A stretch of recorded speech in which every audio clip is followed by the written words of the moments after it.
Chapter 346. Before his time as a cultivator, Anton had only been tangentially aware of falling stars. Now he had a much better understanding of what they were, hunks of rock falling through the atmosphere.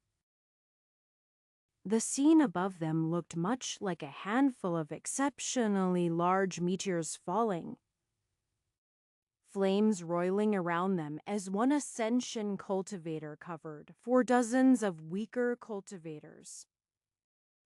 As the two with the longest ranges, Anton and Sinia had already begun to launch attacks at one of the women. They were specifically relying on techniques made to disrupt ascension energy. And there were a few special arrows thrown in as well. The falling cultivator was unable to dodge or seriously mitigate their attacks with her own power.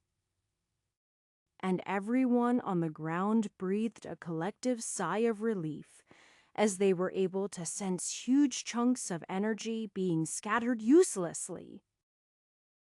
The techniques worked, but even to life transformation cultivators attacking unimpeded for a full minute were unable to exhaust the falling opponent's energy. Neither archer was conserving their own energy, as this was their best chance to attack. At the final moment before the falling meteors reached the barrier over the sect, they launched one final combined attack. Anton charged as much ascension energy as he could onto a single shot from his new bow, while his auxiliary bows did basically the opposite. He hoped to throw off the woman with a direct impact timed along with a dozen simultaneous disrupting strikes. It worked to some extent, creating a small break in her protective bubble, through which Sinia launched her own attack. The Ascension cultivator instantly collapsed her defensive energy to protect herself, the attack merely taking off another portion of her energy, but leaving her with at least 2/3 of the energy she had displayed from the beginning. The sudden retraction of her defensive bubble, however, left those she was guarding vulnerable. Anton and Sinia barely had time for a couple weak shots, but others had just come into range. Dozens of attacks streamed out of the barrier, slicing through many of the weaker cultivators among the bunch. At practically the same time, everyone impacted the barrier. The noise of the impact made all sound seem to stop, as reverberations of sound bounced everywhere as the barrier trembled. No, that wasn't quite right. The barrier held firm. But the mountain they were standing upon shook beneath it, and the world around it. Somehow it held. Or rather, they were counting on it holding, but hadn't truly expected it to work. If the enemy forces had broken through the barrier immediately, the order was doomed. It might still be, but at least they wouldn't be going out without taking people down with them. Perhaps more devastating to some. Everyone bounced off of the barrier or tumbled down the dome it created. Everyone, including the Ascension cultivators. "You won't be getting in here so easily," Grand Elderma Tasik declared proudly. "How does it feel?" Being trash that can't even fight people on their own level, it appeared that Matusek was engaging in the time-honored tradition of hurling insults. Anton didn't expect anything to come from it, but he had forgotten something very important about cultivators. "Daboywekati, did you say to me, you piece of lower realm scum?" The woman who was the target of the archery attacks moved with a speed Anton could just barely track. The image of waves moved along with her as she pierced a short spear through the barrier. Dozens of reflexive attacks launched towards her, though Anton and Sinaya found themselves ironically off target. After all, they had been aiming along her trajectory where they expected her to move. Neither of them had expected her to stop with her elbow barely through the barrier, but that was where she was when it reformed around her. With a great scream, she ripped her arm away, the motion wiping the topsoil from her surroundings with its force, breaking trees up to 100 meters away. Yet the barrier was instantly whole once more. While the woman used an embarrassing amount of energy for no gain, Anton knew the barrier had to give out eventually. But the fact that it stood up to an Ascension cultivator made him proud of Katerina. No toll off the work was hers. But he knew it wouldn't be nearly so effective. Interesting. A much calmer voice cut through the area. It was deep, but echoed strangely despite the topography making that infeasible. It appears the Order of 99 Stars has done well for itself. One of the Ascension cultivators, a man covered from head to toe in long flowing robes, along with a full mask on his face, stepped forward. He radiated the aura of the Twin Soul sect openly, unlike the woman. There was also something else to him. The scent of blood. Perhaps this will take slightly longer than expected. But I have a proposal. The lot of you seem intent to struggle for your lives, so if you simply hand over your Grand Elder Von Dale to have a bout with me, I personally will leave you be. You! The livid woman glaring at the barrier briefly turned her gaze to the man. You'd be giving up your portion of the claim to the loot. Shut up! The man's voice echoed as if he were saying the words twice at once with different voices. You are nearly half dead to a couple piddling life transformation cultivators. His head swiveled unnaturally back to face the Order's location, as if he had no spine. We will give you a few minutes to discuss my proposal. They can't hear us through the barrier if we don't want to be heard, Katerina assured everyone. With that said, should we just tell him Vandale died killing a handful of the best members of his sect? Matusek frowned. I don't think that will help. Having him temporarily, not our enemy, might be advantageous. More importantly, is it all right for us to be waiting here the barrier?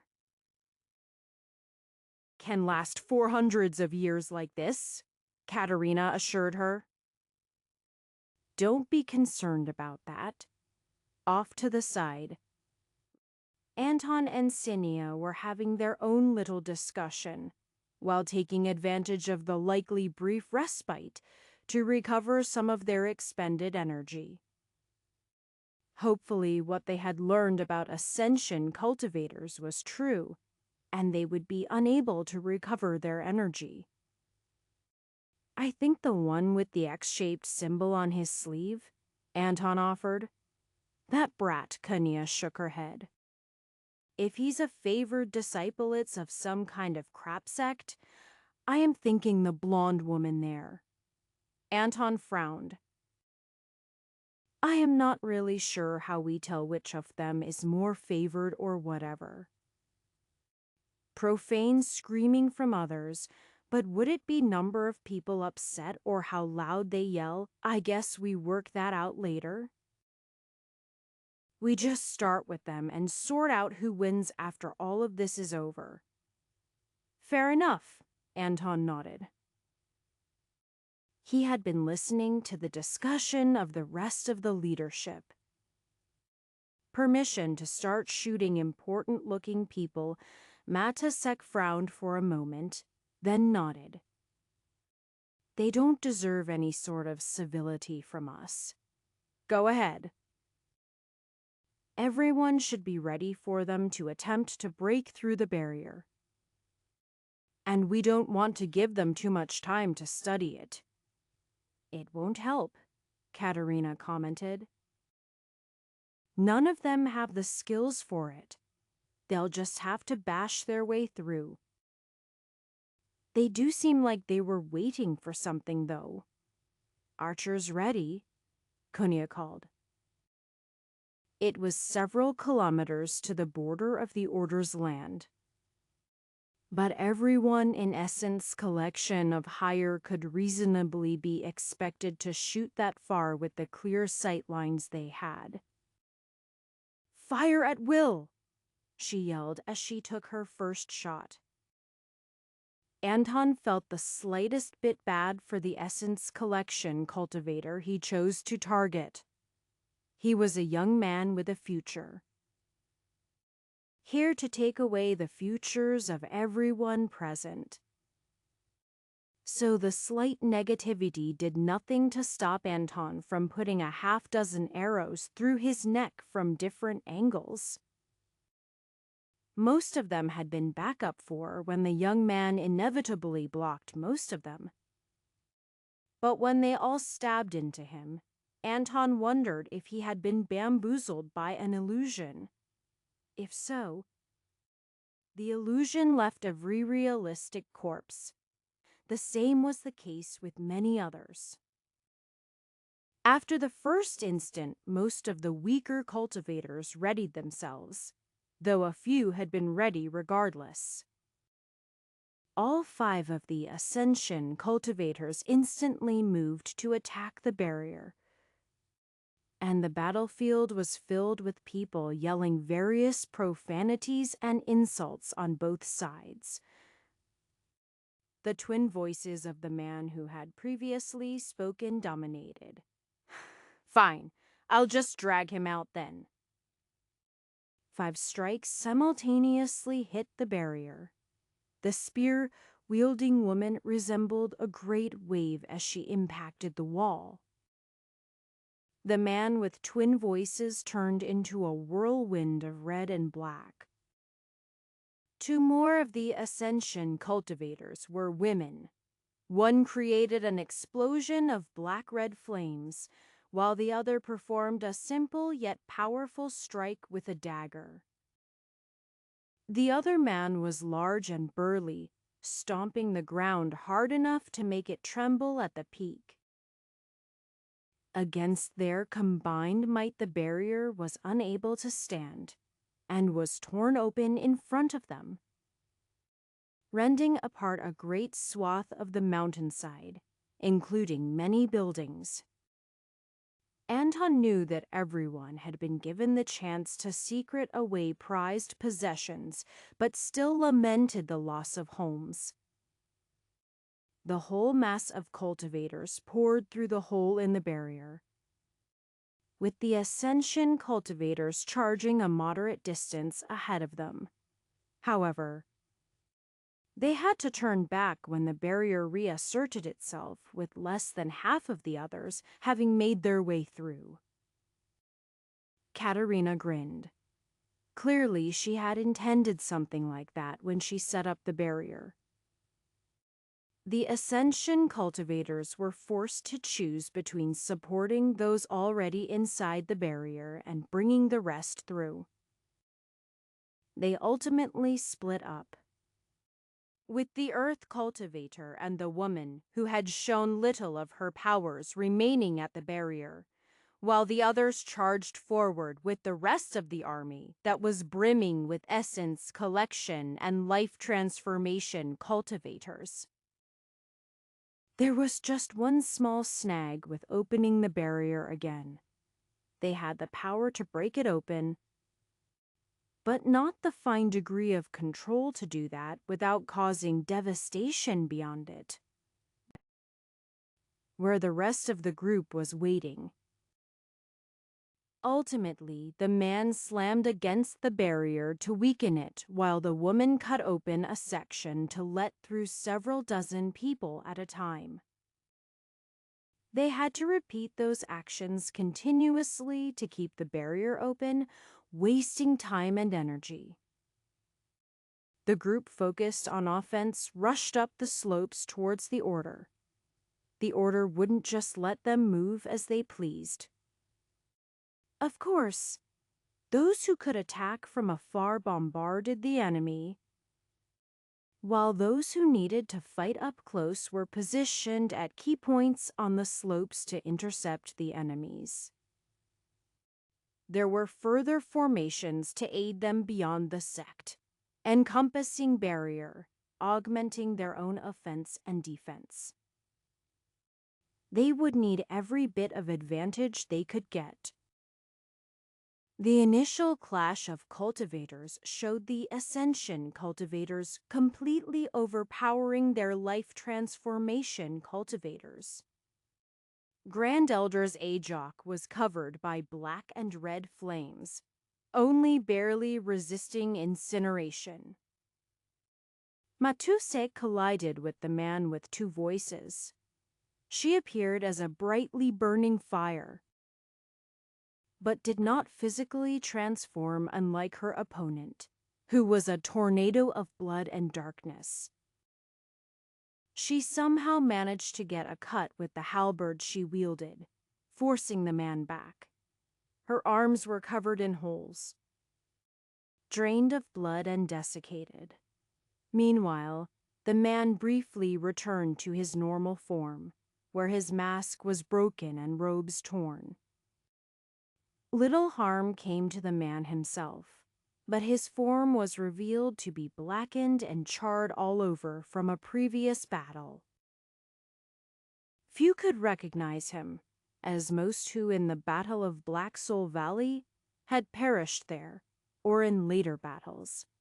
However, the man was revealed as the head of branch of the Twin Soul sect, previously located in Ophirg. He had ascended during the battle, while at the same time killing the head of the Flying Blood cult, whose technique he seemed to have absorbed. Only a small patch of skin on his neck was unburned, testament to Grand Elder Cunibert holding him in place for Vandale to bombard with attacks. It hadn't been quite enough then. And now he was ascended, with Vandale nowhere in sight. The others weren't something that could easily be ignored either. The whole of the Order understood that they might not survive this battle. But if they didn't, they at least were going to weaken everyone to the best of their ability so the next sect could have a chance. Chapter 347. Though the invaders were through the Order's defensive barrier, or were about to be, there were still numerous options available to them. That included the formations, which might do many things Anton didn't know about, and some smaller but no less impactful options. As cultivators on both sides began dying on the front lines, the Ascension cultivators were the focus of the battle. Without them, the enemy forces were still very powerful, but not enough to take out the strongest members of the Order with a slight distraction. As it was, everyone had to be wary of them, and they attempted to take advantage of it. Grand Elder Matusek was one of the oldest members of the Order, and had reached late life transformation, so she was also one of the strongest.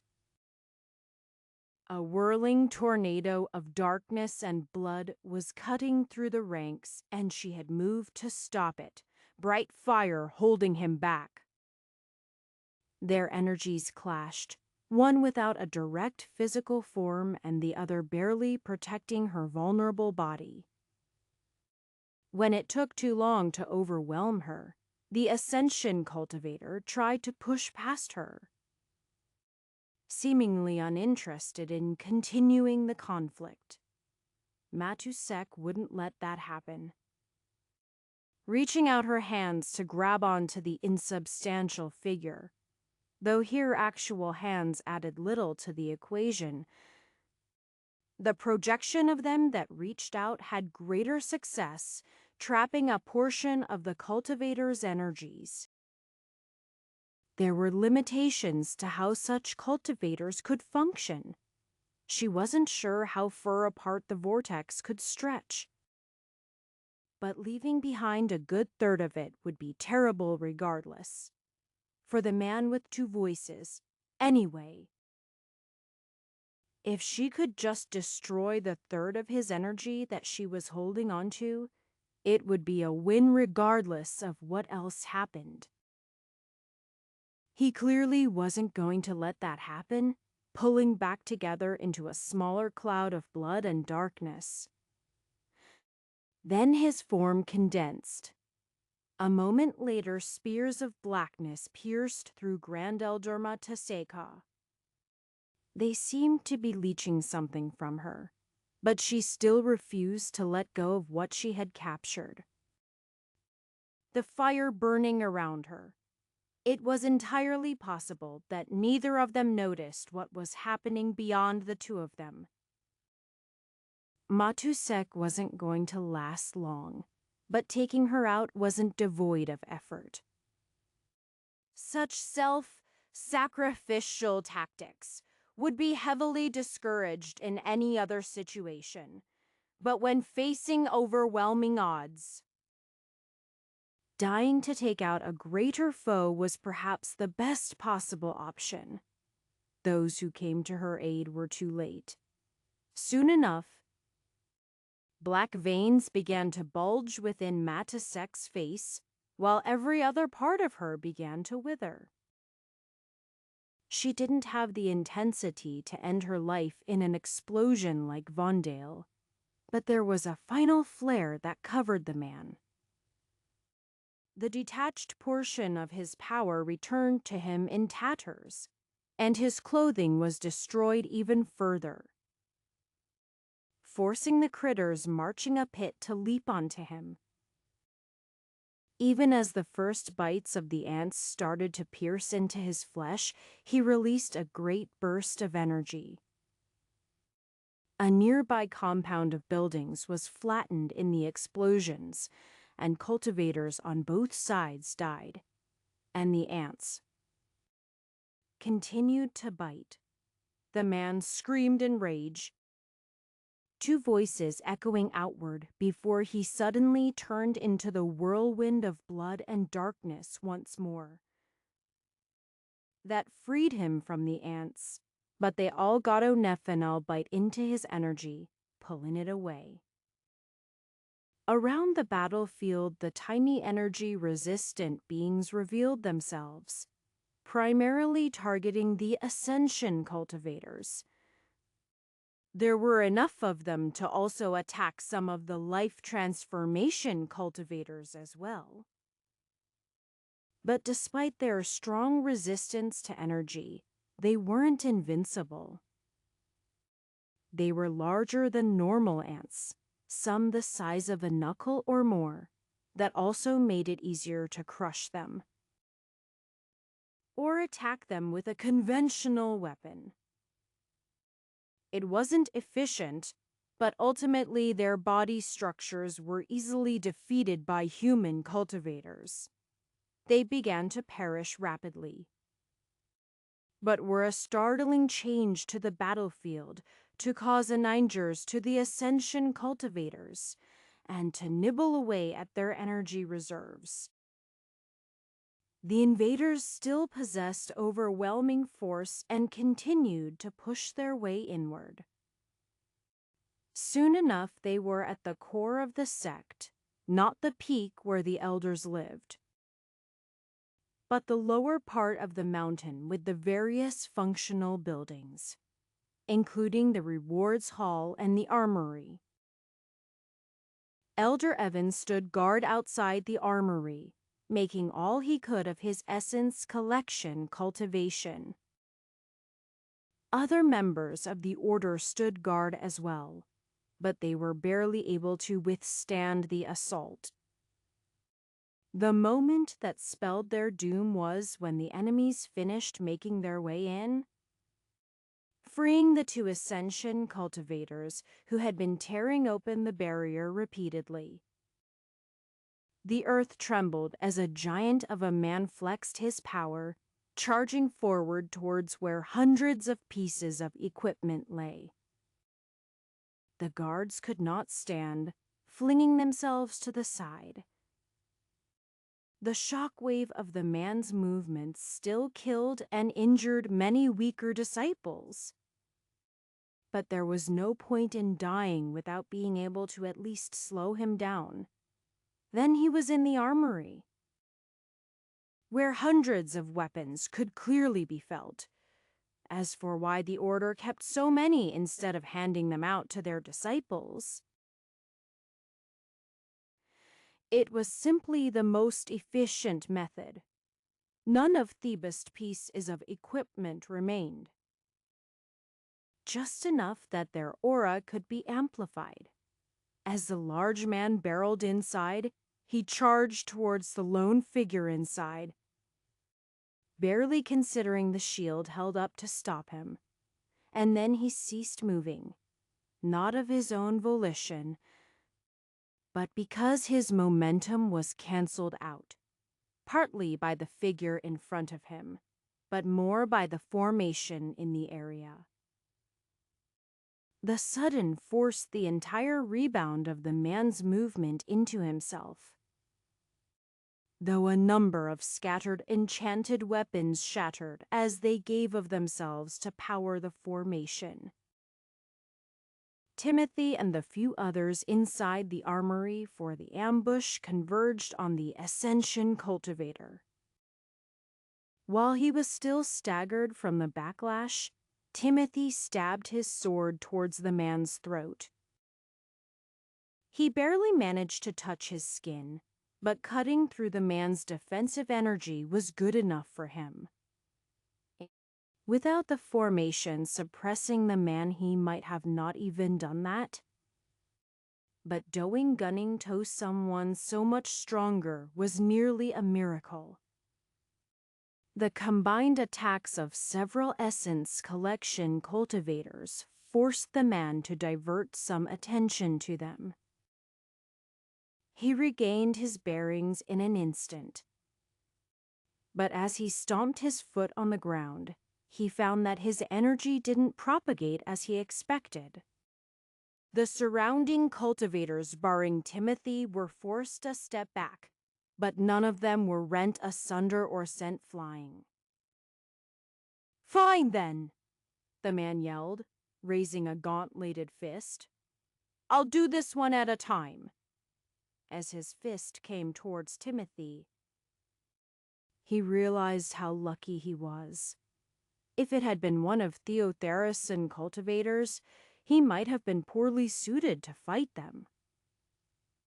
He was also lucky that his wife was currently the formation master of the order and took special care in the area. Knowing it would be where he would be fighting, the gauntlet directly impacted Timothy's shield, and he rebounded as much of the force as he could. Nice, straightforward, and easy to predict. It still left a dent in Timothy's shield, and he would run out of energy before his opponent if it were just the two of them. But not being instantly annihilated was good. Even his anti-ascension shield technique could only negative the overwhelming energy elsewhere. Hoyt felt an ominous energy approaching. 100 meters away, a black and red tornado solidified into a person. "You are a descendant of Vandali." Correct. Hoyt just glared at him. His differences with his grandfather had been resolved. But the entire core of them was not wanting to be thought about only in relation to him. Still, he couldn't deny it. "That's right. I'll show you." Hoyt hefted his axe, flames swirling around him. He couldn't claim to be stronger than Grand Elderma to Sek, but the man was not without injuries. Blood and ascension energy were slowly leaking out of the man. Hoyt realized that stalling might be a better option, and shifted his stance. "But who are you? I don't recognize you." "Who am I?" the voices screeched. "I am the great leader of—" The man's face distorted as he spoke two sentences simultaneously. "The Flying Blood Cult Black Soul Valley?" He grimaced. "Your grandfather interrupted my Surreyman." "Where I was supposed to ascend without issues?" "I see," Hoyt nodded. "So which one is the real you?" "Then I'm—" The man's face twisted. "Not going to fall for that." Then he leapt to the attack. Instead of turning fully into a vortex of life and blood-draining energies, he simply extended curving spikes of it from himself. Moving the last 100 meters only took an instant. Hoyt was ready, at least, meeting him with his axe and a wall of flame. Across the battlefield, Anton was finding himself on the run.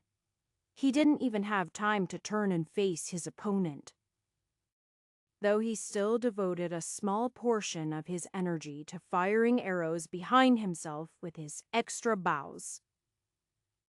A great wave of water was constantly moving after him, having designated him some sort of important target.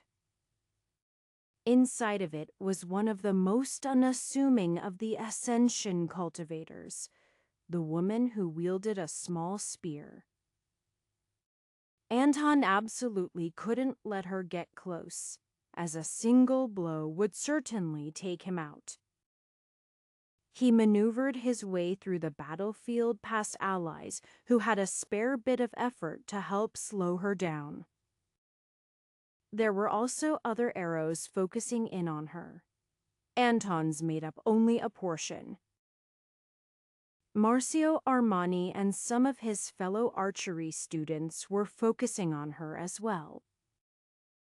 It was uncertain if it was the most efficient tactic, but working together to take down Ascension cultivators was the plan to begin with. And he wasn't going to complain about the assistance. There were also occasional arrows from Sinaya, slowing down the woman every time she was about to catch up to Anton. Unfortunately, there were only so many places he could go. He was still fighting, even though it didn't look like it. He was considering if he had any special arrows that might help, but ultimately decided that they would have difficulty piercing the great mass of watery energy around her. So he chipped away at it, disrupting the energy more than destroying it. When he found the chance, Anton spun on his heels, gathering ascension energy into his bow. A single arrow could briefly provide some real threat to an actual Asin cultivator. He hoped. It actually managed to get close to her, and though she stabbed straight through it with her short spear, a shot from Sinaya managed to sneak through and hit her in the thigh, actually piercing a centimeter or so into the muscle. Not an optimal target, but it was something. In the distance, Alva wanted to have Fez run after her grandfather. However, she knew that wasn't the best spot for her. After some initial assistance, he had moved too far, and she would do better to help deal with the last Ascension cultivator. She had managed to reach life transformation herself, though she was a few years behind the others. Fuzz was hard to measure, but he was far from an ordinary beast. Even so, they couldn't defeat an ascension cultivator with just them, but they were contributing towards the fifth member, specifically, finding them. They were some sort of illusionist. Not surprising, given what the Twin Soul sect was known to do. The illusions covered every sense, even smell, but it was imperfect. The formations also helped, making the enemies unable to completely override the Order's senses on a wider scale. Even so, the last woman had caused a few people to attack each other. Alva's job was to shoot anywhere that Fuzz pointed. She didn't always know what distance, but she had a vague idea of where the enemy was. Fuzz ran around at a speed even ascension cultivators couldn't casually match. Fuzz hadn't pointed to her in a few moments, and Alva wondered where to fire, when Fuzz stopped and snapped his jaws. She snap-fired her bow right in front of them, but that barely did anything except disturb the illusion. She swallowed as she was suddenly less confident in Fuzz's movement keeping her safe. Chapter 3, 48. Somewhere in front of Fuzz was a woman concealed by illusions. Alva tried to fire her bow where she thought the enemy might be while Fuzz swiped his paws at her. She considered running. But if the woman could catch up to Fuzz and Scene, staying together with him was better. Alva followed the woman's movements by the damage appearing on Fuzz. First some cuts along his snout, and then one under his left shoulder. Even as she was registering that wound appearing. Alva was shooting immediately to her side, hoping to hit the hidden woman. A slight weight was lifted from her shoulder as she saw a black blur the size of a mouse move past her. Alva had nearly forgotten. No. She had completely put it out of her mind. About the ant her grandfather had forced her to take along. And not just any ant. The queen ant was far from any image Alva had of an ant. They were either supposed to be on the millimeter scale, or a giant beast of some kind. Ants slightly longer than her finger were unnatural, but not at all what anyone expected. That included the Ascension Cultivator, who stumbled backwards with a scream as her eye was sliced open. Alva immediately shot an arrow as close as she could to the ant queen at her revealed opponent. Fuzz was leaping away to the side, ignoring her injured leg, but Alva was used to his movements. As she hung in the air for a moment, her first shot nearly made it through the hole in the woman's defensive energy. It wasn't enough. And she fired several more in succession. The woman who had been concealing herself with illusory techniques tried to shake off the Great Queen. How foolish of her! The Great Queen was able to grip onto sheer glass in a tornado. The force of some neck muscles wouldn't do much. But the cultivator had found herself in a panic at running into truly unforced circumstances. They were also reliant on their energy, sensing everything around them, giving them warnings of approaching enemies. Few could even notice something jumping straight at their face without it. To be fair, the Great Queen was a prime specimen. Among the ants, her strength and speed were unmatched. In truth, Her position was something of an abnormality since she didn't oversee a single nest herself, but instead guided her daughters. To survive, they had to get along with the cultivators, but that didn't mean all of them. These invaders were foe to the entire world. And oh so tasty. The chunk of the woman's eye the great queen had snatched was nothing special, no better than a deer or pig or any animal. But the energy she had. It was the same as Anton's, which meant they were the most important targets. The great queen speedily added wound after wound on the woman's face. If she had one weakness. No. The great queen had no weaknesses. But if she were to have another strength, she would have preferred a greater size. Finally, the woman grabbed her directly, attempting to crush her. The woman flung the great queen to the ground below and stomped on her. But she was not crushed by her grip nor her feet. The woman was no stronger than Anton in terms of bodily power, and while many of the lesser brethren would have been annihilated by such an attack, the great queen was the oldest and mightiest of them all. By default, since every one of the rest were her descendants, but still, her exoskeleton was durable. Built through a diet of fine energies over the course of decades.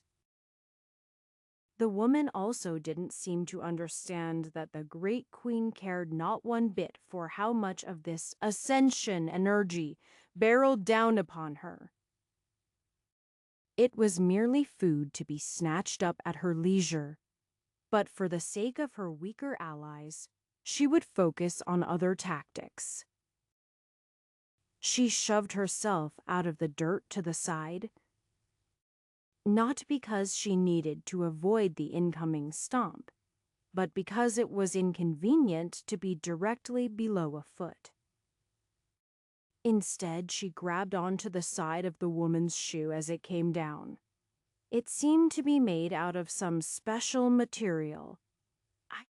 But to the great queen, what mattered was that it did not go much above the ankle. She skittered up a body length and slipped her head under some defensive layers, nibbling at some important bits. Humans were so strange, with all of their important parts accessible without hard shells. Those Thathid hard shells were unnatural and not nearly so complete in their coverage as they assumed. When the dagger stabbed into the great queen's back, she felt it. That actually hurt. It didn't pierce all the way through her exoskeleton, but she hastened her journey inside the woman's lower armor until she was fully covered. Then she resumed her assault. It was impossible for Hoyt to face an ascension cultivator alone, even with the effects of the formation. However, he didn't have to. He was surrounded by allies, the strange duel, man having come deep into their defenses to seek him out.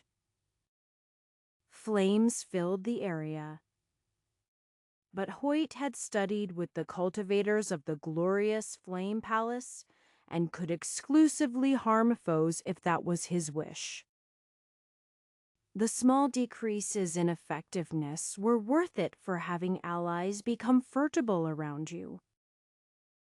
His axe wasn't much good for parrying, but the man's attacks weren't solid regardless. Streams of blood and darkness that sought to burrow into Hoyt and draw out everything that made him alive were the actual threat. Not the man's fists. Two of the Order's life transformation elders were backing him up, wielding spears to restrict the man's movement. Hoyt could feel their conviction and the way they were burning their power to fight higher than their normal effectiveness. Hoyt was prepared to die in this battle so that the sect could survive, but Hay were prepared to die for him. Not because he was Vandale's grandson, or at least not exclusively, but because he was part of the future of the sect. If they survived, Hoyt and the others in his generation would usher in a new era for the Order. Hoyt swept his axe in a wide arc, sending a burst of flames out in front of him. While the two elders might be willing to give themselves up for him, he would much prefer they survived. He had never been holding back, but a new conviction inspired him to greater heights. Hopefully, it would be enough. Alva didn't like the idea of being outdone by an ant. But then again, it would have happened to anyone. It was an ascension cult of utter, way out of her league to begin with. The life transformation cultivators peppered throughout the enemy forces, however, those were much more reasonable. "Stay here! Fuzz!" Alva ordered as she leapt off his back. Knowing that he wouldn't abandon her, she concluded, "Just keep away anyone who gets too close." The tendons beneath his front shoulder were all cut up. If he wasn't so large, he probably would have had the limb cut clean off by the woman. Alva gave one more glance at her and shook her head. She shouldn't worry about defeating the strongest individual, but rather achieving the most she could do. Arrows flew out. With Somi actual experience using anti-ascension techniques, her understanding had grown significantly. It wasn't just those who had surpassed life transformation that were making use of the energy, the others were as well. But Theramane Daroth, their power was nothing impressive. Several quick shots went out, testing the defenses of different opponents. Ta seemed unharmed, but everyone reacted differently. One woman simply shifted energy to block her. She was the first target. An arrow streaked through the air. An actual arrow that was specially made to negate energy. Not in the way that the black barbed arrows did, though Alva had some of those as well.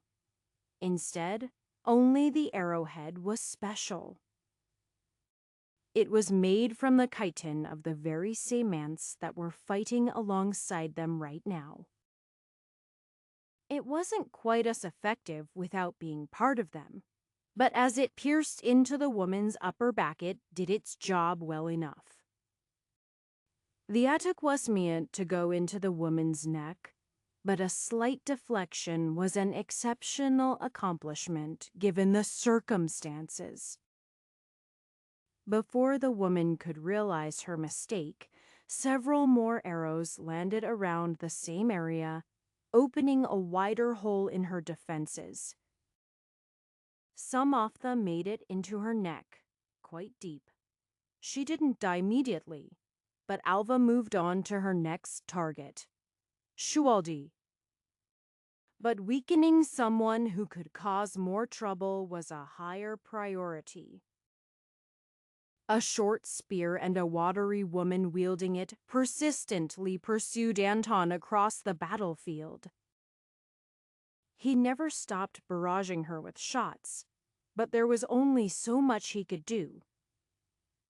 "Your lower energy will fail you soon enough," the woman taunted him.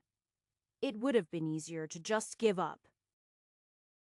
Anton had a response, but another voice interjected first. "Such choices are for people like you. Weaklings who can only fight against those they consider lower."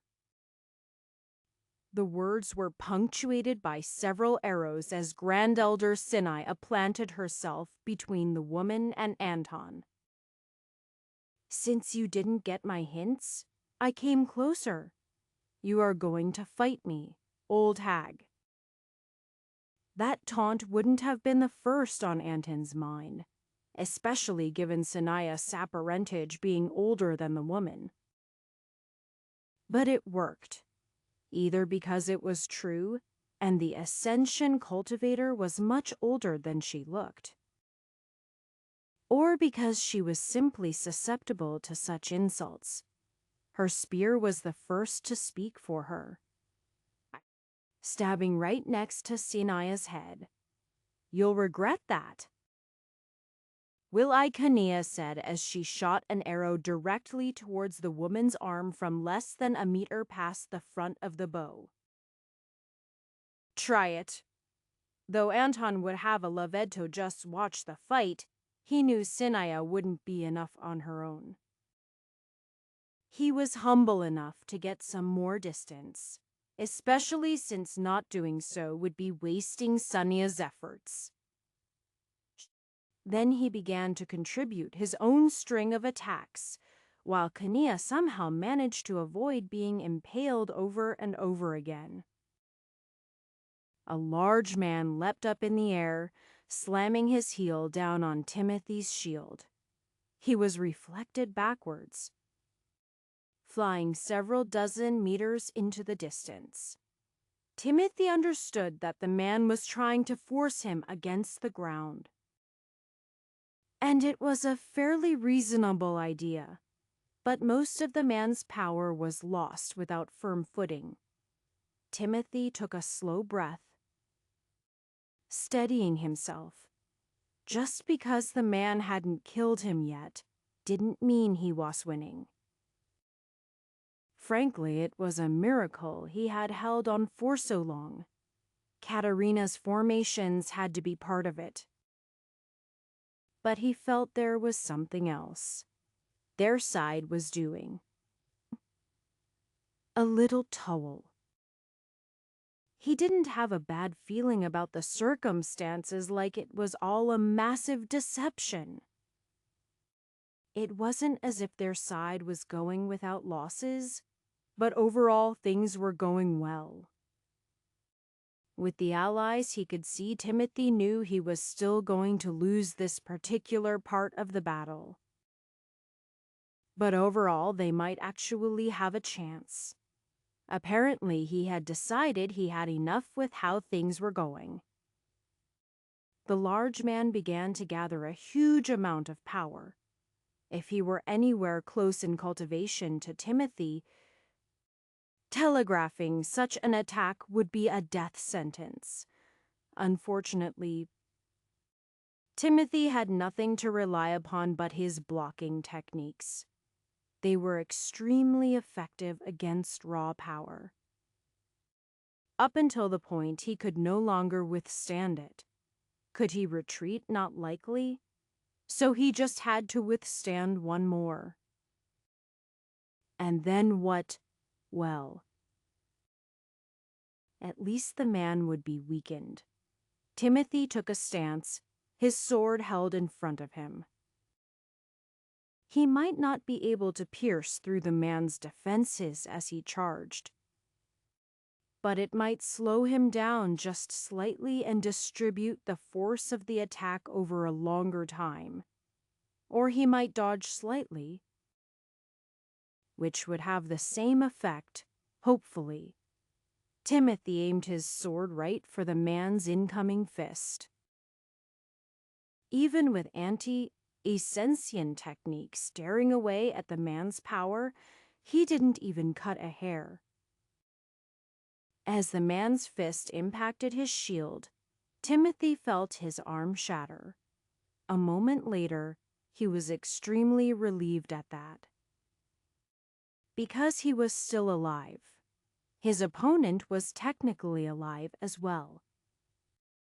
But the wide gouge on his throat indicated he probably wouldn't stay that way. Velvet had already pulled away after her attack. But the rest of those inside the area had also done their best to take advantage of the opening, forcing him to spend effort defending everywhere else. Timothy had known Velvet was around, but she was able to hide well enough to make him feel like she wasn't there at all. Unfortunately, she was vulnerable after an attack, especially a big one like that. Black flames tore through the side of the building and towards Velvet. The formation was supposed to keep people out. But the fact that they basically took down a single Ascension cultivator with it was enough. If Timothy lived, he'd make sure to compliment his wife on the setup. Chapter 3, 49. A dagger stabbed downward. Right into the wielder's own thigh. The Great Queen had proudly arranged herself nearby, marveling at the lack of control these cultivators had. With their energy, they could immediately stop or reverse directions, but without it, they might simply follow through with their momentum. Certainly, the woman stopped before jabbing the dagger terribly deep into herself, but it was amusing nonetheless. Though the Great Queen considered the battle won already, she did not begrudge those who chose to lend her assistance. While the woman was distracted and vulnerable, they attacked with weapons of their own.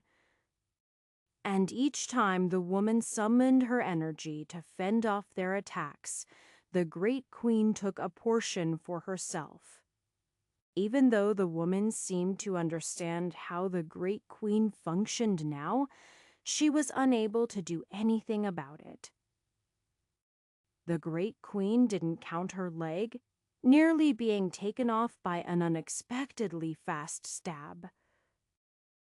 This cult of a torkled still enhanced her speed. Even their energy couldn't enhance their cutting power. Moving around to awkward-to-reach locations was best, places like the rear of the thigh. Or the Great Queen's next target, the lower back. While the woman was briefly distracted by something silly like a sword or spear or a few of each, the Great Queen continued to work her way under the woman's armor to her target. Then she bit down. It was not quite so effective as it would have been had the Great Queen been able to reach the upper spine. But despite humans only having 2 legs, the loss was catastrophic to their functionality. The woman fell forward, and though she quickly flipped herself onto her back, her exhausted energy was unable to keep up with the incoming attacks. The Great Queen hungrily snatched up any ascension energy she could reach until everything stopped. Then she took a few moments to relax and digest some of the energy. Marvelous. Now it was time to look for the next target. It was perfectly reasonable for the man who was a swirling mass of blood and darkness to ignore a buck deer charging at him. Its energy was at most comparable to a spirit-building cultivator, irrelevant to him. Hoyt did his very best to not look relieved at the approaching creature, which was helped by the fact that he was still very much on his back foot. The horns of a deer were normally rounded, if still capable of serious impact. These particular deer had horns like blades, which was only relevant if they could cause damage to begin with. When the buck charged into the mass of mostly intangible energy, it should have done very little. Indeed, its horns simply slipped through the area without even pulling any of it apart. However, a moment later the form of the twin, voiced man coalesced out of the mass, landing unsteadily on his feet. At the same time as the man shot out a spear of blackness, piercing through the deer. Hoyt chopped with his axe towards the man's torso. His attack was caught with a single hand, but the man's energy was still chaotic. A line of blood was the first sign, and then flames caught on the previously burned skin, working their way up the man's arm. The buck died nearly instantly. It was unfortunate, but they did not have the defensive capabilities of the ants. Even minuscule amounts of ascension energy targeted at them could kill them. But the momentary distraction was worth the sacrifice. It was a trade the human cultivators would and Hudon previously in the battle, though not always to the same effect. Hoyt had hoped to slay the man or at least cut through his blocking hand, but any amount of damage and disruption to his energy would have to do. While the man dispersed the fire, Hoyt pulled back to take a moment to steady himself. One step at a time would have to do. Though Anton was suitably impressed by Senia's ability to dodge the short spear, he knew she couldn't keep it up forever. Her opponent outclassed her in terms of energy.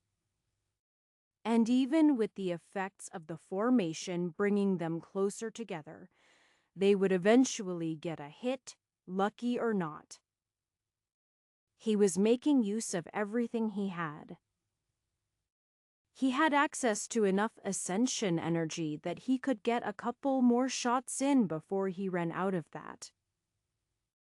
Each was less powerful than Ascension Cultivator's attack, but it was still worthwhile. What else was there? He had a few special arrows. Ant Chiton arrows would be included with everything else. They at least made the woman take a moment to dodge instead of attacking Senia. Then what? There were actual ants on the ground near him, then climbing up him. Having seen how effective they were in combat, he was a bit weirded out. It was like having knives drawn across his skin, even if it was by someone he trusted. He's preferred to avoid it, but they seemed to have a goal. That goal was Anton's quiver. They swarmed over one arrow in particular. It wasn't special, really. In fact, Anton forgot he had it. It was just made of a particularly durable wood, high quality. A bit heavy, but it wouldn't hurt to shoot it. Since the ants chose it, he pulled it out. Then he gave it a little shake. I'll shoot it, but you need to get off the arrow. The ants shuffled around so that they were only on one side of it. That Anton didn't bother to think about it. They either knew what they were doing or he was wasting his time. He knocked the arrow and gathered as much natural energy as he coiled around it, which wasn't much considering its riders. But perhaps that was why they chose such a heavy arrow. It could hold a greater momentum than the others. Making up for their mass, as the arrow flew through the air, Anton did his best to direct it towards the woman fighting Senia.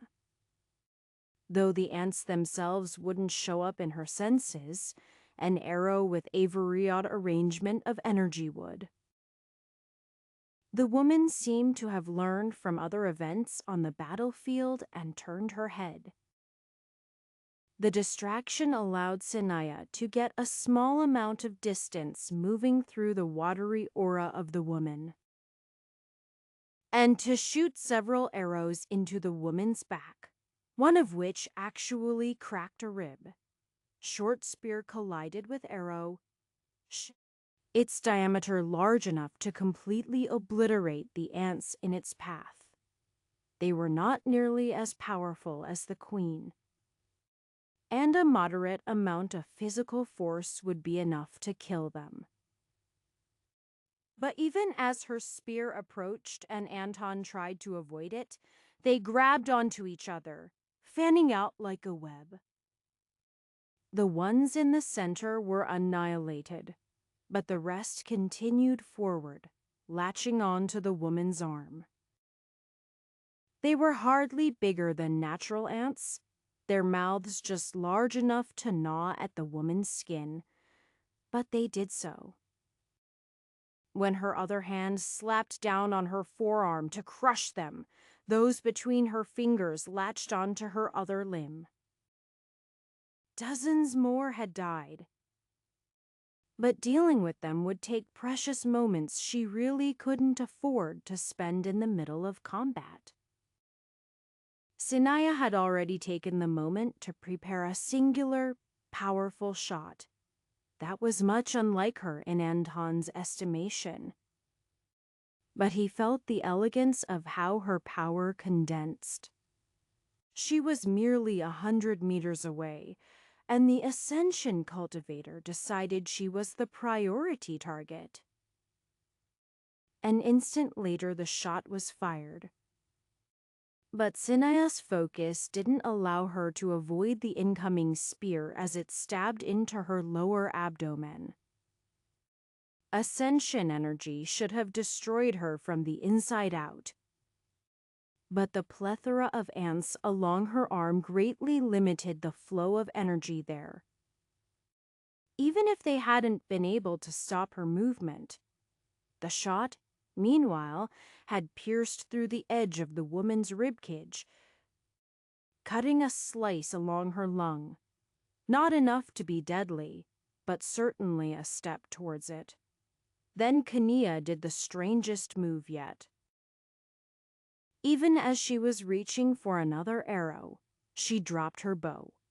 With her left hand, she grabbed onto the spear, while the arrow in her right was thrust towards the woman like a dagger. There was a brief moment where the woman attempted to pull her spear away, but the very limited flow of energy to that spot, and the fact that some of the ants had gotten through the skin layer, made her reconsider. She dropped the spear to avoid being stabbed by the ant chitin-tipped arrow, launching herself backwards. The woman was much more concerned about the ant's progress, squeezing her hand tightly around her forearm and dragging it. The ants immediately crushed between her hand and arm perished, while the others were mostly flung away. She proceeded to try the same with her other arm, while Konia pulled the short spear out of her gut and proceeded to knock it like an arrow in her bow, which she had kicked back up into her hand. Anton stopped shooting for a moment, but in every bow he knocked an arrow of light. If his prediction was wrong, he was just wasting time, but he had a feeling. The spear, Eriger launched at the woman, who stared at it completely unconcerned. With a final flick of her arm, she removed most off the remaining ants, then stretched out her arm. From the spear moving towards her with deadly intent to being grasped in her hand like it had never left was only a single instant. The weapon was never in the intervening distance. With such a connection, a warrior could never be truly separated from their weapon, but it did require an amount of concentration and will, during which the woman's defenses dropped. The arrows didn't quite move at the speed of light. They were unfortunately weaker than his normal shots, partly because he didn't want to telegraph them too clearly, and partly because that was a sacrifice made. But a dozen arrows still struck the woman, targeting her kidneys, stomach, and all of her guts below her rib cage. Her eyes would have been better, but Anton wasn't willing to risk an instant of circling around. For a moment, the woman stood strong, as if unaffected. But then she fell. A moment later, Sanaya collapsed to her knees, clutching her side. The gout of black, orange flames washed over velvet. Timothy could only be certain that the worst didn't happen because he lost track of her. He knew she would be wounded. But she wasn't a body on the floor or a pile of ash. And that would have to be enough. He raised his shield as he faced the woman who had just unleashed those flames. Unfortunately, she was the type he was not effective in a battle against. Fluid, wide, area attacks were much harder to deal with. And extremely hard to reflect back.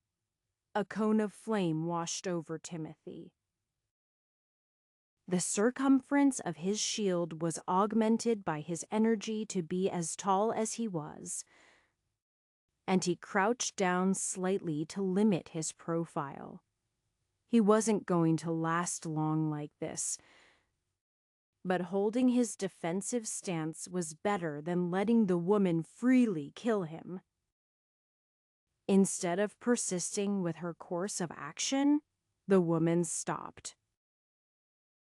The same orange-black fire still surrounded her as she stared at him. How annoying. The following movements weren't something Timothy could keep track of, and a moment later he was gripped from behind. One hand clutching his neck. At least he hadn't made the mistake of lowering his defenses in other places. Or he would probably have instantly broken apart. Even so, the speed at which he was mustering his energy to protect himself was vastly overwhelmed by the amount of flames surrounding him. Just as he was about to run out of energy, the entire power of the sect's defensive formation focused on him. "Hands off my husband," Katerina said, as she thrust forward with her sword. She didn't actually give the woman the opportunity to let go, though. It was irresponsible to direct all of the formation to protect Timothy, but she didn't care. But it was also excessive. So she focused the suppressive part on the woman, rendering her unable to move, even if just for an instant.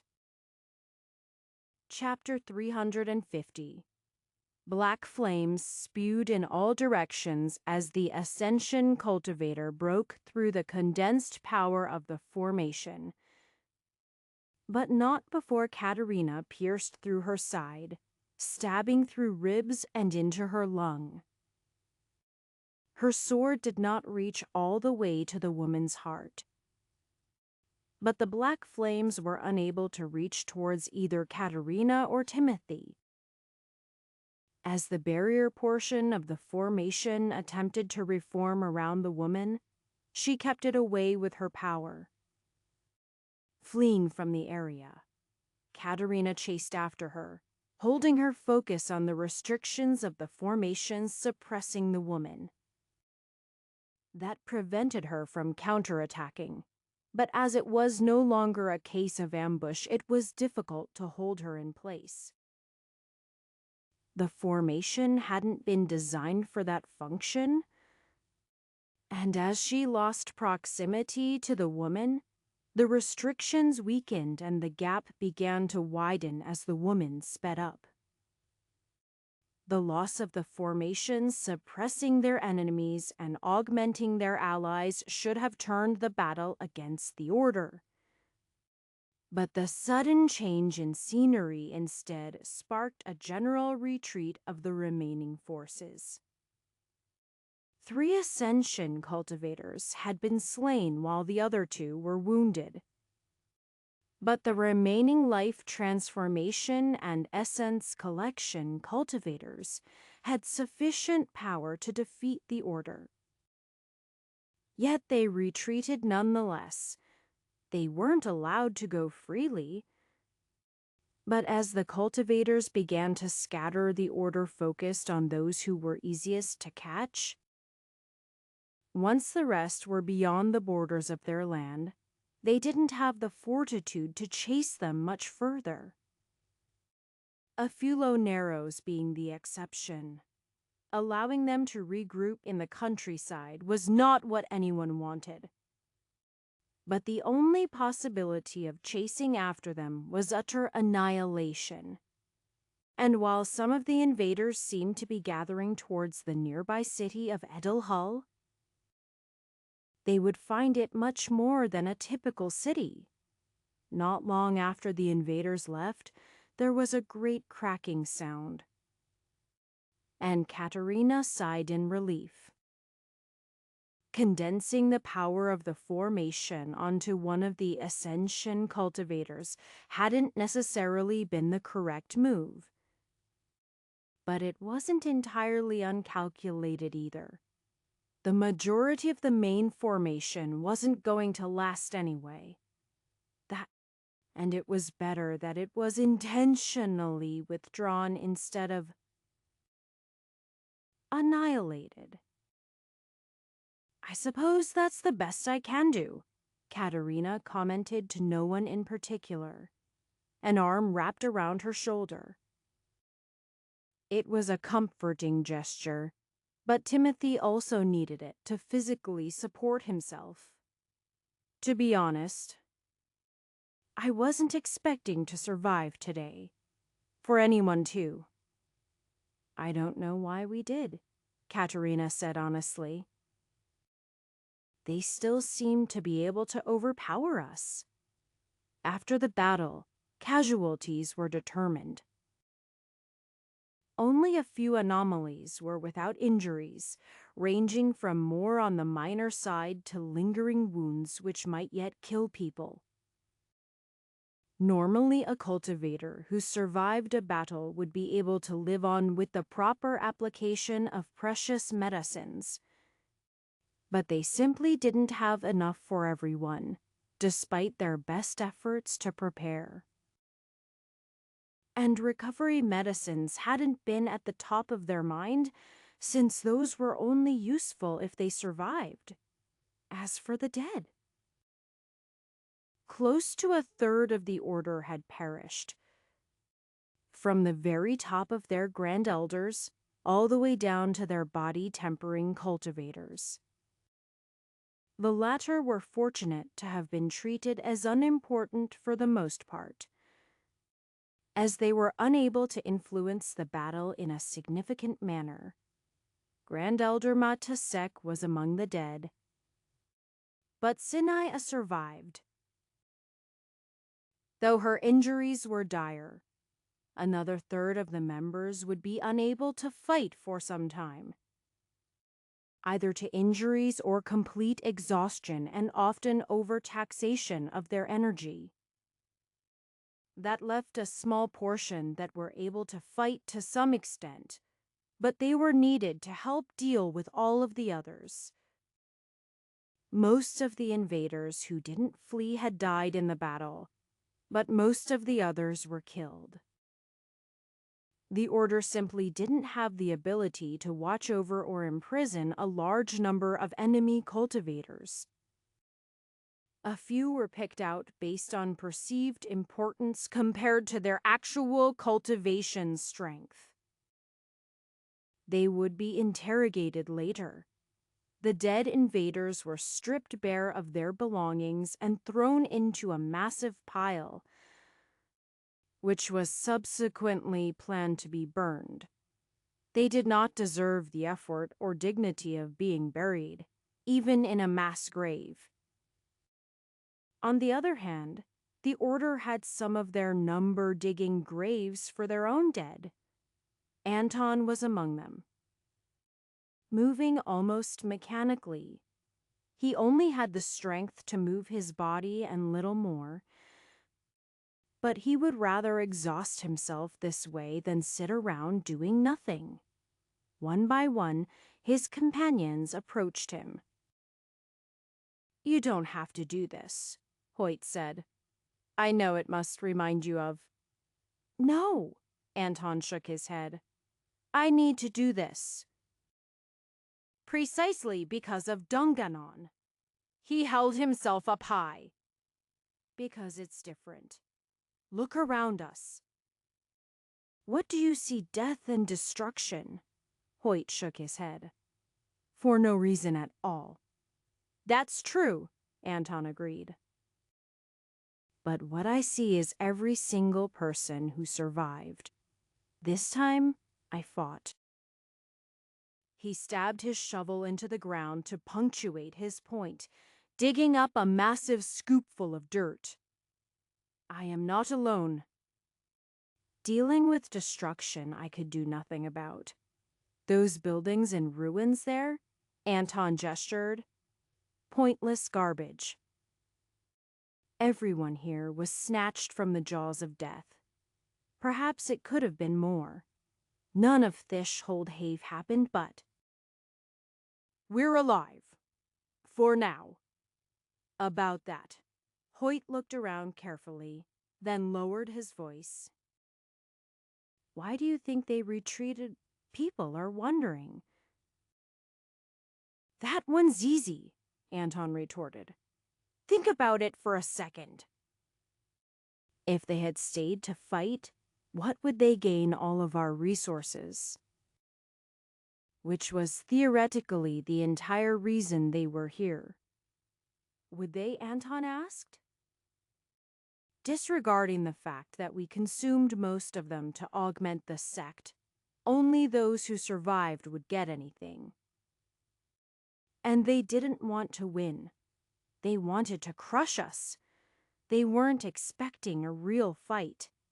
Obviously, some of them would die. But this... We made them know Thatten Yotham could die. Not just the guy next to them, Botham." Anton's face turned into a mirthless smile. "And they were afraid. Afraid to die. Because this place doesn't mean anything to them." He stabbed his shovel into the ground to begin the next grave. "I see," Hoyt said. "I didn't think about that. It's everything to us, but to them. We're just another fortuitous opportunity to try to snatch up." He held out his hand. "I can do some as well." Anton shook his head. "You are welcome to get your own, but I am doing this until the job's done. I don't hate it so much as the others. I have buried many others throughout the years." His face melted into an actual smile as he thought of Janina and the time they had together. Not all deaths have to be bad. "I'd prefer to be here, thinking of what these people accomplished. Though it would take years to actually put things back together, cultivators were tough. Their dead were buried within a day. Those who could still move around split between those taking guard and those working while the rest recovered as much as they could. The abundant natural energy that filled the Order's lands was absorbed continuously, but it did not dry up. More flowed in from the surroundings, deep and strong and seemingly limitless. It was not, of course, truly without limit, but the changes to the world allowed for such a phenomenon. The invaders had been allowed to leave. But the Order wasn't content to just sit back and let them do as they pleased. They still took their duties to the people of Greyotan very seriously, but running themselves into the ground wouldn't help. And the rest of Grauton wasn't exactly defenseless. As they had sensed, a portion of the invaders had made their way towards Idle and the surrounding countryside. Where they had been quickly repelled, the Order was a powerful sect formed from thousands of like-minded cultivators. But Idle was a city. Even before the recent decades of explosive growth, they had tens of thousands of citizens. The invasion had caused an influx of people from the surrounding countryside, swelling their numbers to over 100,000. And they were basically all cultivators, to some extent or another. Even if most of them would not be trained to fight as well as a combat-focused cultivator, the city still had a startling number of body-tempering and spirit-building cultivators. Even Essence Collection cultivators were more numerous there than in the Order, with the caveat that they bunched up towards the early part of the stage, representing the limits of what the average person could achieve over the course of decades. It was unfortunately the case that some of the surrounding towns and villages were attacked. But such efforts were half-hearted at best. And the people fought back viciously. News was coming in from afar that there were other groups in Greyotan and across the nearby western and southern borders. But in a way, that was good news as well. Others had survived to bring messages, even if the messages were ill tidings. But just because they had repelled a single attack didn't mean the Order was in the clear. No doubt the invaders would regroup and attack them once more. Or join up with other forces and ravage Greyotan, or the rest of the continent. Surviving wasn't winning. But the enemy wasn't invincible. A week later found Anton firing spirit arrows beyond sight. They were shot with killing intent. Though not the expectation of getting a kill, nor was he in any rush. The enemy forces already knew where they were. Or he would not have given away their position with his attacks. It was possible for him to take a circuitous route in his attacks, but that limited the actual range he could be. Having nearly died to an Ascension cultivator, Anton wanted to stay as far away from them as possible. So, Anton said as he lowered his bow. Look like I am done for now. I thought the point was to keep harassing them so they can't recover, Timothy commented. I know you are not firing any faster than you can sustain. They put up a formation, Katerina commented. It's not much. But whether or not he bombards it, the duration will be quite similar. Exactly, Anton said. Also, you can sense it. Of course, it's my area of specialty. I am mostly guessing about the quality. It kind of feels sweet. Compared to what I think they should be able to put up, but they didn't have formation masters among them. It wasn't just the normal squad out harassing the invaders. That would be suicidal. Instead, they had about half of the Order's forces. Those who were uninjured and not assigned to protecting, said injured, at least. Their group did happen to make up all of the life transformation cultivators. however. Anton wasn't sure if they had been drawn together by fate or coincidence, or if their talents had fed into each other. But either way, a group that all reached life transformation within less than 40 years was an exception and had greatly inflated the Order's numbers. The rate of advancement had also been higher outside of their group, but that had only amounted to an average of one life transformation expert every few years in the Order. That was significantly higher than the one per decade of the previous generation. But it could have been related to heading towards times of trouble. Anton took another shot towards the barrier. It wasn't meant to do any damage, just be loud and visible so nobody could relax.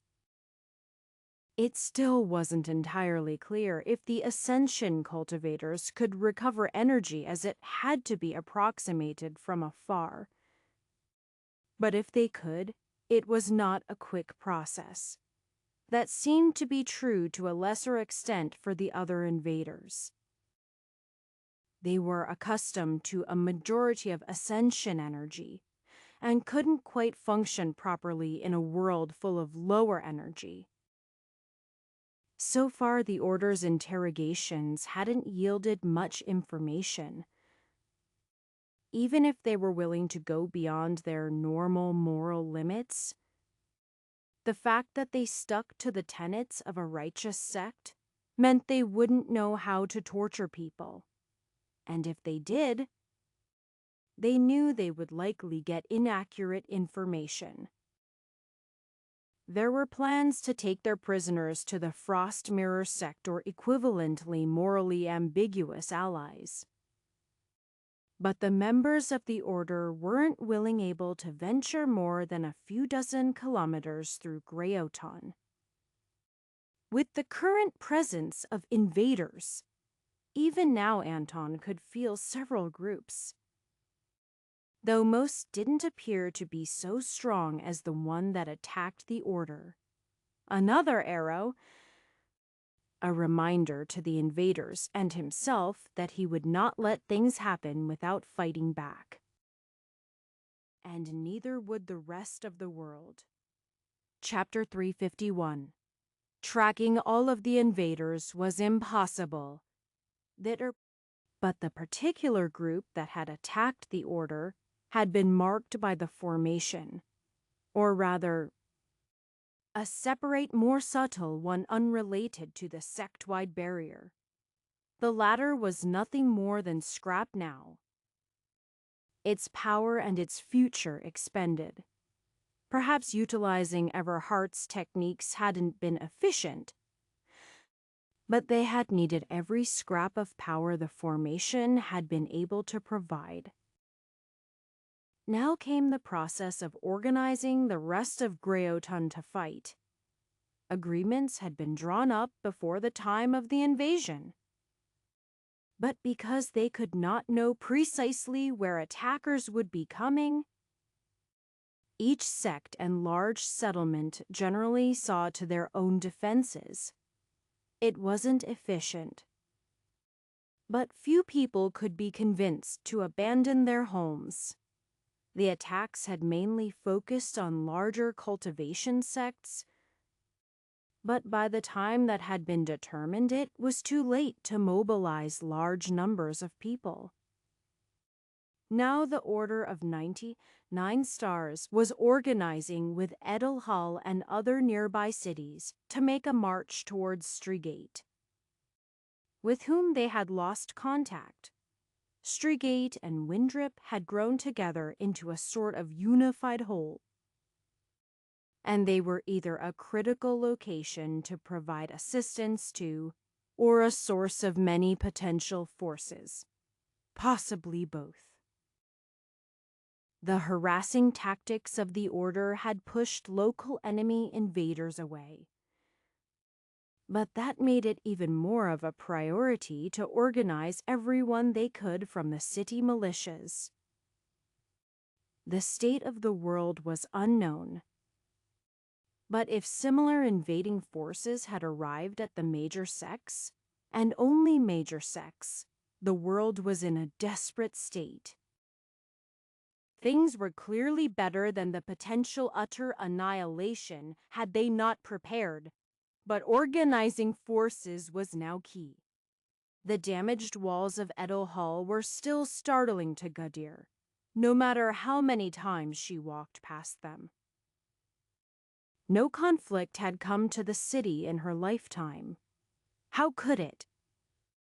With the order of 99 stars a stone's throw away, at first the call for guards had gone out, it seemed rather silly.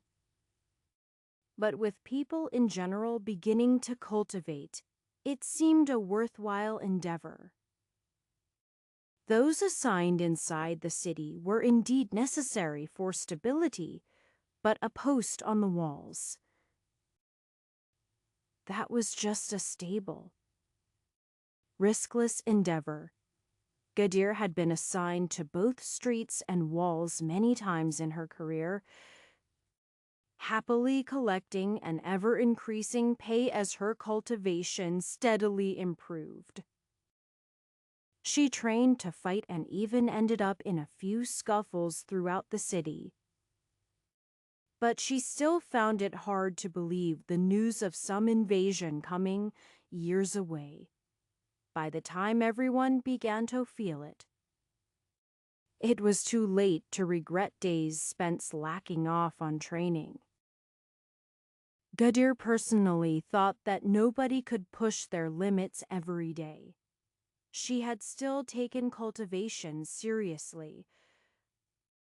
But when the time came, it wasn't enough. With the order nearby, she had felt the strongest cultivators passing by, whether they came through the city or not. She at least had a general sense when essence collection or life transformation experts got close enough, even if she couldn't clearly identify them. There were essence collection cultivators among the city guard.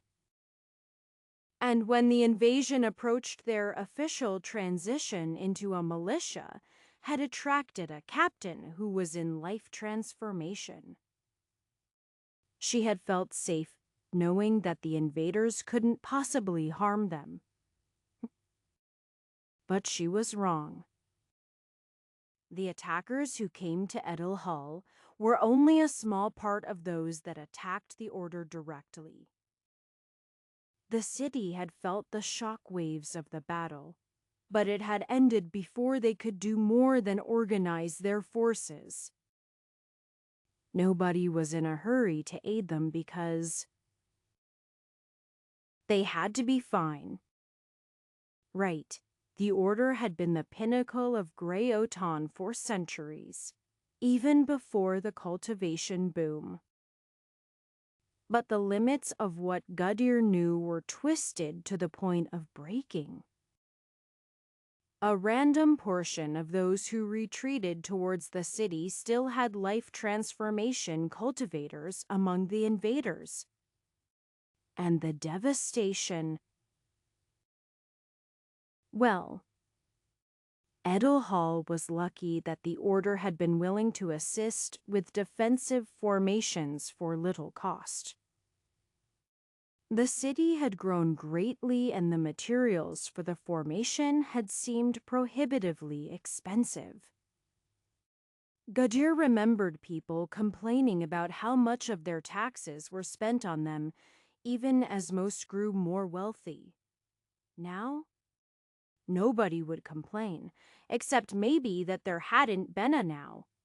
It was the first time she experienced battle and death. People were cut down like straw, men and women who weren't any weaker than herself. Yet the initial wave of the battle was cut short when they actually repelled an assault. Holes were opened in the walls. But soldiers organized to stop those making their way through. The invaders retreated, but not before leaving a scar on the city. Gadir was afraid. She found it hard to imagine anyone wouldn't be. She thought the stories were exaggerated, that it couldn't be possible the whole world would be at risk. But it was. She clutched her spear tight, remembering how she had stabbed an essence collection cultivator with it, despite being only at the peak of spirit building. Calrose had been involved as well, and several others. Any of them could have died, but the anti-ascension techniques worked, even on those who weren't necessarily ascension cultivators. Gadir shivered at the thought of them, as even getting close to them might kill her by accident. She was afraid. But she didn't regret her choice to go on her current life path. She just wished she'd pushed a little bit harder in training.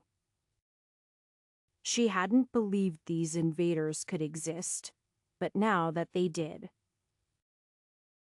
she couldn't stand to let them stay. She glanced over at Calrose, who was likewise pacing back and forth. He nodded. These invaders couldn't have their city, their country, their world. They would fight, though Gadir felt insufficient to make any real difference. It was uncanny to be part of an army where one person could shoot an arrow beyond the horizon. Not only that, the old man did so regularly, declaring something about his targets. The strangest part was that Gadir was able to see the results for herself. When they arrived at the location, sometimes up to half a day later, that was at a leisurely march, of course, but it made her feel worthless. She understood, practically, that there were hundreds like her, and only a handful like him, and that together they could make a difference. But it was still difficult. What is it Gadir started as the old man looked at her? Had she been staring? Maybe she had been. She didn't know when she hadn't been staring lately. Nothing, Elder Anton? She hung her head. The man slowly made his way towards her. It could have been intimidating, if not for his gentle smile. Gadir was assigned to a squad near the archers, though she was pretty sure she was there to just be another body getting in the way and not because anyone thought she could actually help. The old man spoke gently. No, really, I mean it. What is on your mind? You have questions about me. Perhaps, well... She couldn't exactly refuse to say something, no. I was just thinking. What was something inoffensive? How long it would take me, Gadir hesitated. Or someone with the proper talent at my level to reach the same level as you. How long do you think? Elder Anton asked. That wasn't an answer, and now she had to guess. A century to Elder Anton snorted. How old do you think I am? Fortunately, he didn't seem to actually want her to answer that. Cultivators could take pride in their age, but also could dislike being called old. 130, more or less, he offered. Of which, that 30-some years is how long I have cultivated. And you? 2 decades? Perhaps. Gadir's eyes widened. Could that really be true? Wasn't it difficult for people to cultivate at an advanced stage? But he was right about her. What a shame. The man stroked his chin. The structures in place are still lacking. He shook his head. But what can be done in a single generation? His focus returned to Gudir. You learned the modified 99 stars? Correct? Well, yes. Edel Hall was immediately bordering the order, and the body tempering section had been available. Forever. When she was old enough to begin cultivating had been around the same time as the order was pushing for more people to cultivate.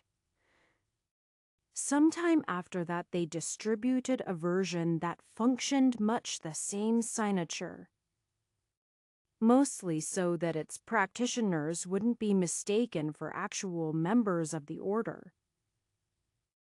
I don't really have much talent, Gudir admitted. That may be true, the old man countered. But I imagine it's more of a lack of motivation. Oh, you may have been devoted to your duty, but you didn't need to grow stronger. Not really.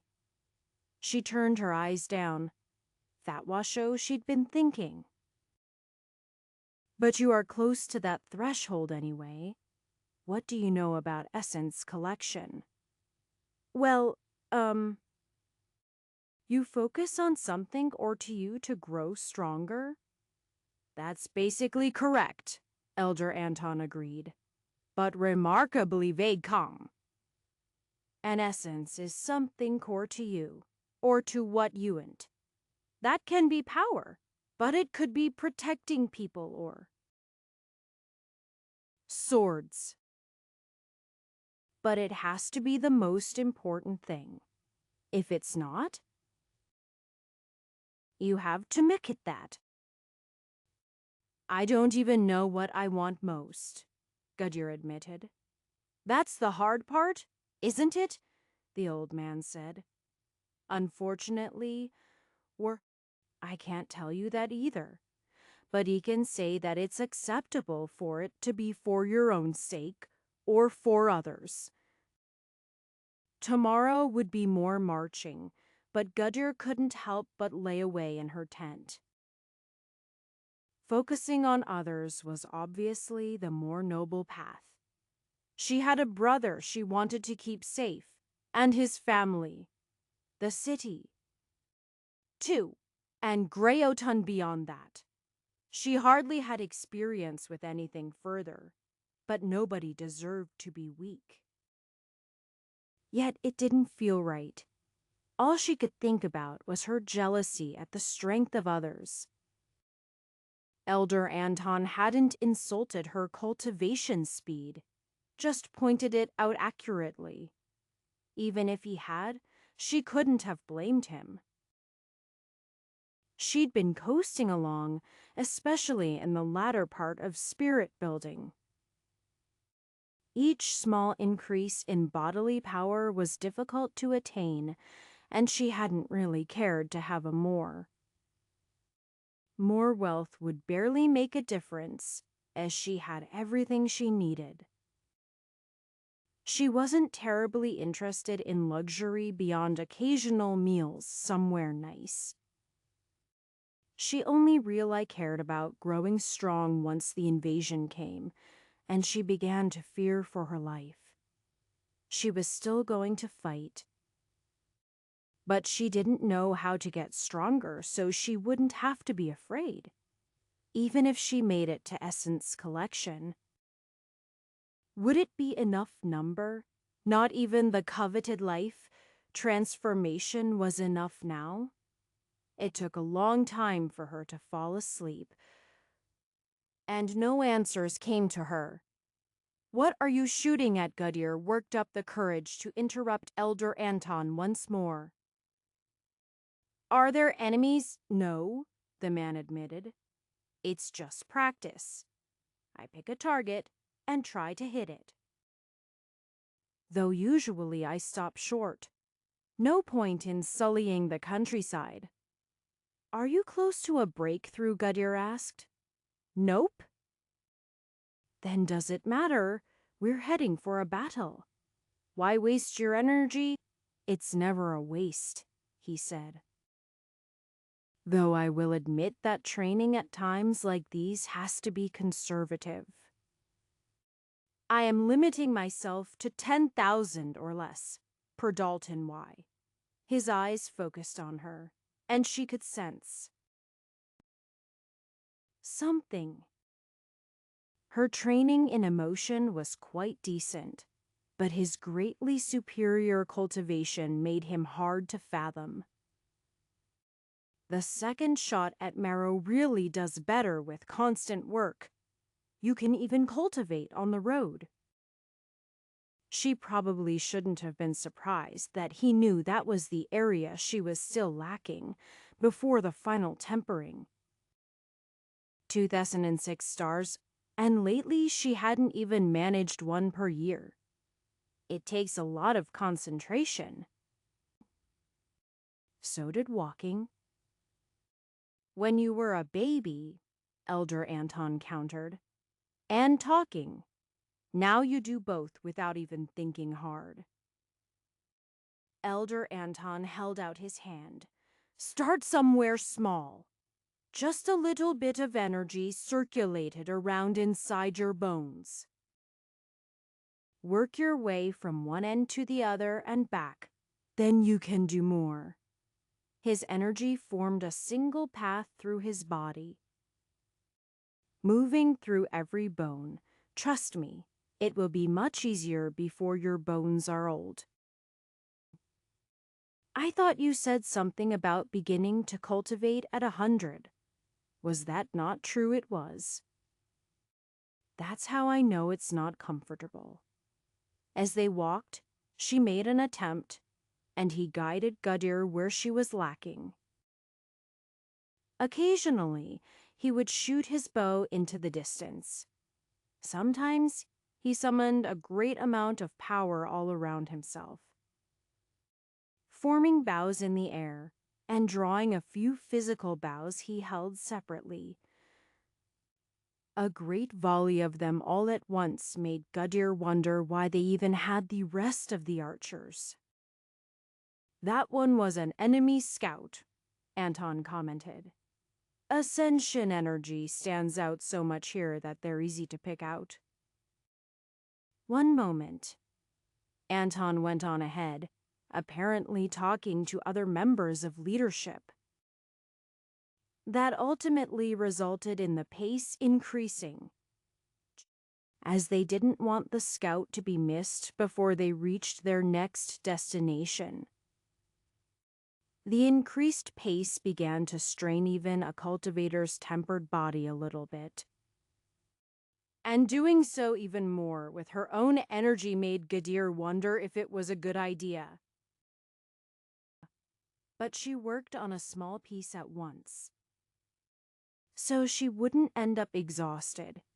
It shouldn't hurt to try, even if she was too late to really make a difference. Chapter 352. The soldiers from the Edelhall militia were organized more tightly than the cultivators from the order. They walked in ranks but were allowed some individual mobility. Calros took note of that, but also how the more experienced cultivators still retained their focus wherever they were positioned. He might have been serving as part of Edelhull's defenses for many years, but none of them really had Tadamak. Sure, they were stronger than normal people and had training in combat, but it just wasn't the same. They'd been able to fight against the few invaders who came to Edelhall. But Calrose thought there was something fundamentally different between them and their old cultivators. He sought out the familiar face of Gadir. Years of working together had made them close friends. But he felt like he didn't recognize her in the last few days. It wasn't a bad thing, but... Gadir. You've been talking to that elder. Are you thinking of becoming a true cultivator? Her grip tightened on her spear. Do you think we can afford not? Oh, it may be too late for that? Calrose shrugged. The Step to Essence collection. It's not easy. You know, our parents' generation didn't cultivate at all. Even someone in body tempering was considered something pretty amazing. We're well beyond that level now. And if you're having trouble advancing, maybe talk to someone, like Elder Anton. He might be able to help. You think so? Calrose shook his head. Maybe for you, but I am not really much of a fighter. He held tightly to his spear. Don't get me wrong. I don't intend to give up here and let these invaders take what they want. I might even die to stop them, but that's not really me. Gudir looked at him carefully. You are not afraid of dying, he shrugged. As much as anyone, I suppose I am. But I'd rather not live in a world without Edelhall the way it is now. So I'll protect it, because we need everyone we can get. Congratulations, Elder Anton said in a way Gadurkina wasn't condescending, but felt like it anyway. She shook her head. I finally finished a step I should have completed long ago. Now it will take me. I don't know. Months or years to complete the next step, even if I could do it overnight. The peak of spirit building is barely different from where I am now. Just because you have a late start doesn't mean you should give up. Anton's kind smile comforted her slightly. Otherwise, a couple years from now you'll regret it. Not if I am dead, she pointed out. You can't say I am really strong enough to survive this battle. None of us are, Anton said firmly. We just have to pick the battles that will get the best results for us. Be that surviving, or having the biggest possible impact on the battle. Anton leaned slightly closer, but I can tell you a secret. Conviction will greatly affect your survivability in battle. Yeah, sure. Except the other side also believes in what they're doing, Gudir pointed out. Just believe harder, Anton grinned. But actually, I have to say that they're more afraid than you are. Then you don't know how afraid I am. Gudir was doing a good job of not trembling. The safety provided by the people around her not being sufficient as they approached an inevitable battle. I do, actually. Where do why? But perhaps I didn't say it quite right. Elder Anton thought for a few moments. You might be afraid. But that is mitigated by your bravery. You chose to fight against stronger opponents, after all. He held up a hand to stop her. And yes, it was your choice. You could have fled into the city, but I know you fought. With all of my allies. We were stronger, Gudir pointed out. That's not necessarily the case here. I haven't quite reached my point, Anton said. You know the battle at the Order. What about it? You drove them away, even killing 3 Ascension Cultivators. That's right, we did. Why do you think that was? Because you were strong, prepared. Sure, both of those things were true. But I will say this right now. They could have killed all of us, and yet they didn't. Not because of any sort of mercy, but because they were afraid. Every one of them, concerned about their own life. Gudir shook her head. I am worried about my own life. But would you be...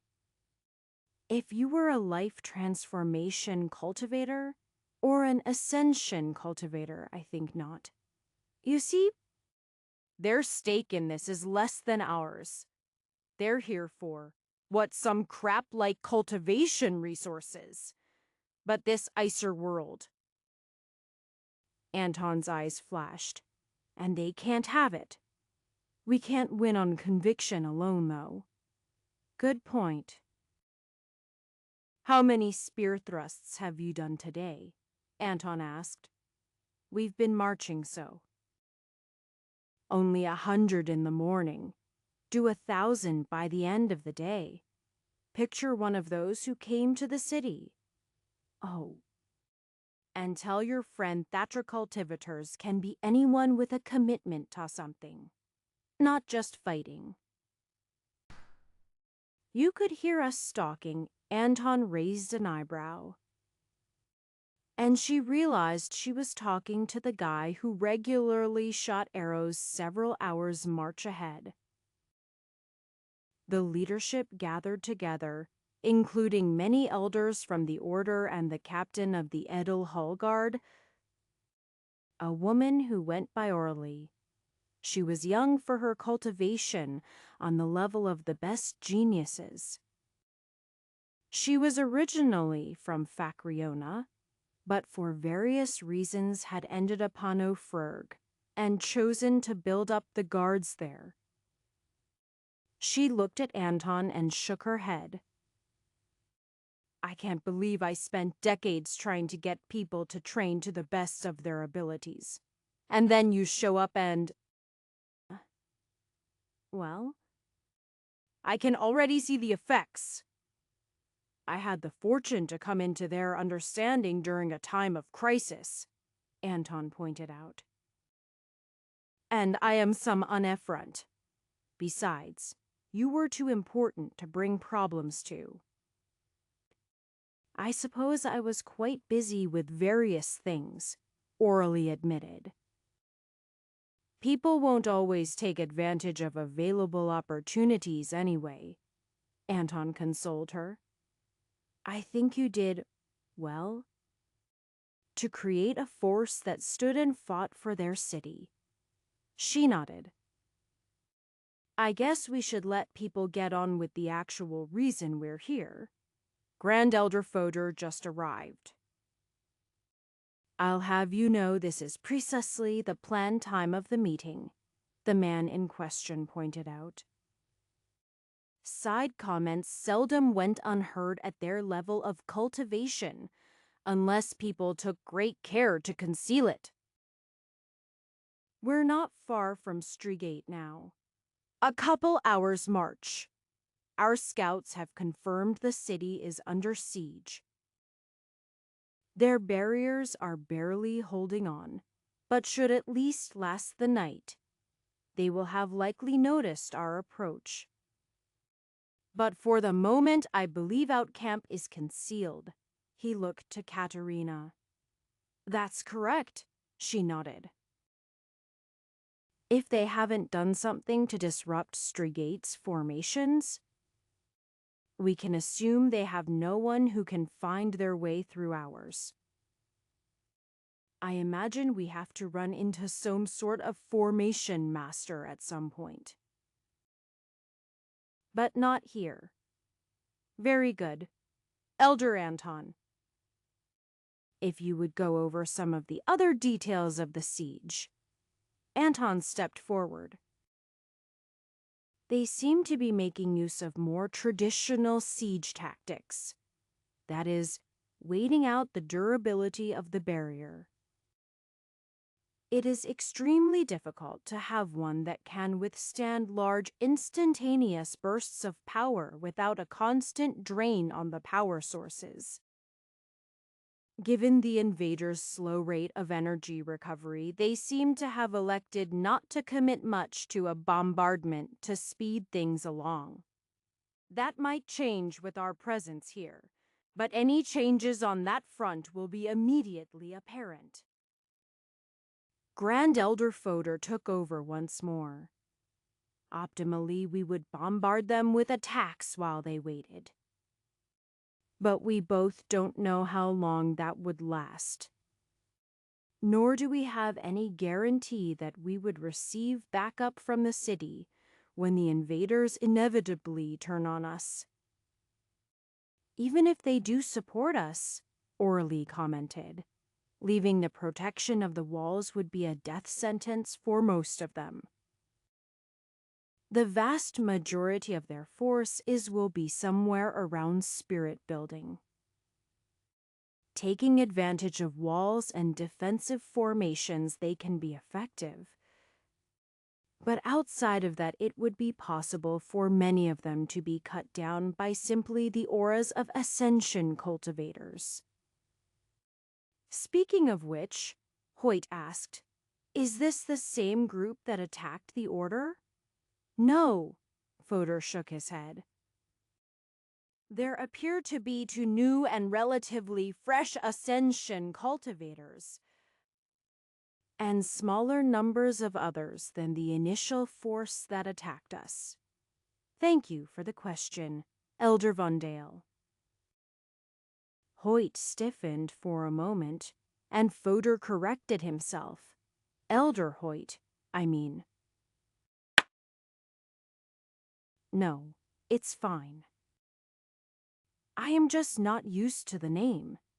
What's the plan? Then, optimally, we get everyone in the city. If the formations still have power, Elder Riley will be able to enhance them to some degree. Then our various force is bombard them under the guidance of Elder Krantz. They won't just let us reach the gates, Orly pointed out.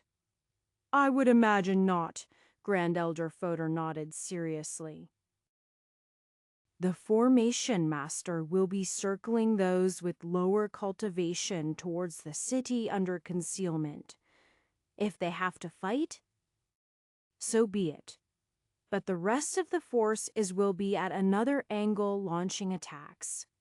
There is some risk to both groups, but the second should be able to break through the enemy force to reach the city in the worst case. But if all goes well, they will endure the attacks until the first group reaches the city. Then the second will fake a retreat to make their way around to the city. What ways could it go wrong? Aside from them committing to an attack on either group, Hoyt asked. They might begin the assault on the city before that, Fodor pointed out.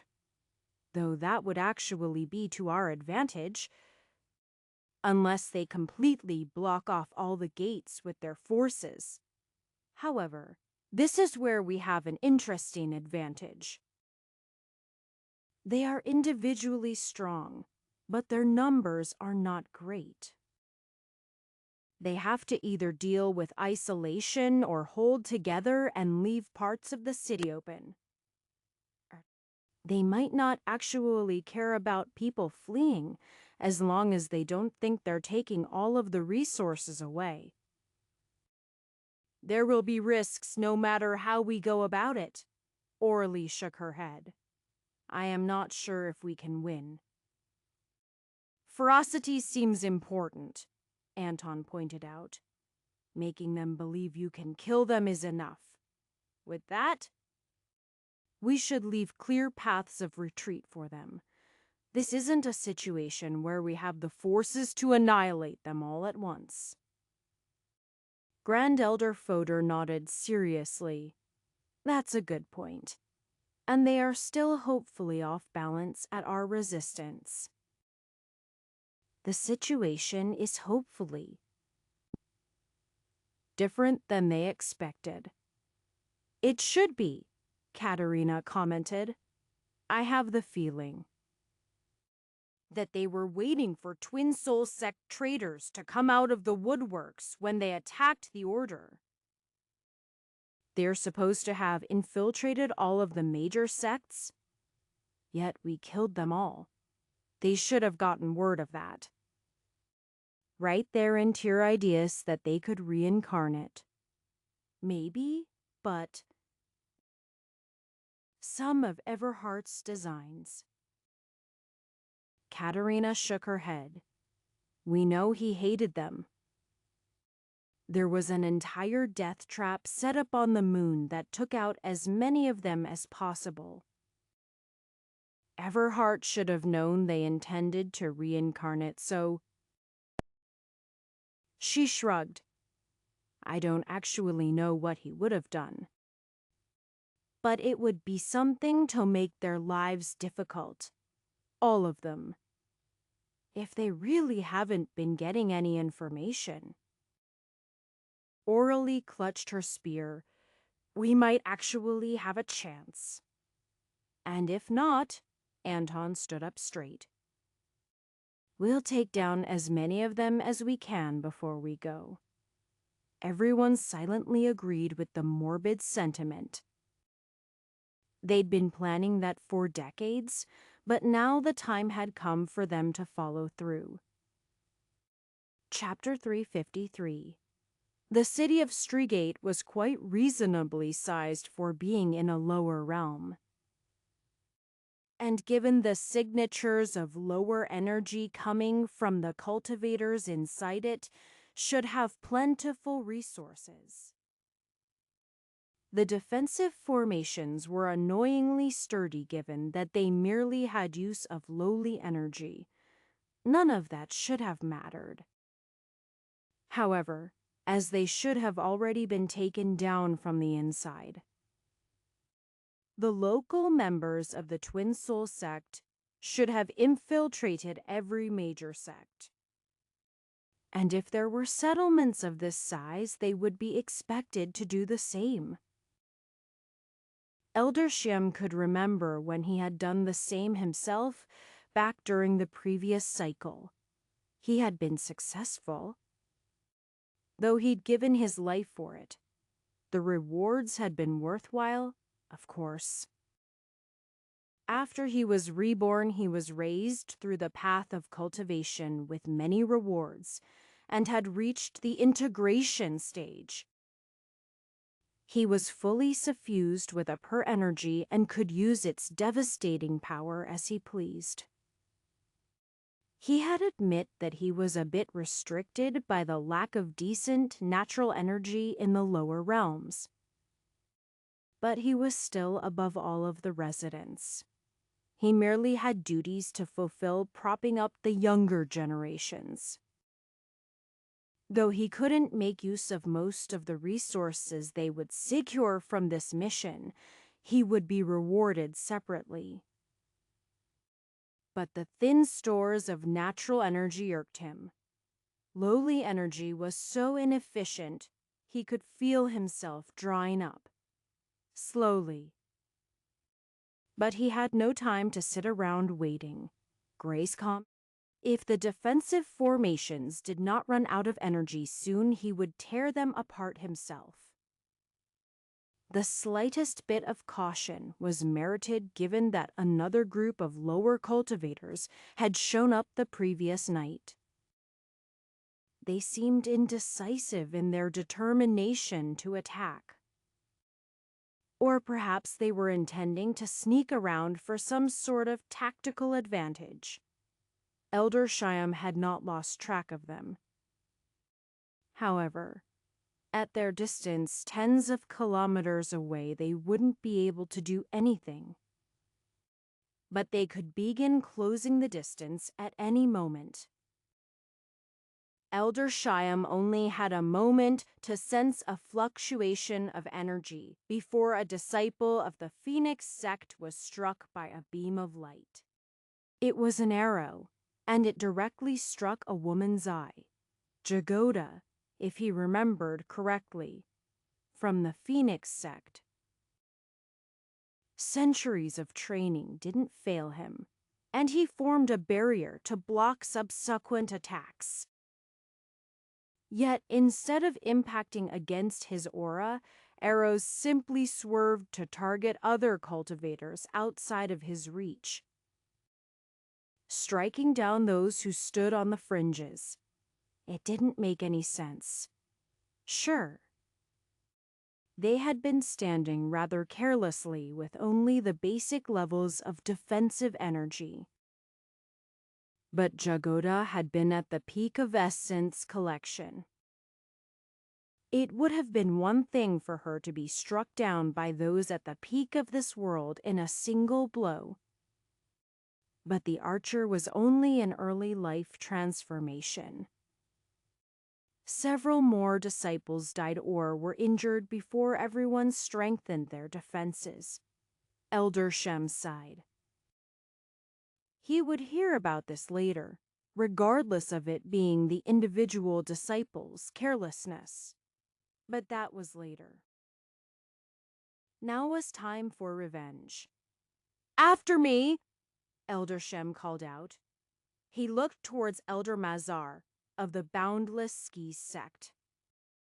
He and those with him would remain in position sieging the city. Shyam began to charge towards the archer. He was aware that the rest of the army was there as well, so he kept his pace moderate. Enough for the life transformation members to keep up at least. They would be able to break apart the enemy ranks before the rest arrived. A more powerful but practically leisurely arrow flew towards Shyam himself. That was a bit arrogant. He batted it away with his hand. Then he winced. It wasn't painful, exactly. But tingly, furthermore. He'd felt a wrenching of his energy. How was he so off balance? He, at least, had kept the opponents within his senses. There was no way he should have any difficulty blocking an attack from a mere early life transformation cultivator. Unless there was some trick to it. Before he could finish that thought, his leg thorns pierced into his leg. The thin spikes penetrated through the textile armor he was wearing between the weave. Only a few of them. But it should have merely been an annoyance. Instead, he was bleeding. The plant was torn asunder a moment later as its grip on his leg tore it apart, but somehow it had pierced through his skin. Ridiculous. For the sake of efficiency, he made note of the thorny vine. As for the arrows flying at him, he dodged them with grace and efficiency. It was better to not deal with them at all if blocking them produced unexpected effects. Yet the arrows he dodged began to hit those behind him.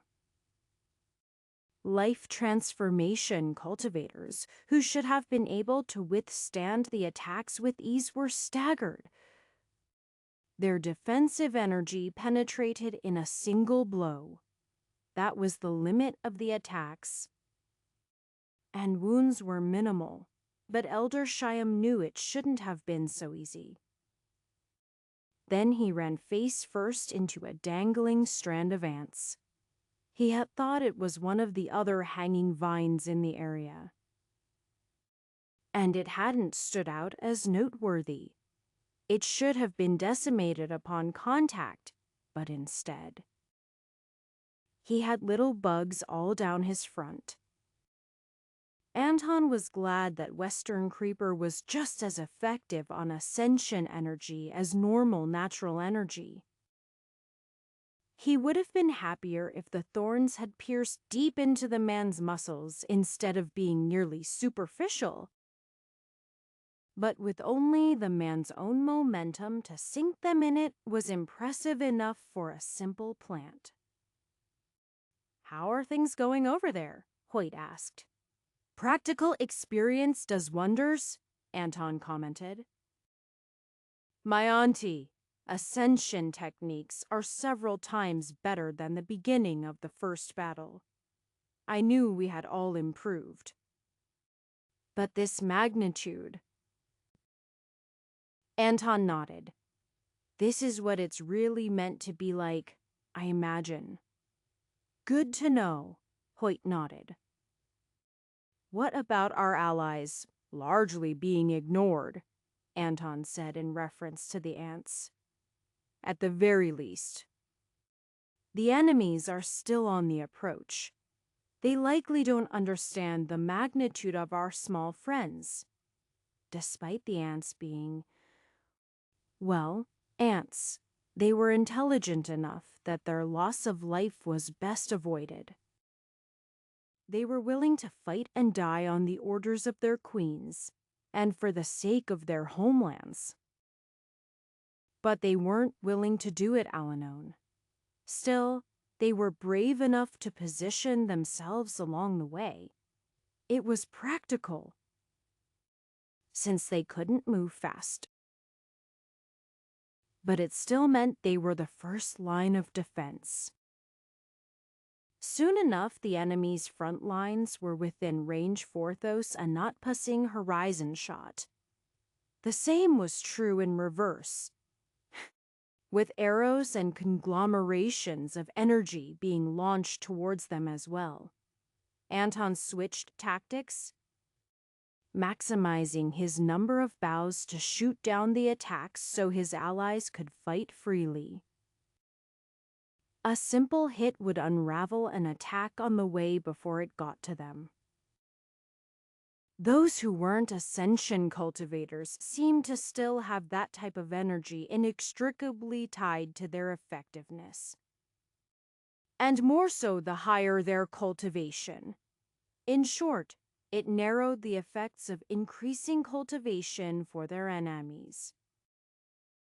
The thorny vines and ants did little to slow the approaching forces, but it was better that they did not. When the enemy cultivators arrived, they were matched 2 or 3 to 1.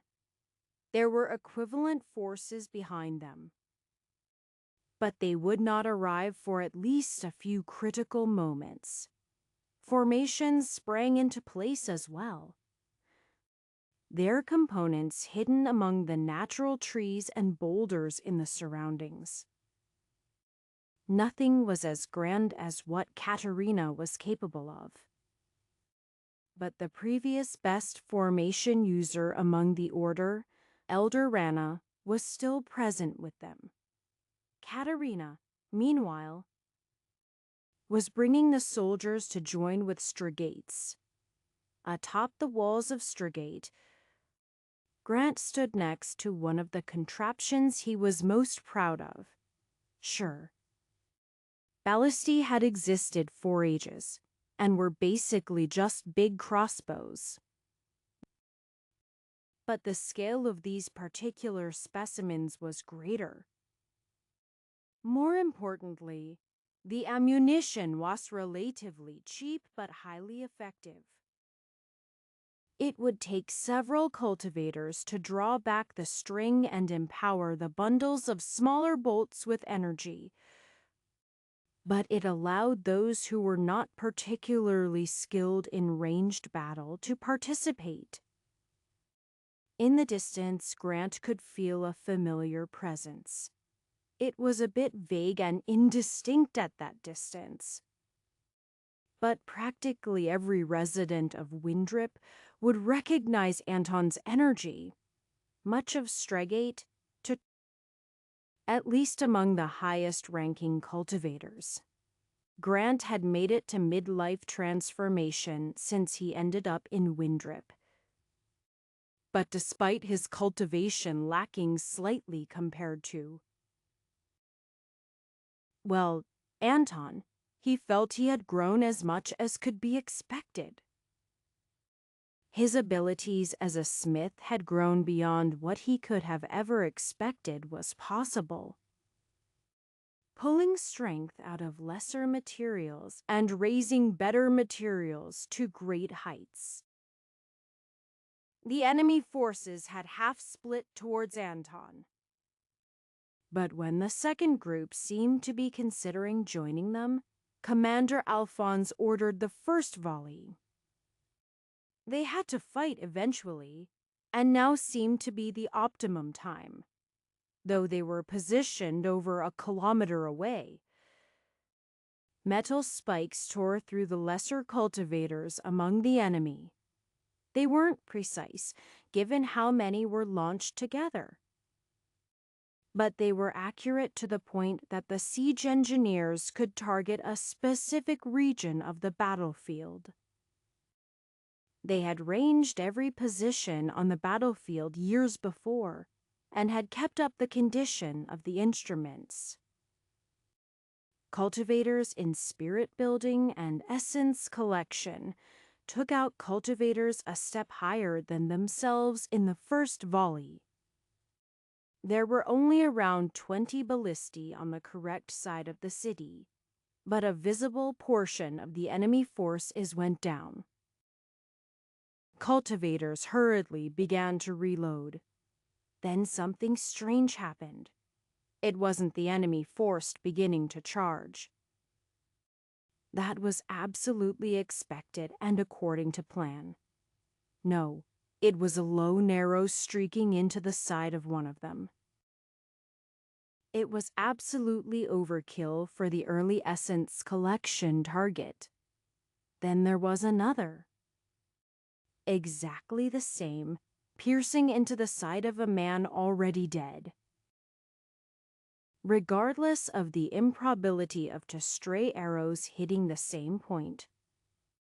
Grant knew that with Anton there was no such thing to begin with.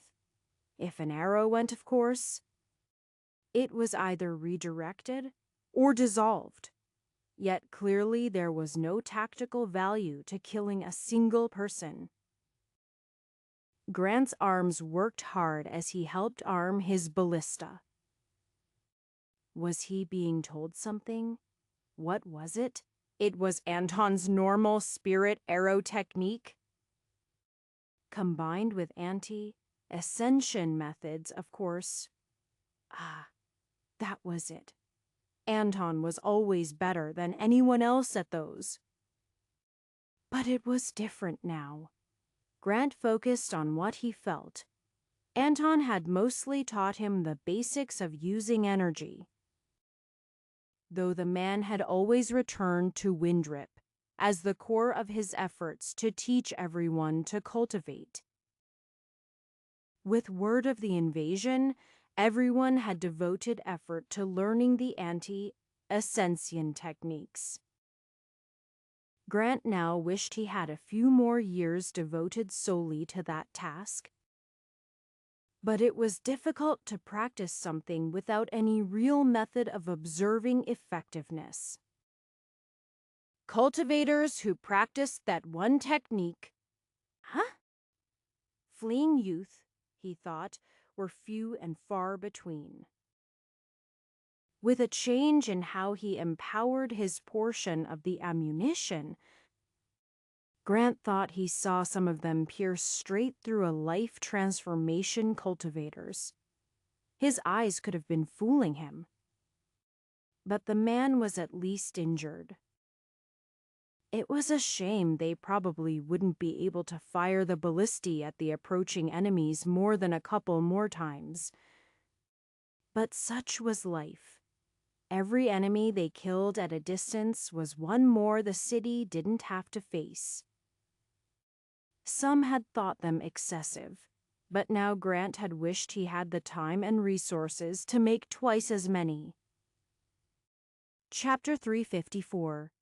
The positions on the battlefield would naturally shift to some extent. But the section of the Greyotan army outside of Stregate intentionally circled around to be closer to the city. That had been the plan all along, since they had no other safe location they could retreat to. Counting on their opponents to just let them go was an unacceptable gamble, and the same was true for assuming their victory. Dealing with only half of the enemy forces had helped, but there were serious losses on both sides. One Ascension cultivator was among their opponents, and though Anton had done his best to wear the man down as he approached, ultimately it was impossible for a single life transformation cultivator to defeat someone of that power even with anti-ascension techniques that were constantly improving in efficiency. Anton was glad that someone in Strigate had gotten his hints, and they were now more effective as well. They needed their best. Or perhaps even more than that. Hoyt and Devon were currently matched off against the Ascension Cultivator. Devon was a few years behind, but had still managed to reach early life transformation. The Chain Harmony sect's techniques and information from the Exalted Archipelago had let him continue to develop his style, and he now used his chains to restrict the movement of their opponent, while Hoyt provided the main threat. The man wouldn't just allow Devon to grab onto him. But Devon had more than a handful of chains weaving throughout the area around them. He was able to avoid interfering with Hoyt's movements while blocking the man's path. Hoyt spread flames throughout the area as well, forcing the man to move through it to attack either of them. The combo was effective enough that Hoyt sensed the man might direct his attention elsewhere.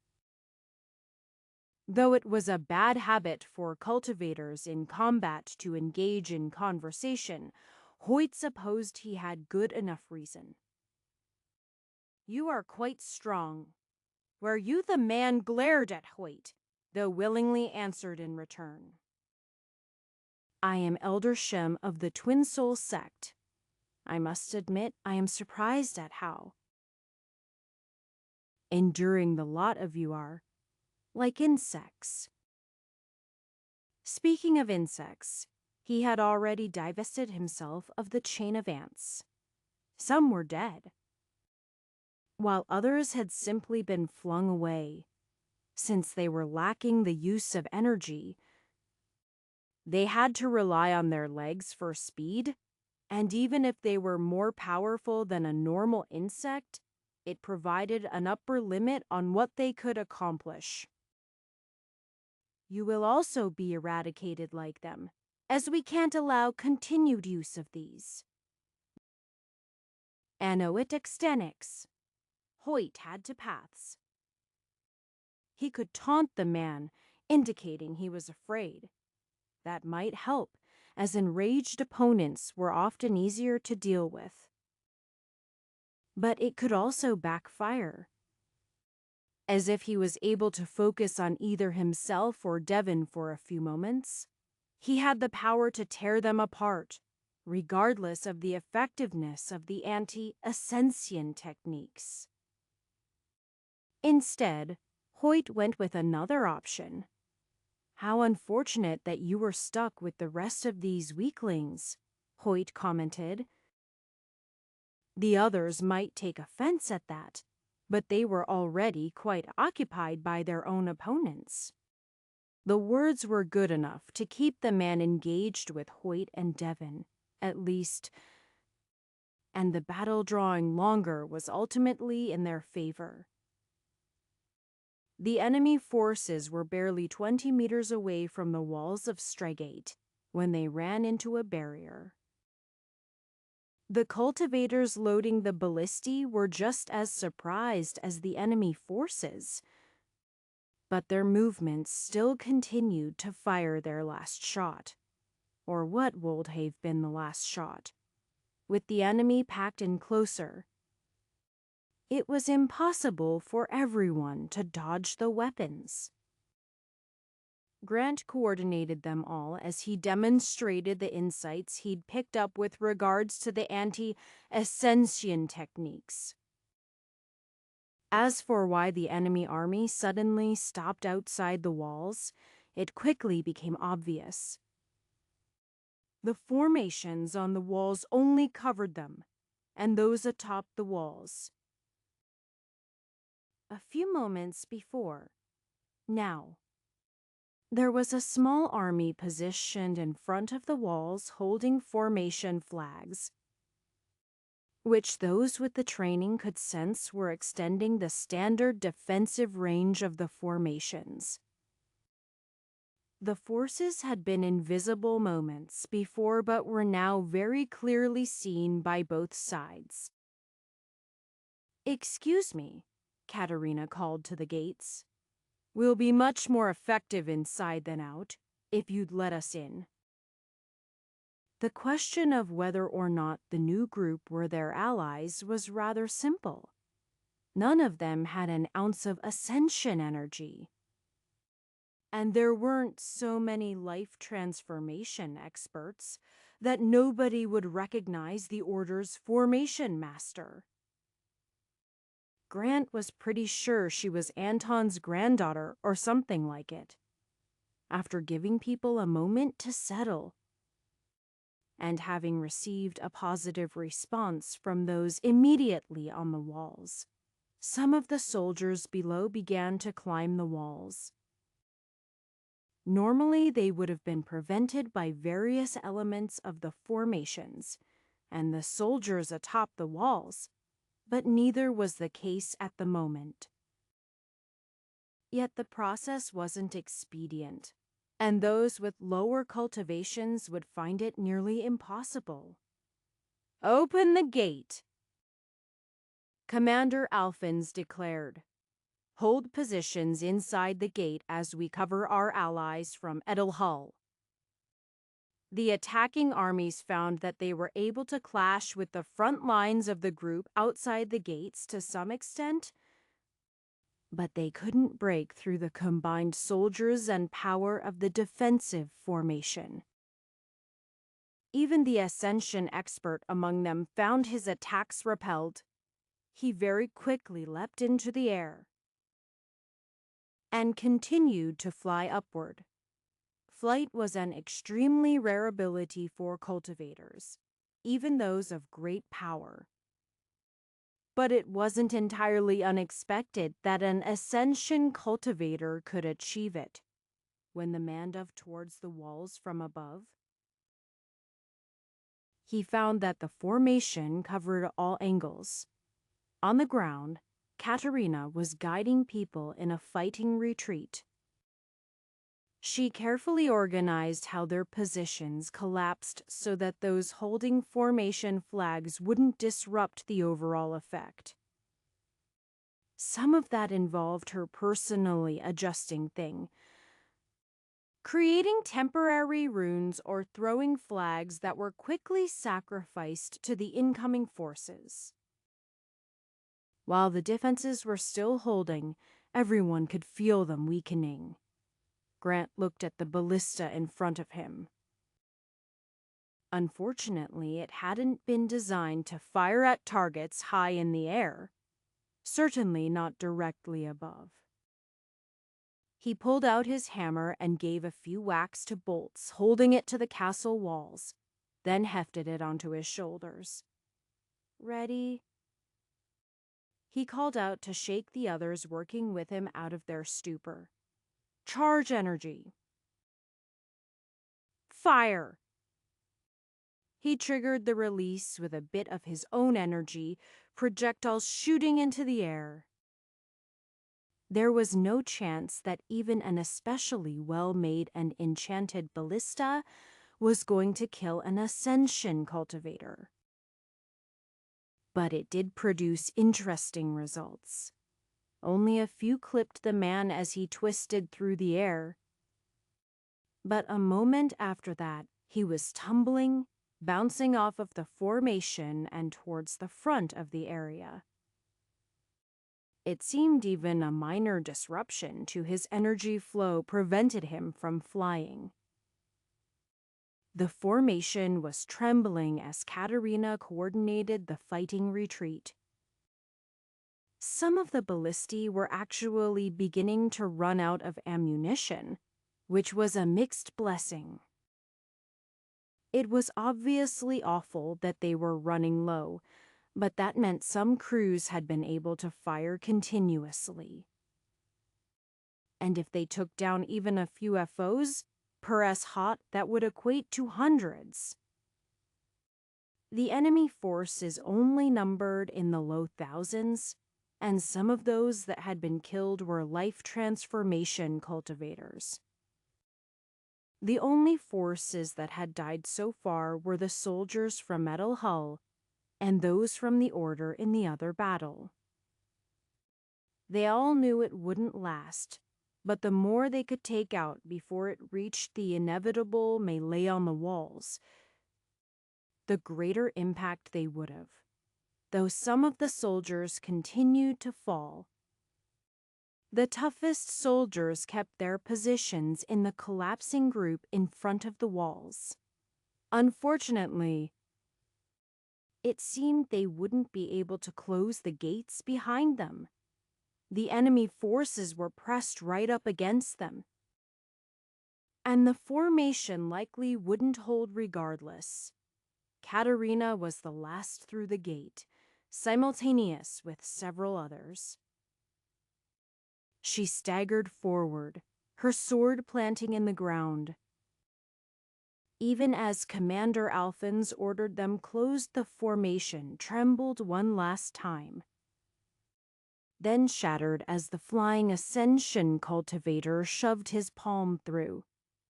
Cultivators began to leap onto the walls.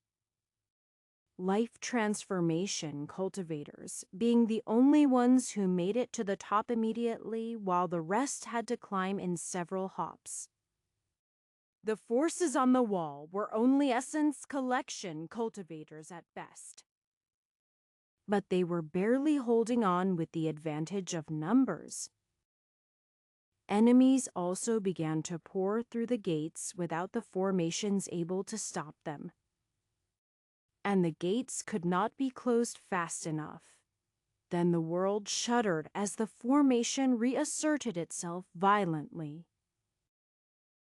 Those climbing the walls were blasted away, while the enemies fighting atop the walls were knocked off their feet. The gates swung inward with sudden force, sending squads flying, if they were lucky enough to not be crushed. The gates slammed together exactly around the Ascension cultivator's arm, which had not moved since the moment Katerina staggered inside and stabbed her sword into the ground. Katerina slowly turned, holding aloft a glowing crystal and grinning. "You always have to bring a little backup." A scream of rage echoed throughout the city as the Ascension cultivator pulled away, leaving his arm behind. With the formation back in place and only a portion of the enemy forces facing them, along with the forces of two cities, they began Tatra-like fight, hoping to eliminate as many enemies as possible. Katerina stepped forward, grabbing the arm as blood dripped from it, her face curious. The cultivators of the Order of 90 set 9 stars had hoped that their opponents would act similarly to the others. And they were right enough. After suffering a number of casualties, the invaders began to retreat. Anton very carefully focused on the closest enemies who were still engaged so that people wouldn't be reminded of how far away they could be with him still shooting at them. The Order's forces were also pulling away, heading towards another side of Strygate. Blocking in the enemy forces would have been tactically sound only if they had the advantage of strength. And even with anti-Ascension techniques, that was still iffy. When the Order's forces were safely moving through the side gates of the city, Anton took a position on the walls and began to make use of his remaining energy bombarding the forces at the main gates. While Streigate had been able to mobilize most of their soldiers in that direction, they had to man the other parts of the wall in case the enemy forces had tried something tricky. Ultimately, attacking a single point was better for the invaders if they had been able to break through. But Katerina was there to renew and augment the formation. She was still doing that. In fact, pulling out expensive crystals and formation flags and sturdier stone pillars of varying sizes. Though Anton had certainly expended a good portion of his energy in the fight already, being able to pick and choose targets as the second group began to retreat as well. The invaders still had the ability to conquer the city if both halves worked together on the assault. But they first prioritized their lives. Well, some of their lives. The thing was, Anton continued to take shots at them until they were well beyond 50 kilometers away. And those who were easiest to kill were also the slowest. Anton methodically set about killing those who were lowest in cultivation, killing dozens of early essence collection cultivators, and then dozens more. His fatigue was building up, but he had the time to find the best and most efficient shots. Then his arrows began to lag at the 70-kilometer mark, before he stopped firing after he shot several dozen useless arrows. When the invaders stopped to make camp far to the northwest, almost halfway to the border with Estuary, Anton considered whether or not he should continue to harass them. He decided against it, not because they didn't deserve to have people shot in the middle of the night, but because giving away his true range was wasteful at the moment. Besides, he would like to be fresh in case they chose to march on Streigate once more. And if they chose a different target, he wanted to be able to join the forces following them. Chapter 355. Reviewing the casualties from the battle was actually uplifting. Damage to Streigate's forces was minimal. Fully powering their formations once more would take some time. But the ballistae were a great success. They were a way for lower-ranking cultivators to combine their energy without interfering with each other and to cause actual damage to the enemy forces. Edelhull's forces lost more lines, but they were minimal. The Order, as the most visible threat and the basis of the distraction, ended up with heavier losses. Yet because of Hoyt and Devon holding off the Ascension Cultivator, the damage was much less than it could have been. More injuries than deaths on their side. They couldn't afford to wait while people recovered. But they also couldn't give up their momentum. It had only been a short time since the invasion began.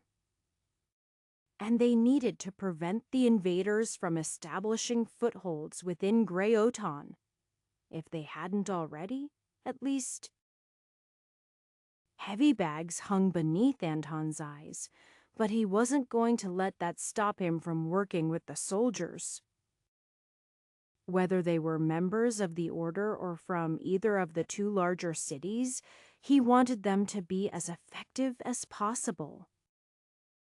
He was pleased to see how many people were willing to show up the day after a battle. Even if the soldiers of Streigate had avoided injuries for the most part, enduring a siege was stressful. Other days of training would be mandatory. But Anton suspected most of those who could walk had shown up even for this non-mandatory training. "It's good to see you all," Anton addressed them. This invasion was anticipated, and all of you trained to fight. The fact that we are still here shows the situation is not hopeless, and one of our best weapons is a certain form of training. Until now, it was impossible to get much practical experience fighting against ascension energy. But over the course of these recent battles, many of us have gained valuable insights. We will demonstrate what we've learned, then individually guide and correct as many of you as possible. Those who learn most quickly will, as always, go on to teach others. They split up into smaller groups, between 1 dozen and several dozen per teacher. According to what they could manage, there were more with practical experience. But some were injured and others simply not suited for teaching or simply resting. Anton would rest too, at some point. But first he had teaching to do. He demonstrated the differences in method he'd picked up with his bow. Though as a method of arranging energy it worked for any weapon. Maximum disruption with minimum effort was the idea. And it was clear that nobody was ready for it. Don't forget that even the lower-level cultivators among the invaders make use of ascension energy. Anton was going to comment on them being unbalanced because of it. But he wasn't sure he knew enough to confidently make that declaration.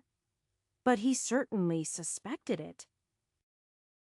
He sussed ascension energy, but it was not part of himself, but something extra. Perhaps it was a perfectly sensible method where they came from. But while they were in this world, they were somewhat less effective than it seemed they should be. Especially when their energy was disrupted by surprise. A few more shots arced into the air. Slowly and carefully drawn out to make it easiest to replicate the important parts. Then Anton's face grew hard.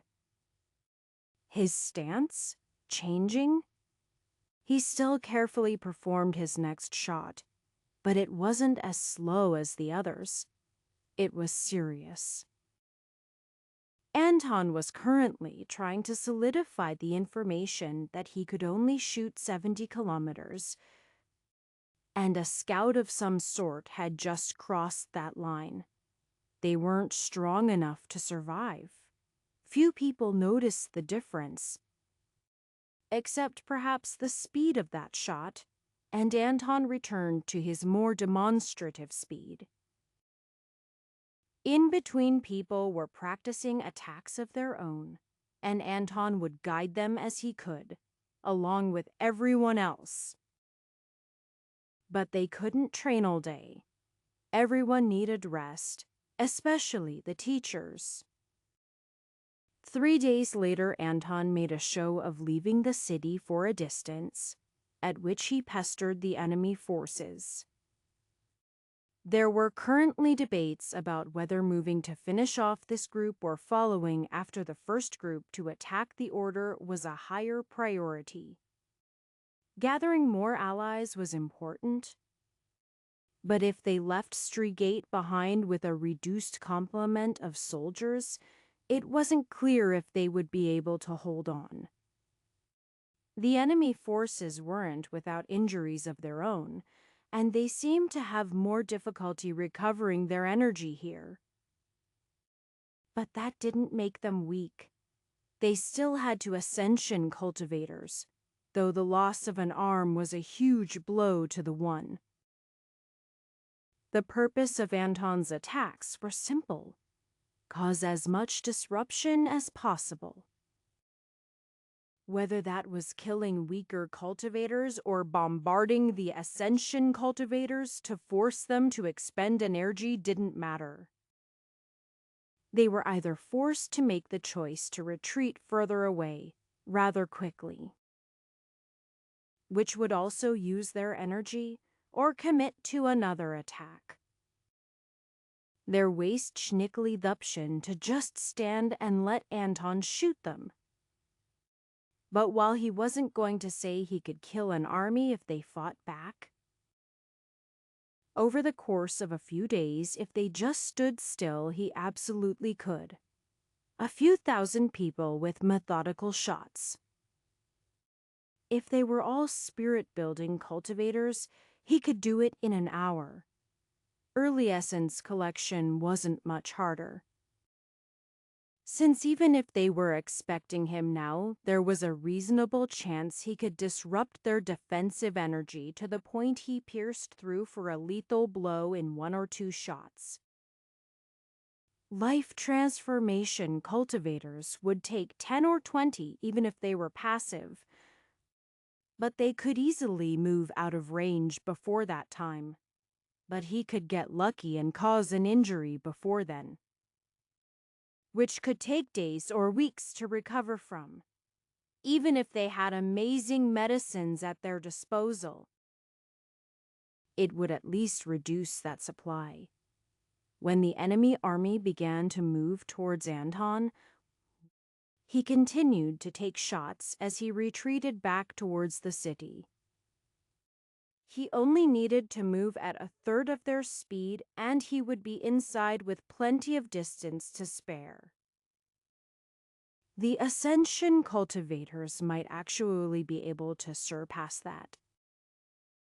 But Anton wasn't alone, and something about one of them having lost an arm made them hesitant. "They're still coming," Anton noted. "Good," Katerina said. "They're making the decision for us. If they really attack us in a defensive position, we can deal with them. And this time we won't have to let them retreat so easily." The first battle had been to get into the city safely. The weaker soldiers from Metal Hull needed the fortifications, while the stronger cultivators among them and Streegate could still benefit. The Order's members, too.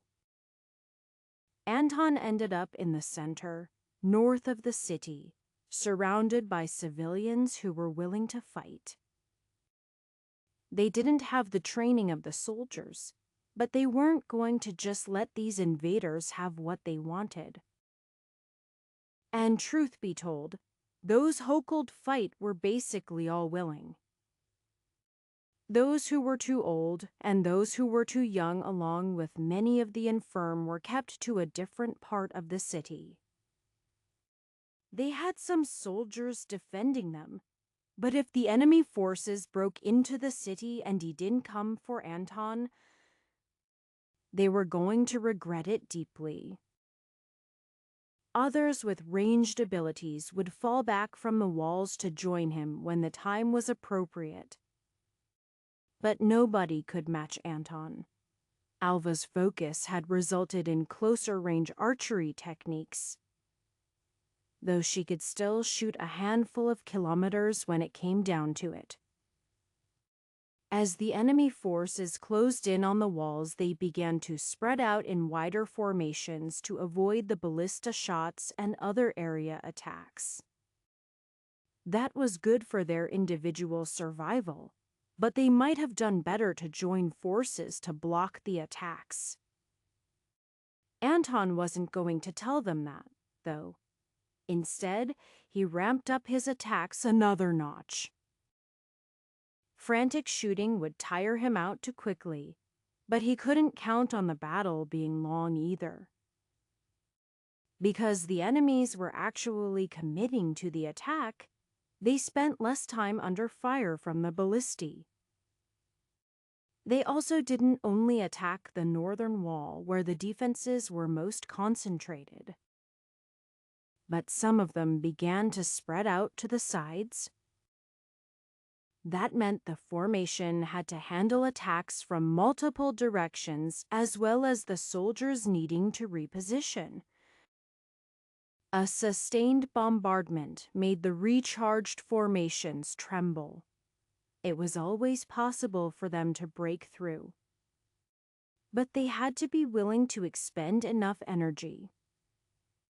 That task was made more difficult by the attacks launched on them meant to disrupt their energy in return, or kill them. When the opportunity arose, the enemy forces spreading out also provided a small advantage as more ballistae were able to be put into use. Hundreds of the invaders died before they were able to break through the formation, which they did by having the two Ascension cultivators attack from opposite sides of the city simultaneously for the final blow.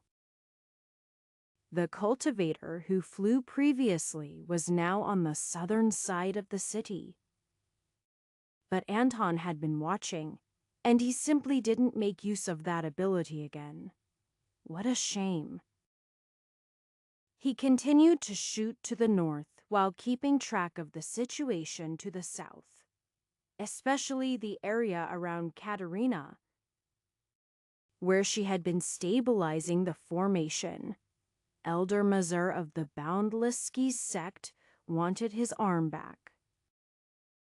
It was ridiculous that this formation expert had been able to cause so much trouble, but he knew she was critical. And she had taken his arm. As the formation fell, he clenched his fist as he leapt onto the walls, landing with a gust of wind that blew away the nearby defenders.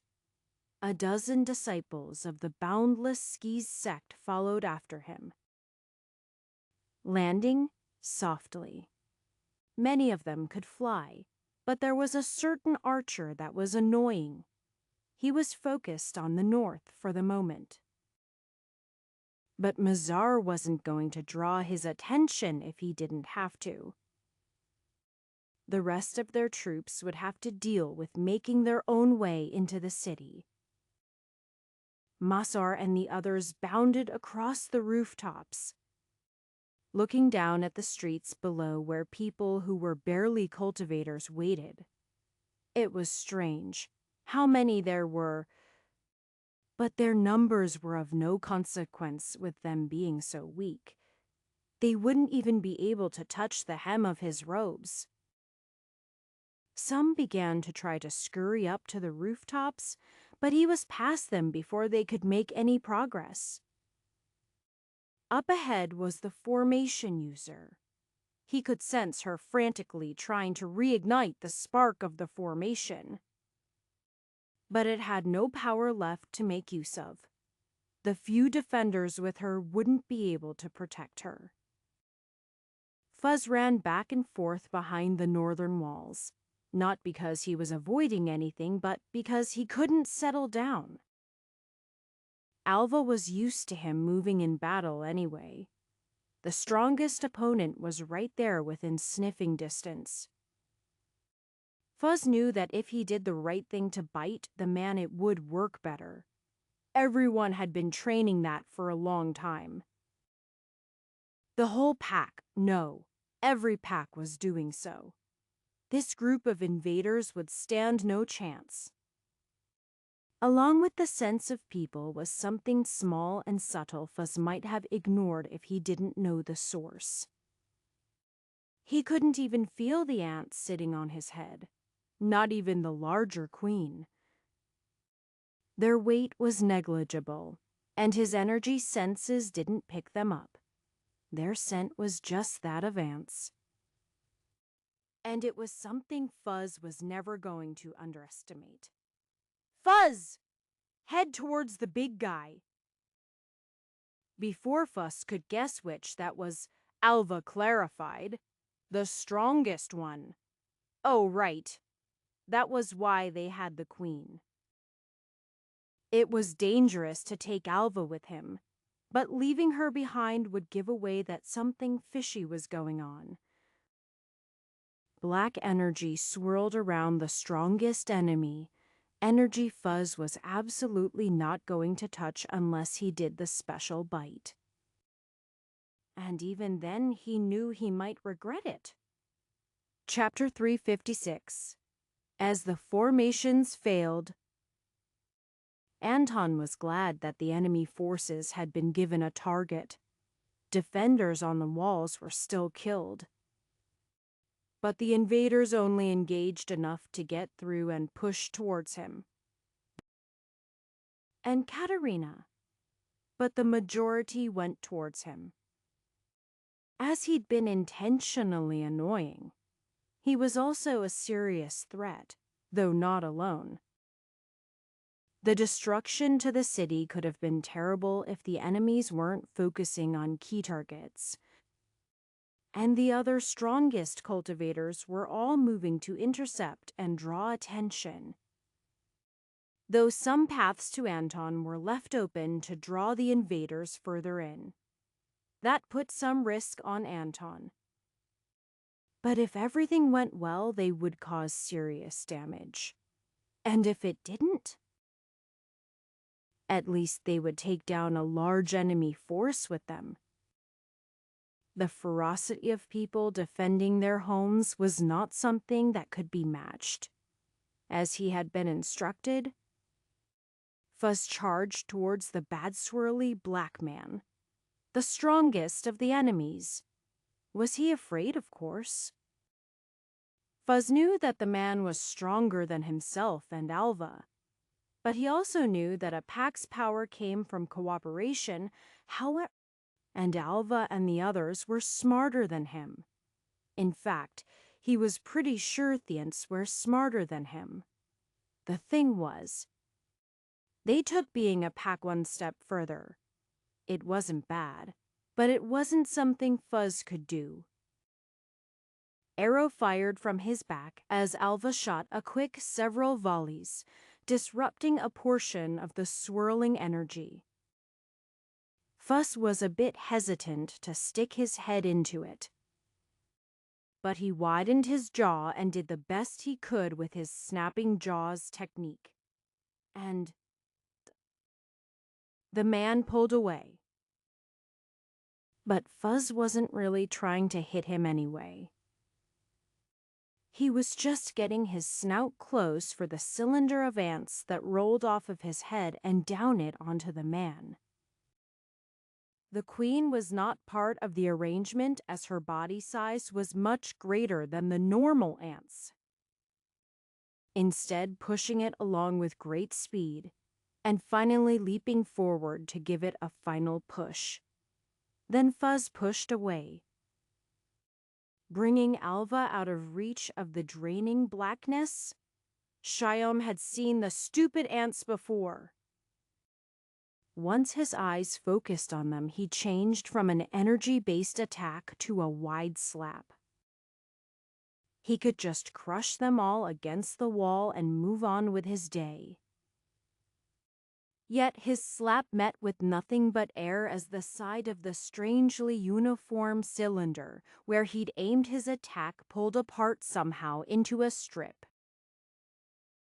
Shyam hadn't actually thought about the strange arrangement they were in with the ants woven together like a mesh before that point. And then they were on him. He realized he'd missed something else when his earlobe was bitten off by an exceptionally large ant. By the time he could try to crush it, it was pulled away by the strange wheel of ants, spinning along with them over his head and down his neck. They circled around his torso, biting at him without ever stopping. Their movements were faster than the other ants, and the coordinated ways they avoided him almost made him think they could predict though he was going to attack, which was nonsense. But the big one did seem to be a bit of a problem, with jaws big enough to bite more than just skin deep.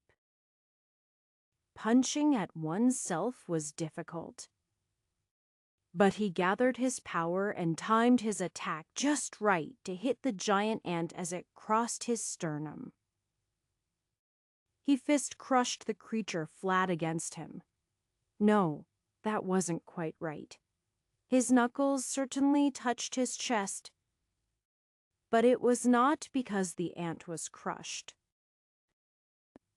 but instead because his bones had given way. Elder Shim coughed as he felt ribs piercing into his lungs, which made the whole thing worse. Were these really ants? Elder Mazir and his squad from the Boundless Skis sect took positions around the formation expert. She sheepishly hid his arm behind her back as he glared at her. It was almost as if she was taunting him with it. How foolish. Well then, woman, looks like your formations have failed you. You'll die slowly for this. It will be such a pain to reattach that arm. There were a few Essence Collection cultivators around her. But even all combined, Elder Mazur could take out them and the woman. With the others, he wasn't worried. Any other reinforcements were still quite distant, so he didn't feel the need to rush. You people are strangely resistant this time? What made you think you had a chance? The woman shuffled around nervously, tightly clutching his arm. He was going to cut off both of her arms before she died, just for fun. Well, have you ever heard of Everhart? What? That asshole Elder Mazur frowned. Oh, right. He was from the world, wasn't he? So what? Well, he was a formation master, the woman said. And what? You are his disciple or something? The woman made a disgusted face. Oh, no way. For one thing, I am not that old. And he's kind of awful. Everybody hates him for coming up with forbidden techniques. She waggled Mazar's arm as she talked. I mean, can you believe he came up with killing formations that made use of specific people's blood? The thought processes of an integration cultivator were even more rapid than other cultivators. Well before she was done with the sentence, he had understood what she was saying and was moving. But it was already too late. Because he was trapped. All of them were. What's more, Elder Mazur felt a pull. The stump below his shoulder twinged, and his energy started to pull away from him in strands. Actually, it gets much worse than that, the woman said. I can't say I understand it all. And I wouldn't wish the consequences on my greatest foe in the world. But as you are from another world, I've made an exception. Mazar had already tried strangling the woman. But it seemed that he and the others were caught in a sort of ring. His arm was stopped before it could get to her. And there was a sting as he felt a surge of power drawn from him. He tried once more, gathering winds around his fist and punching with the condensed fury of a tornado. He was blown backwards, bouncing off the outer section of the ring. A moment later, his bandages tore off and blood began to flow from his stump. The others with him were launching attacks of their own. And while they didn't seem to be having the same troubles as himself, they simply weren't strong enough to break through. Well, a formation made from his own energy it seemed, but Mazar sensed a weakness. It was a ring, but it couldn't continue forever, and didn't seem to have a top. He launched himself upward, flying into the sky, the others following. There were many things to keep track of in a large battle, and Anton would have felt selfish if he focused only on individuals he particularly cared about, like his granddaughters. That was why he was glad that they were also the same places with the Ascension cultivators. He could target the biggest FOs and protect his family all at the same time. To the north, the one who had identified himself as Elder Shiam was learning that insects were something he should take seriously. But Anton didn't mind reminding him that people heckled in scents were also dangerous. He knew there were approaching enemies that he could be dealing with. But the citizens of Streegate were swarming anyone who got close. He took a few shots at key areas, but focused mostly to the north and south. One shot towards Shiam, and a wide shot from his sword bow to the south towards the flying group that seemed to think he hadn't been paying attention to them. He swiped several of them out of the air at the same time, their flying technique requiring a careful balance of energy that they couldn't maintain when struck by anti-Ascension techniques.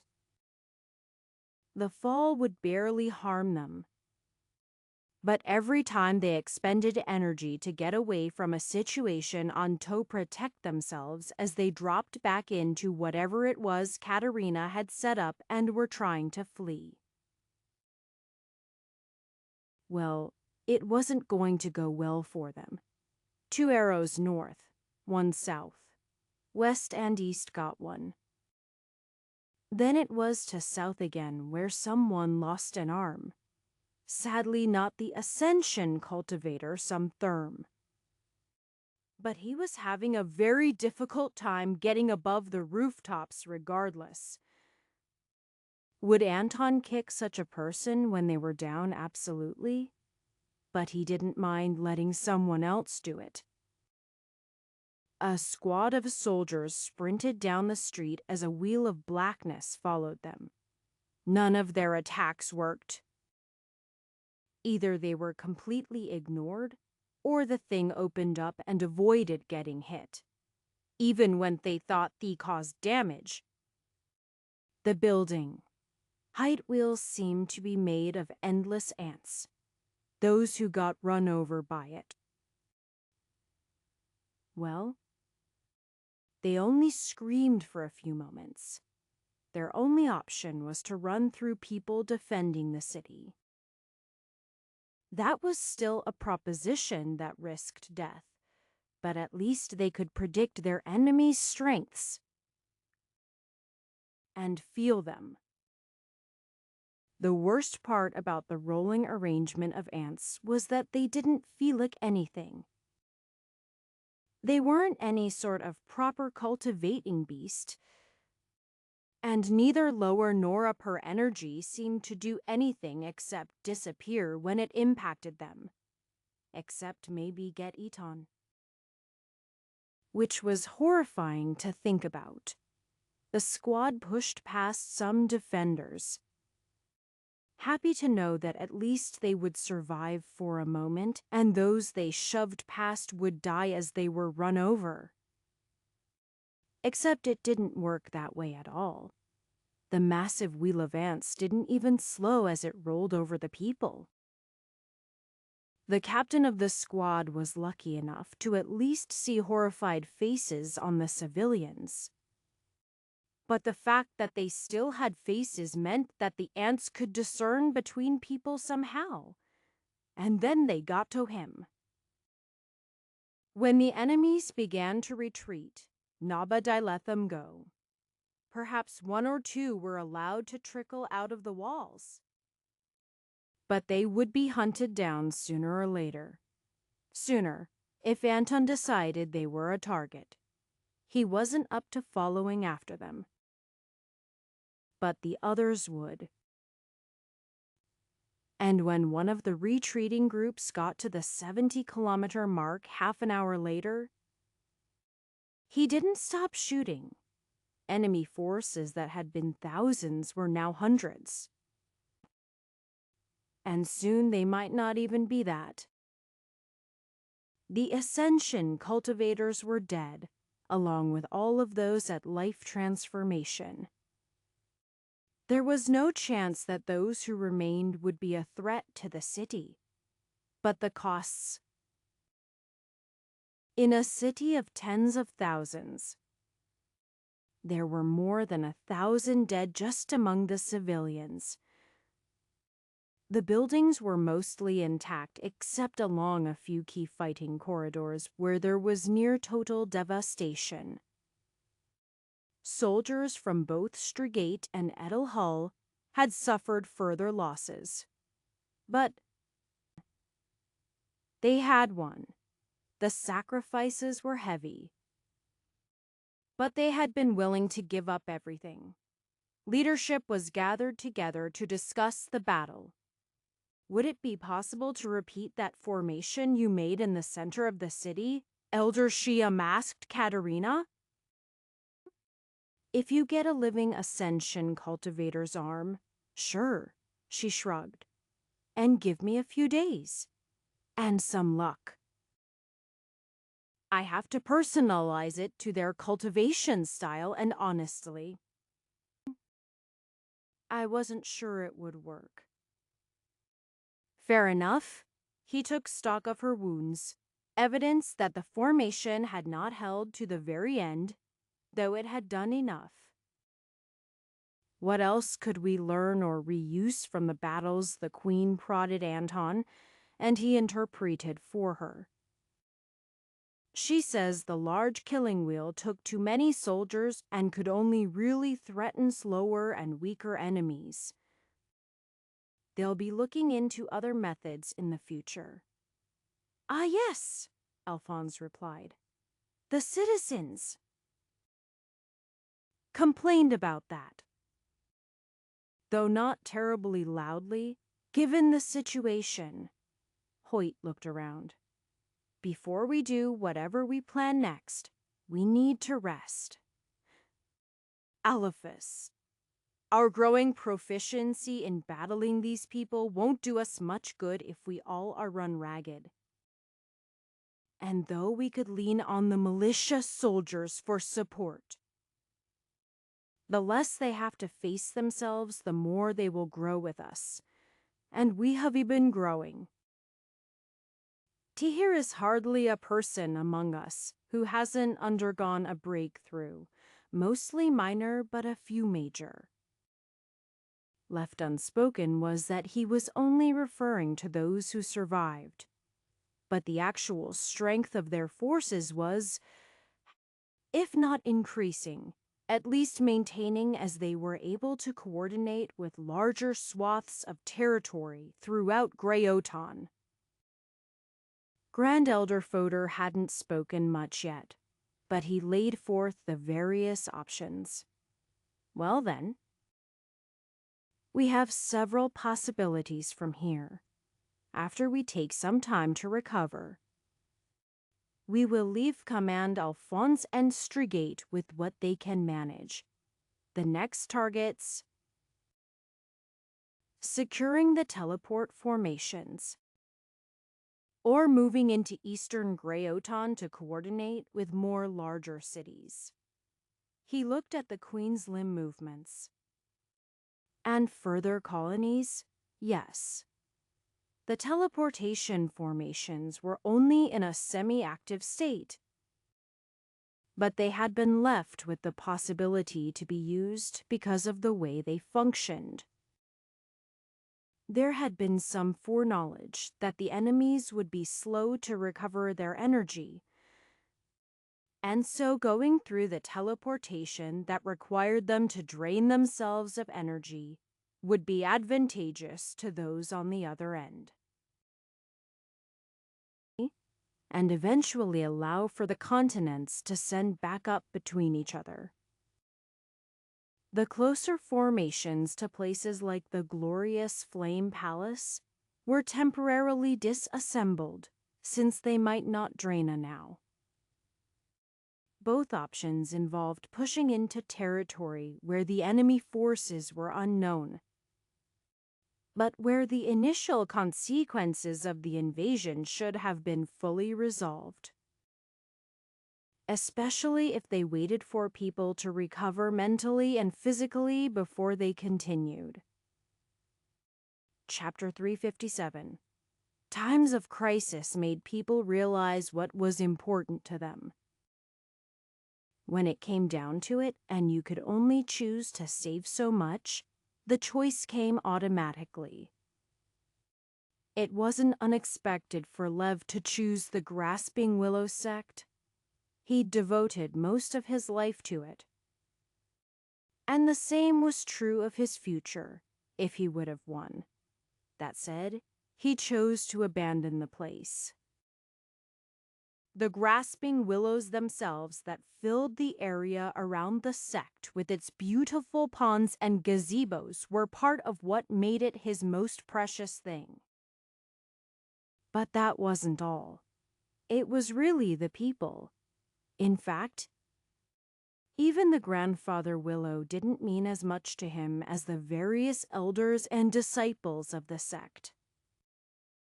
With all of that mentioned, he still found himself among the roots of the grandfather willow. Just because heckled abandon it didn't mean he thought it was responsible. It was a place of great power. Exactly the sort of things the invaders would be interested in. Chopping down and using for firewood, or whatever they did with the resources they stole from this world. It was also highly defensible. When the initial descent had come, a group had landed nearby, finding it to be a tempting target. When they moved in, they hadn't expected it to fight back with such intent. They would have been partially right in that assumption, but the grandfather willow wasn't going to give of itself so easily. Not for those who would tear it apart. Lev knew that somewhere Anton was making good use of the bow he'd constructed from a piece of it. But that made use of a fallen branch and a single vine. If people who didn't care were to look for the most useful part of the tree, they'd come for the heartwood and carve the entire thing apart. But to do that, they would have to get through Lev, who was wrapped solidly in a bundle of roots, bark, and the solid wood of the trunk. Only his head stuck out, facing up the valley towards where the invaders repeatedly tried to get close. The first time they'd been moderately easy to repel. At signs of resistance, they backed off and took a look around the area. Members of the sect had scouted them going through what remained of the sect proper. Though if the grasping willows had done it right, there wouldn't be anything worth their time. Whatever they found, the invaders soon returned to the grandfather willow. A single ascension cultivator was at the head, but they also had a good number of life transformation cultivators. Meanwhile, the grasping willows only had to life transformation members beyond Lev himself, since the previous generation had none. It was a great step ahead. However, it did make resisting the enemies somewhat difficult. The many tendrils of the grandfather willow flailed and grasped as the enemy forces marched. Lev directed and empowered them as he could, but often he had to leave them to their instincts. There was simply too much to handle. The grandfather willow had great stores of energy, but it was hardly conscious and made no active choices. Lev in his current state was able to control that, fending off attacks that would have otherwise easily cut through the defensive vines. The only opponent he couldn't stop completely was the Ascension Cultivator, who roared with the power of a dragon. Not that Lev had met one himself, as the near-mythical creatures were basically extinct. Perhaps due to the efforts invaders desiring their valuable bodies? Though it was possible that the native inhabitants were also to blame. Even if they weren't hunted for their valuable everything, they were dangerous and were usually killed off when found. Regardless, the image of the Ascension Cultivator was a nearly solid representation of a 10-meter-high golden scaled beast. With wings and a long neck, the power of the teeth and claws were real regardless, but the roar was the worst part. Body-tempering cultivators had collapsed to the ground when the man was at the far edge of the grandfather willow's canopy, and they had to be moved to behind the great tree to protect them. Those who were somewhat stronger were knocked flying or momentarily stunned every time the man roared. Lev twisted the branches of the grandfather willow to block the sound waves whenever he got the chance. But he also had to keep the life transformation cultivators at bay. Those who could fight were harassing the enemies from all sides, but the enemies were matching kill for kill. Even with Lev controlling the grandfather willow, and they were getting close to the trunk where he could be attacked directly. Though it was more dangerous that way, Lev was glad they were making him a priority target. He wouldn't mind sacrificing more of himself to protect the sect. As the dragon claws swept through the hanging vines, Lev relaxed the energy surrounding them. It still protected them. But if they resisted the cut more than the force of the blow, they would simply flail about instead of being destroyed. Flexibility was one of the best traits of the grasping willows, after all. He was only a few hundred meters away from the main enemy force now. Such a distance could be covered in mere moments by powerful cultivators. Lev himself could not move. But he had no concerns for his main body. Instead, he was the grandfather willow, bending inward to fight the foes beneath him. As they pressed closer, the ground shifted as he called upon the roots of the tree. Moving the roots would ultimately damage the tree.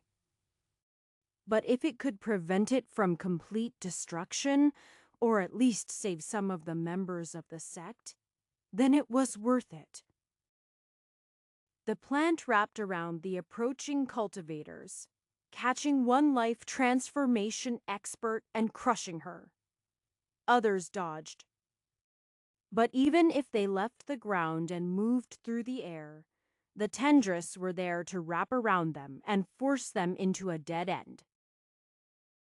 Controlling so many different parts was wearing down Lev's mental ability, but he couldn't accept any less of himself. Soon enough, he was close enough to be affected by a roar. His position was unmovable, but he felt his head ring from the power. Some of the tendrils he was counting on were sliced apart or chomped through, but there were more to bring to bear. Not an unlimited number, but with the roots to call upon as well. It would be enough. It had to be. As the Ascension Cultivator got even close, Lev activated his other technique. It was one developed by him. Not something he had sought out, but instead something he made use of. Tiny particles of his energy were floating in the air, barely discernible amongst the background of the grandfather willow's great presence. That very energy was what allowed the rest of the grasping willows to hold together at all during the series of battles. The tiny particles of energy latched on to the Ascension Cultivator, but the man didn't seem to notice. Not at first, anyway. When Lev had firmly sunk his roots of power, though the man's defenses and began their assault, there was a strong reaction. First, a roar, not one simply meant for offense, but one of pain and outrage. Lev was making use of anti-Ascension techniques along with his Moss-inspired techniques.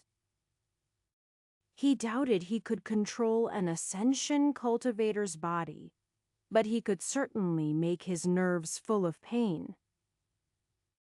And disrupting the man's energy was extremely important as well. Lev swung a dangling tendril at the man, intending to enwrap him, but instead simply battering him away as the man let the momentum push him. The ones beyond weren't fast enough to twist around him, but there was always another chance. The slash of a claw from over a dozen feet away still scarred the bark of the grandfather willow above Lev's head. He couldn't move, but he had more than enough energy to call upon to shield himself from at least a few attacks. The deciding factor in the battle was something that looked like just another hanging tendril, but was decidedly not. Instead, it was a great snake. And though they were often interested in finding their own prey among any cultivators who stumbled into them unwary, something had made them leave the grasping willows alone during their current occupation of the tree.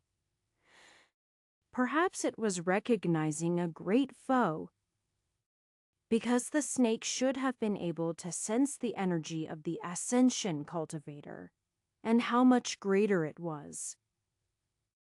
But not so much greater that the snake couldn't force its mouth around the head of the dragon for a few moments. Ultimately, the snake was split into from the inside. But a moment of stillness allowed Lev to entangle a root around the leg of the cultivator, then another around the other leg, with vines moving to encircle the form of the dragon. Every time one was cut by flailing limbs, two more were added. Lev was pretty sure his eardrums had burst because he could only feel the roars and not hear them. But he grasped and squeezed and twisted with everything he had, tiny particles of energy pushing deeper and deeper to disrupt. When the cultivator's energy finally collapsed, he was torn asunder and crushed at the same moment, turning into something that no longer resembled a person. Even before that point, others had taken the predicament as a cue to retreat. But Lev wasn't going to let them go so easily. The entirety of the grandfather willow's reach was his domain now, without an Ascension cultivator to hold him back. He focused on the strongest cultivators one at a time. Perhaps a few enemies escaped. But sometime later Lev found himself without any targets. A wave of fatigue washed over him and he groaned. Then he slowly extricated himself from his attachment to the tree. He flopped to the ground as the whole thing unraveled. He tilted his head back and forth, but otherwise lay still. If anyone looked closely, they would be able to see small holes in his spine where he'd entangled tiny root hairs with himself. Lev knew what might happen, but as he lay there, he only smiled. He'd had one arm that didn't work before. What was another arm and a couple legs on top of that?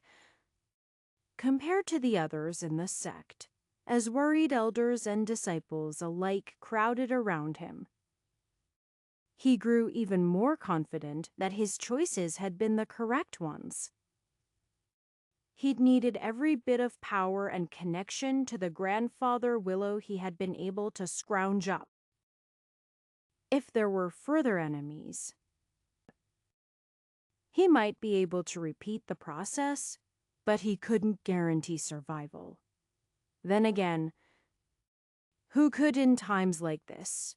Desiccated severed heads were held up by long pikes driven into the sand. Even outside of us and Storm, seeing them would be difficult given the reflective nature of the mirror sands. But anyone who mattered would be able to sense them, and they were there for a purpose. They were a message. The message said that the Million Sword Vault would behead any invaders who got close, no matter how strong they were. The message else said that they had a lot of long, pointy objects that they didn't care about because they weren't swords. Some came from invaders and some they already had. "Ooh!" a voice rang out in the swirling reflective sands. Unconcerned by the raging sandstorm. "You can replace number 72. Chiker nodded. It was a shame, really, that none of these strong invaders had used a sword. There should have been sword cultivators among the invaders, but apparently they weren't fully able to choose where they arrived. Not that anyone arrived exactly at the Million Sword Vault either. They had mostly landed in the desert around them where they were swiftly cut down. Sure, they killed many disciples as well, but that was the life of a cultivator. "I am not impressed," Elder Vasu commented. "I know, right?" Chiker shook her head. "Raha, you would cut these ascenders in half." "That's not what I meant." "Actually," Vasu shook his head, "you needed my help to Oberelli beat one. I meant the swords." "But I am sure you felt that one fall to the west." "Absolutely." She nodded her head. "That's a clear number one replacement." "Does that mean we're going to move out now?" "That's right. Elder Warda's arm is all sewn back on and is moving." And that was the worst of the problems. Well, of those that survived. His lung might even heal at some point. "All right." Chicker tossed the new number 72 into a bag. "Hey!" "Did everyone hear that?" she called towards the sect grounds. "We're going to go get more swords. And maybe save the rest of the continent if it needs it." Chapter 358. Word from Ambati to the west was minimal. But what did come seem to be good news? Some invaders had been repelled, and the rest were having the sects and clans unite against them. Droka was also doing well, though mainly because fewer invaders had chosen the area as a target. To the north. Unfortunately, Estery seemed to be in a worse situation than Greyoton. Enough that scouts reported sects just over the border being vacated or destroyed. After some recovery and reorganizing of the forces, Greyoton was doing as well as could be expected. Nobody wanted to think about how many lives had been lost, but the area of control was expanding to cover most of western Greyoton. The teleportation formations were reconnected with, and fortunately they had remained secure. So far nobody had tried to come through from Eseneth, which was something. There were some things that had been learned from enemy patterns. First, except for a few exceptions like at the Order itself and the attack on Strigate, the enemy forces had at first split up into smaller groups to spread out over the countryside. They stopped doing that primarily because everyone who had done so was dead. Right now, the remaining enemy forces were mostly concentrating in eastern Greyotan. That included the majority of the remnants of the group to land on the Order. Their defeat was the current goal of the Order. And they were pressing forward with their army. The main sect was covering the southern and western borders, just in case the situation there worsened, and Strigate should be able to hold the north. So they simply had to approach the enemy. Unlike a standard war, the enemy forces hadn't marched through Greyotan to reach its depths, but simply came from the sky. They seemed to have some knowledge of the geography, but couldn't be said to be intimately familiar with it. Where they were forming up to fight back was defensible enough. But they were making use of the remains of a smaller sect, the Diamond Hill Sanctuary, and the battered and broken formations that remained. It does appear they've had some success in repairing them, Katerina commented. I got closer with the scouting party to confirm that, and it's clear they do have some formation experts among them. As for masters, they either don't have any, or they're quite tricky. I don't know if we can necessarily bet on the latter, Elder Fodor commented. I'd expect them to have the option to bring people more versed in formations than the majority of us here. Except we only deal with lower energy, Katerina commented. And formation masters worth their title would rather not subject themselves to a place like this, I imagine. Formations masters had the reputation of being eccentric. Not necessarily like Everhart, but at the very least a bit pompous. They filled an important function and were few in number, so even if they were arrogant, at least a little bit of it was justified. Then there were those like Katerina who were just obsessed, though hardly easier to interact with. Can we siege them? Hoyt asked. I mean approper siege. Like Strigate. If we can starve them out. That might be possible, Velvet commented. But we can't be sure what supplies they have kept or what they brought with them. Her skin was covered in burn scars from the first battle at the Order. It only took a single attack to put her out of commission for a time. And even now she probably wouldn't be at full combat capability. She was hopeful about making a full recovery. But that would have to wait to be seen. I would prefer we minimize combat if we don't have to, Timothy agreed. But I don't know if we can afford to wait longer. Even if our borders are mostly secure now, if this group gets reinforced. He shook his head. I don't think we could survive that, even if they continue their propensity for retreating. If that's the case, Katerina commented, I need to get close to the formation to get a better look at it. Maybe even past the walls. If we can push in briefly and then retreat. She shook her head. Well, I am not sure. If they follow us out, then they lose the defensive position, but that implies us being able to break through easily. We might find that the formations are more solid than expected.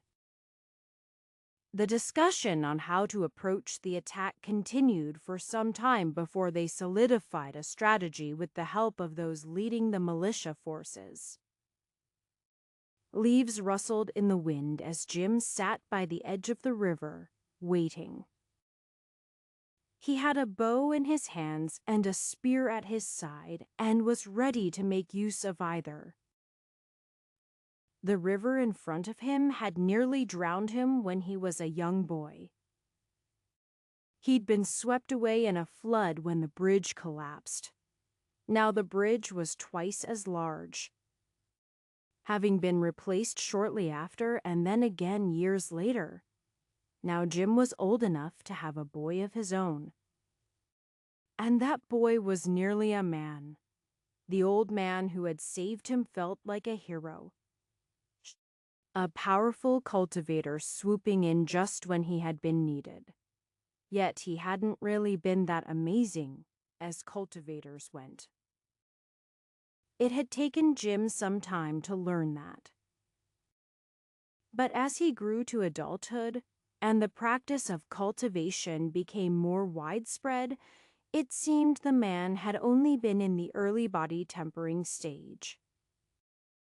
That would make him barely matched with a fit man in his prime, given the man's age. But Anton hadn't saved him because he was strong, but because he was there. The man had come back to helm Forthrill later, and was somewhat stronger. With Jim's current knowledge, he understood Anton's cultivation was quite fast. Here he was. Early essence collection after a couple decades of training, something geniuses had been known to accomplish in 5 years. It was a shame he didn't have to worry about things like one of the village's kids nearly drawing. But instead there was trouble with invaders. Their little out of the way village wasn't a prime target. But even they had a few special herbs they grew. These days, any village that didn't have at least a token effort put towards empowering their cultivators was just a collection of people going nowhere. In his time as a cultivator, Jim had dealt with a few vicious beasts and some ruffians that decided to take up banditry. The latter wouldn't have had any sort of cultivation in the world Jim was born in, but these days it was weirder not to. The first group found that even Jim's mother wasn't negligent in her training. Everyone was able to work so much more easily with a bit of cultivation, leaving them time to do more work. Or just have time to spare, even after the time spent cultivating. A few ruffians with delusions of grandeur could be beat up by Jim's 60-year-old mother. And if they were a bit stronger, they'd need a couple other grannies. Those who were a bit smarter and stronger either didn't bother with a place like Helm for Thrill, or brought down the entire town's wrath. And one time there had been a larger bandit group brewing. For all of a month before the order shut it down. Jim didn't know if Anton had been involved in that particular incident, but he knew the man was now an elder at the highest level of cultivation, life transformation. The invasion had hit the cultivation sects in the area pretty hard, though some held on against their foes. A larger force had congregated, but there were still weaker invaders running around the countryside who thought they could have whatever they wanted. And 20 years ago, they would have been right. Jim sensed the approaching group getting closer. They had gone to the bridge and sensed the defenders there, so they were probably trying to sneak around. When the first one was about to reach the river's edge, Jim drew an arrow and aimed right for their gut. They sensed the surge of energy from him and dove out of the way, meaning he only grazed them. There were a handful of others as well, from late spirit building to one in early essence collection. More than a match for Jim, even if he had techniques to fight them. But his attack would let the others in the village know what was going on, and he could delay them long enough for people to be prepared. The Essence Collection Cultivator leapt out over the river, no doubt planning to just step their way across. Anyone with solid control of energy could hold themselves upon water. Jim snapped off a quick shot, using the anti-ascension techniques that were so good at disrupting these people's energy. They deflected his shot with their and only stumbled slightly. But as their to dipped into the water, a toothy mouth reached up for them. Normally, Jim would have removed such pests from the river. But for the last year, the town had just decided to let the beasties stay. The looming feeling of the invasion had been impetus enough to give up on some fish. Other river creatures snapped at the trailing cultivators, and the first one was pulled halfway into the water before they killed the beast. Jim took a final shot that pierced their shoulder as the man righted himself, then held his spear at the ready. Reinforcements were on the way, and though this particularg hadn't learned not to underestimate the people of Greyoton, they would soon. Though preferably they'd learn that lesson after they were dead so they couldn't join up with anyone else. Aaron watched the movements of Paradise expectantly. The island tenders had thought that perhaps some of the invaders would land on Paradise. But instead, as far as they could tell, they landed on the continents to the east and west.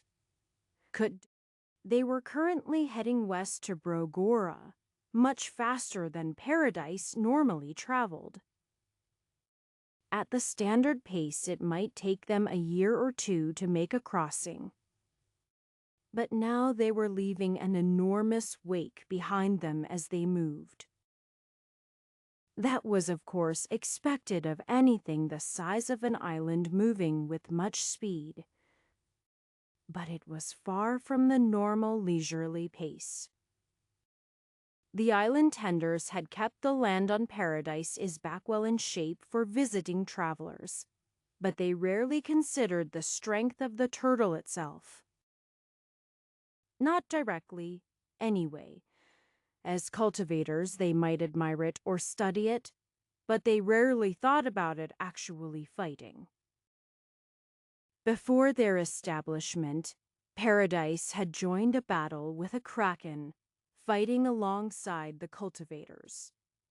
Now, it seemed eager to fight once more, but it was unclear what it could do. In terms of power, Aaron completely believed that if Paradise could get to the invaders, it could cause massive harm to them. Even turning a portion of its massive energy would be enough to crush any cultivator Aaron knew of. The problem was that, well, it was a turtle, a water creature. Even if it could move about on land, it might cause more destruction than the invaders themselves. Or maybe Aaron and the others were wrong about their current destination, and they would find themselves diving underwater after an exceptionally large fish. It was possible. But given the behavior shown so far, it would be odd if this particular behavior wasn't in response to the invaders. Though they couldn't be felt directly anymore now that they had landed, Aaron still felt an ominous presence. Soon enough, Farin spotted Greatly Feeland, which meant they were almost to Fakraona's shores. As they approached the continent, the turtle slowed back to its leisurely pace. No. Had it stopped entirely, at first she thought nothing was happening. Then the creature's head and neck slowly rose out of the water, creating waves that would certainly rock the ships in the nearest harbor kilometers away. Then the turtle spit. A massive water equivalent in size to a lake flying through the air. Aaron hoped that it was aimed at invaders, and not anywhere near civilized territory. Maybe someone should go check on that. If it was helping the invaders, then they could. Do nothing, probably. Paradise hadn't attacked any of them, but it wasn't like Heckendown. Aaron believed he was on their side, though. And when that ball of water landed, she would be able to find out. Chapter 359. The very best scouts were ones nobody was looking for. Even if the invaders currently occupying Diamond Hill Sanctuary were aware that they were looking for ants, it was basically impossible for them to spot them all. Regular ants could be picked out by using their energy senses, but they didn't matter to either side.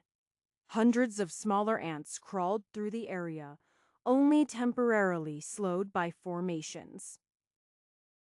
While those the size of normal ants weren't as intelligent as the Great Queen or the other older members, they were able to convey information well enough. Diamond Hill Sanctuary, specifically the sect's grounds, was more or less what the name implied. It wasn't full of diamonds, but instead shaped like a faceted diamond resting on its head. Sharp angles and flat expanse is coming to a peak. It wasn't a perfect match. But the sect founders had found the unnaturally shaped location already arranged in that manner and decided to settle there. It once had a series of gatehouses leading up to the entrance, but the majority of those were destroyed. Even with the abilities of high-ranking cultivators, it was impossible to repair so much in a short time, especially without access to a supply chain providing materials. Thus, most of the gatehouses were still in disarray and the walls had crumbled in parts. Even so, attacking with an army only had one path up. Climbing the various sides of the hill made of smooth rock wasn't impossible for a cultivator. But to do so with haste while keeping safe was nearly impossible. With the forces from Edelhall and Streegate leaning towards the lower end of cultivation, such an attack would only get them killed meaninglessly. The defensive position wasn't overwhelming with the damage to the defenses, but it was awkward for one reason: not giving the invaders anywhere to retreat. Everyone knew full well how viciously people fought when it concerned their own lives. Their opponents had been careless at first, underestimating them and only retreating when they realized the losses they would take. They could be nearly as dangerous as an entire nation trying to protect their homeland, cutting the enemy forces off from leaving and slowly starving them eat work. But there was no way to know how much food they had in storage bags specifically. The actual proper kitchens were well scouted by ants. The cultivators of Diamond Hill Sanctuary looked to have food for several months, maybe half a year.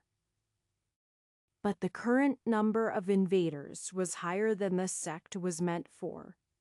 In the end, the uncertainty of the time required, and what else might happen in the world while they waited, led them to choose an active siege. The siege wouldn't just involve throwing boulders at walls. In fact, that was only a very small part of the plan. It certainly wasn't being ignored. But while cultivators didn't often make use of traditional sieging tactics, they still had records of it. And even if most had no real experience in the area, replicating techniques was easy enough. There were options like undermining, digging beneath the foundations of the walls to collapse them. The walls themselves were atop the cliffs, so it would require significantly more burrowing than in other cases. Burrowing had a big advantage in that it innately came with cover. But enemy cultivators made the process harder as they could sense what would be happening under the ground. The walls also weren't the main problem at the moment. There was a more extreme version, however.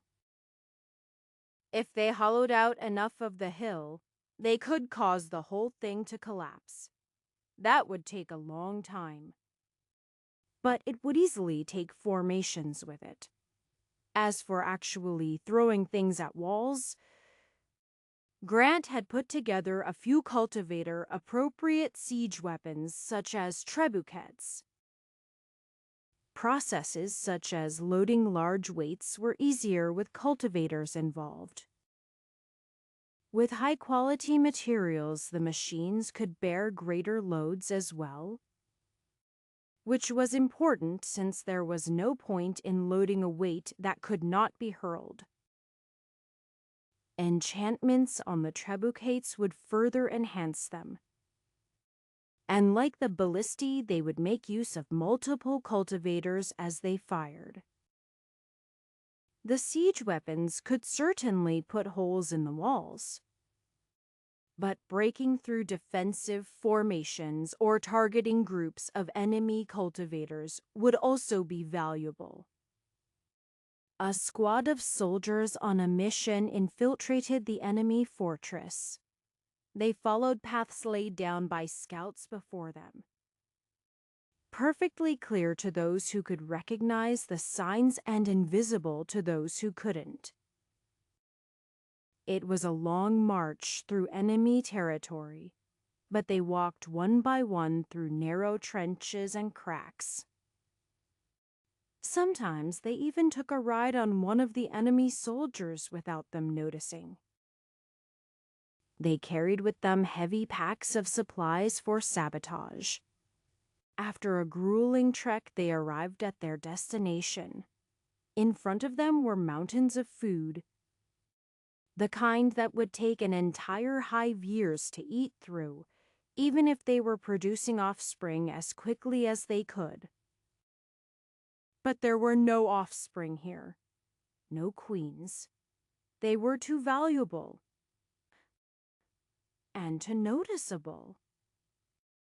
The soldiers spread out to their duties, working together to bridge gaps when climbing was difficult. They chewed through stitching on bags of flour, just a small bit in the lower corners, or it would take them all day.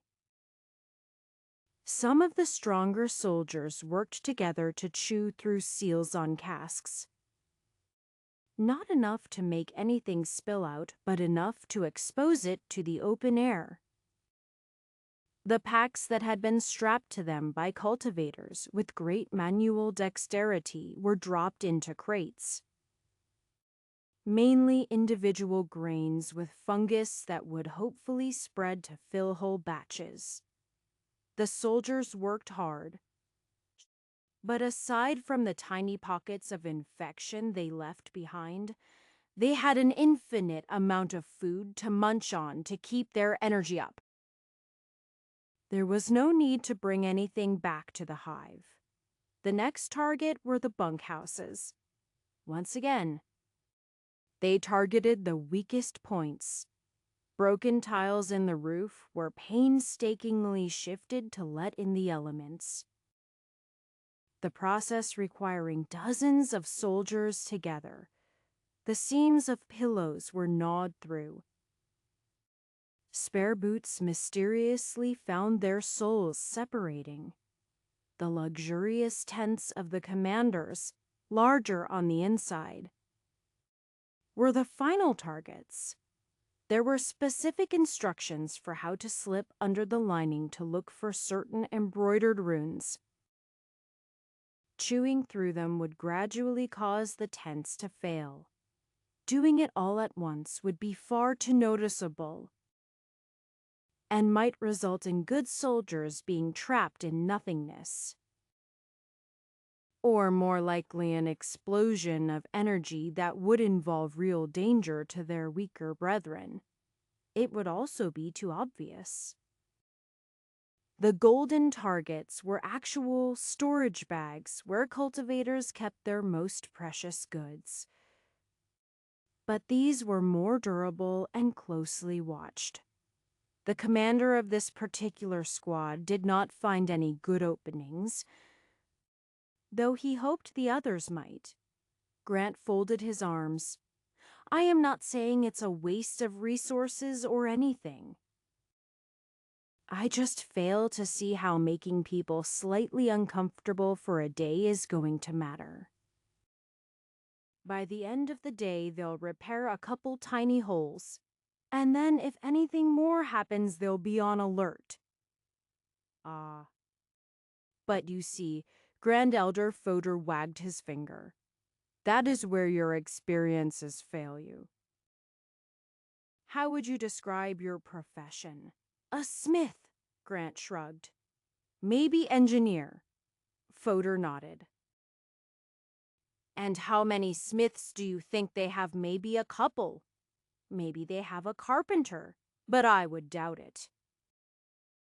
A seamster is unlikely, and even if they can technically stitch things up, they probably don't have spare silk thread lying around.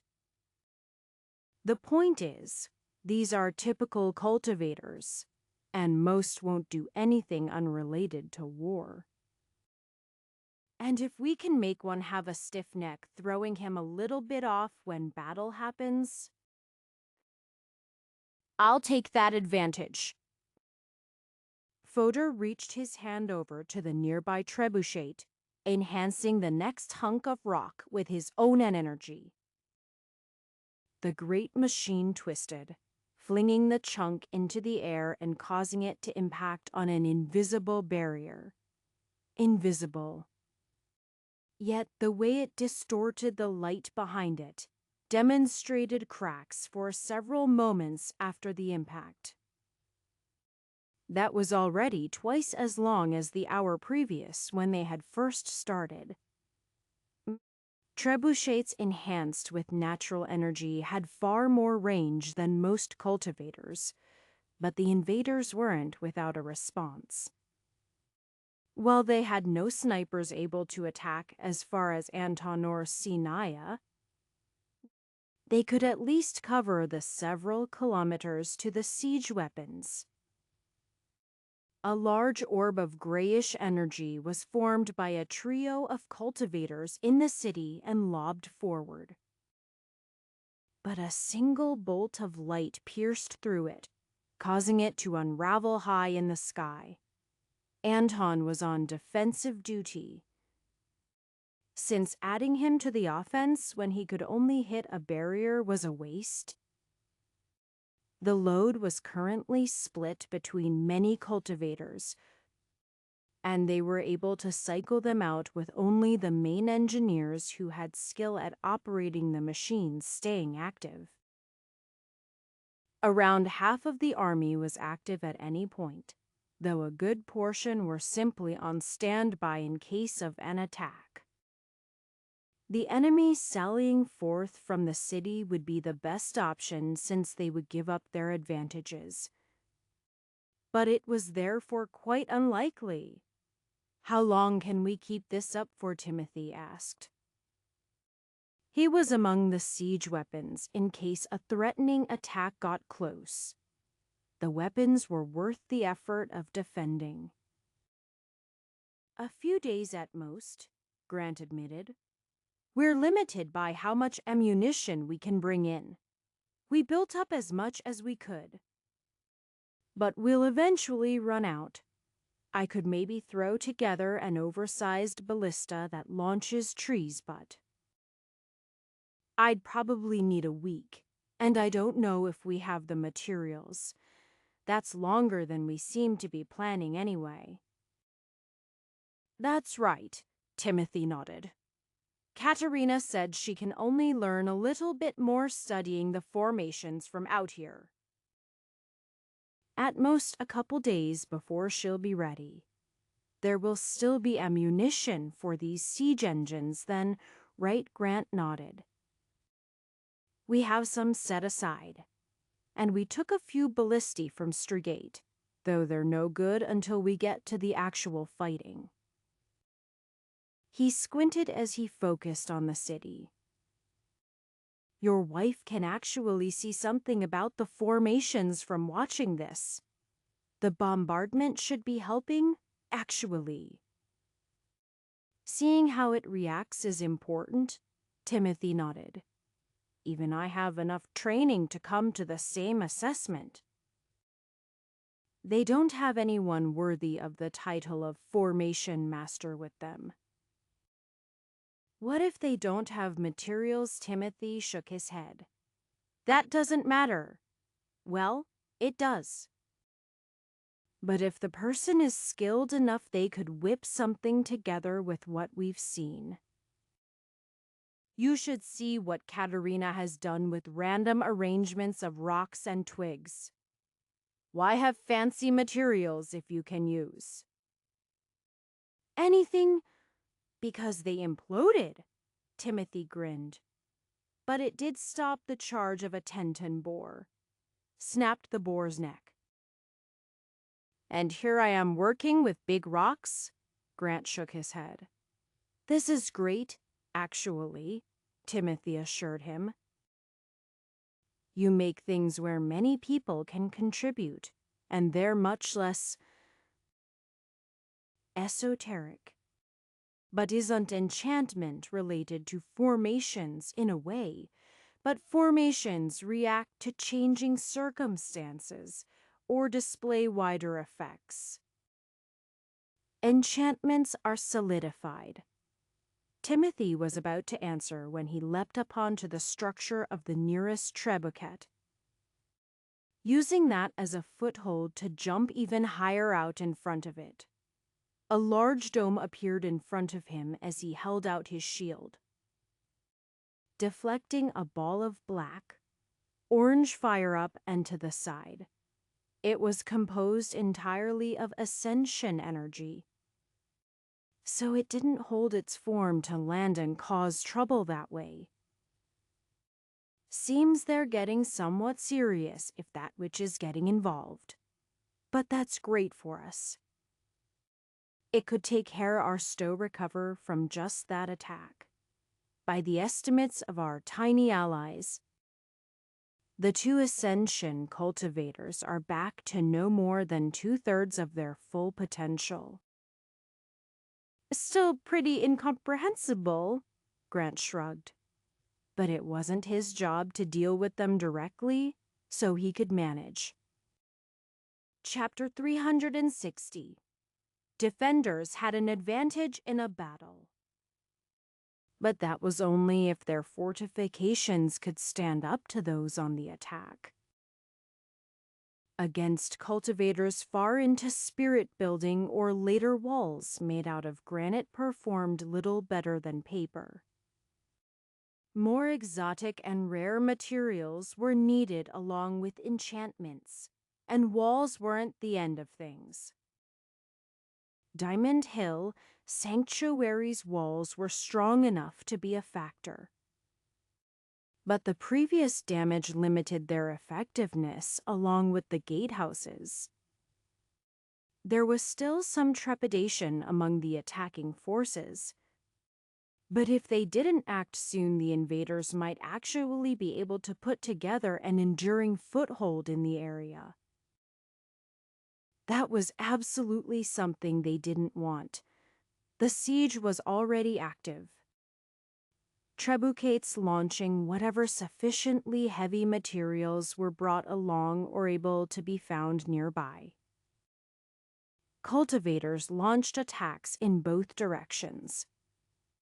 Though even with the defender possessing a height advantage, few of them were able to reach the trebuchets to attack.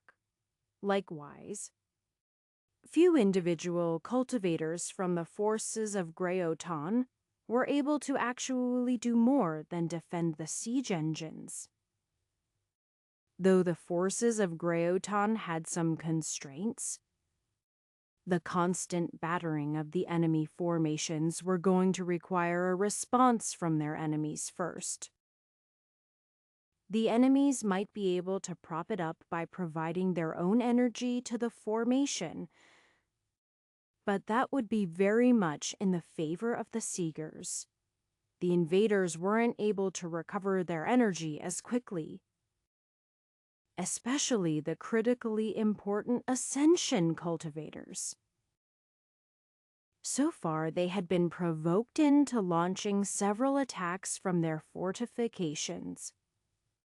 But without committing, they were unable to cause lasting damage. It was possible the defending forces were holding something back that would let them take out the trebuchets. If that was the case, it would likely happen all at once. Otherwise, they had to be hoping for the attackers to run out of ammunition, which would certainly happen eventually. Even with storage bags to hold large volumes of material. Several siege machines constantly firing went through rock rather quickly. If they were in a defensive position around a stockpile, they might be better off, but their current situation limited them. The enemy might know that. But as it was, it seemed that the formations might still be battered into nothing, after which they would be able to attack directly. They just had to wait for that time. At the same time as the bombardment was happening, a group of cultivators slowly and patiently climbed the sheer surfaces of the Diamond Hill. They were more than sheer in a way. Since some angles involved overhangs, climbing up those required the use of natural energy which would normally give away their location. But they were carefully arranged to prevent that. Specifically, with the use of formation flags in a way Katerina had grown experienced with over the years, they weren't truly undetectable. Even though she had brought forces to Strygate, seemingly appearing from being invisible. The technique only worked when those she was avoiding the notice of were distracted by something else. Either that or it took a large amount of natural energy to sustain, and someone like Velvet with a high proficiency in stealth to help. Velvet was with them for the sake of scouting, though she hadn't intended to be getting this close. They weren't part of some sneaky assault. They were merely just climbing up the side, not towards the entrance, nor entirely opposite towards the rear, for the sake of Katerina's curiosity. It was justified because she could find a way to negate the enemy's formation if she understood it well enough. During the bombardment, that was the perfect time since it was at peak activity. The group stopped just shy of the actual walls, so Katerina could make sure there wasn't anything that would give away their position. They were about as close as they could be regardless, even if the defenders were clumped away from them. They would still potentially be noticed, like by the Ascension cultivators. Katerina was keeping half an eye on them as she studied the way the formation reacted. The tiny infiltrators were happy to see that their work had provoked a response. There were all sorts of traps set. For rats, because the humans would of course believe anything that could cause such damage to their souplish Oddtoby rats. The growing mold was a different matter, but it seemed many of the supplies had been disposed of. They were already replaced. But the sergeant found something interesting as they checked on one area. Someone was sneaking about. Not just any someone, but a non-invader cultivator. They didn't have the same tasty scent of ascension energy. That was too bad, because the ants were looking to pick off people if they could.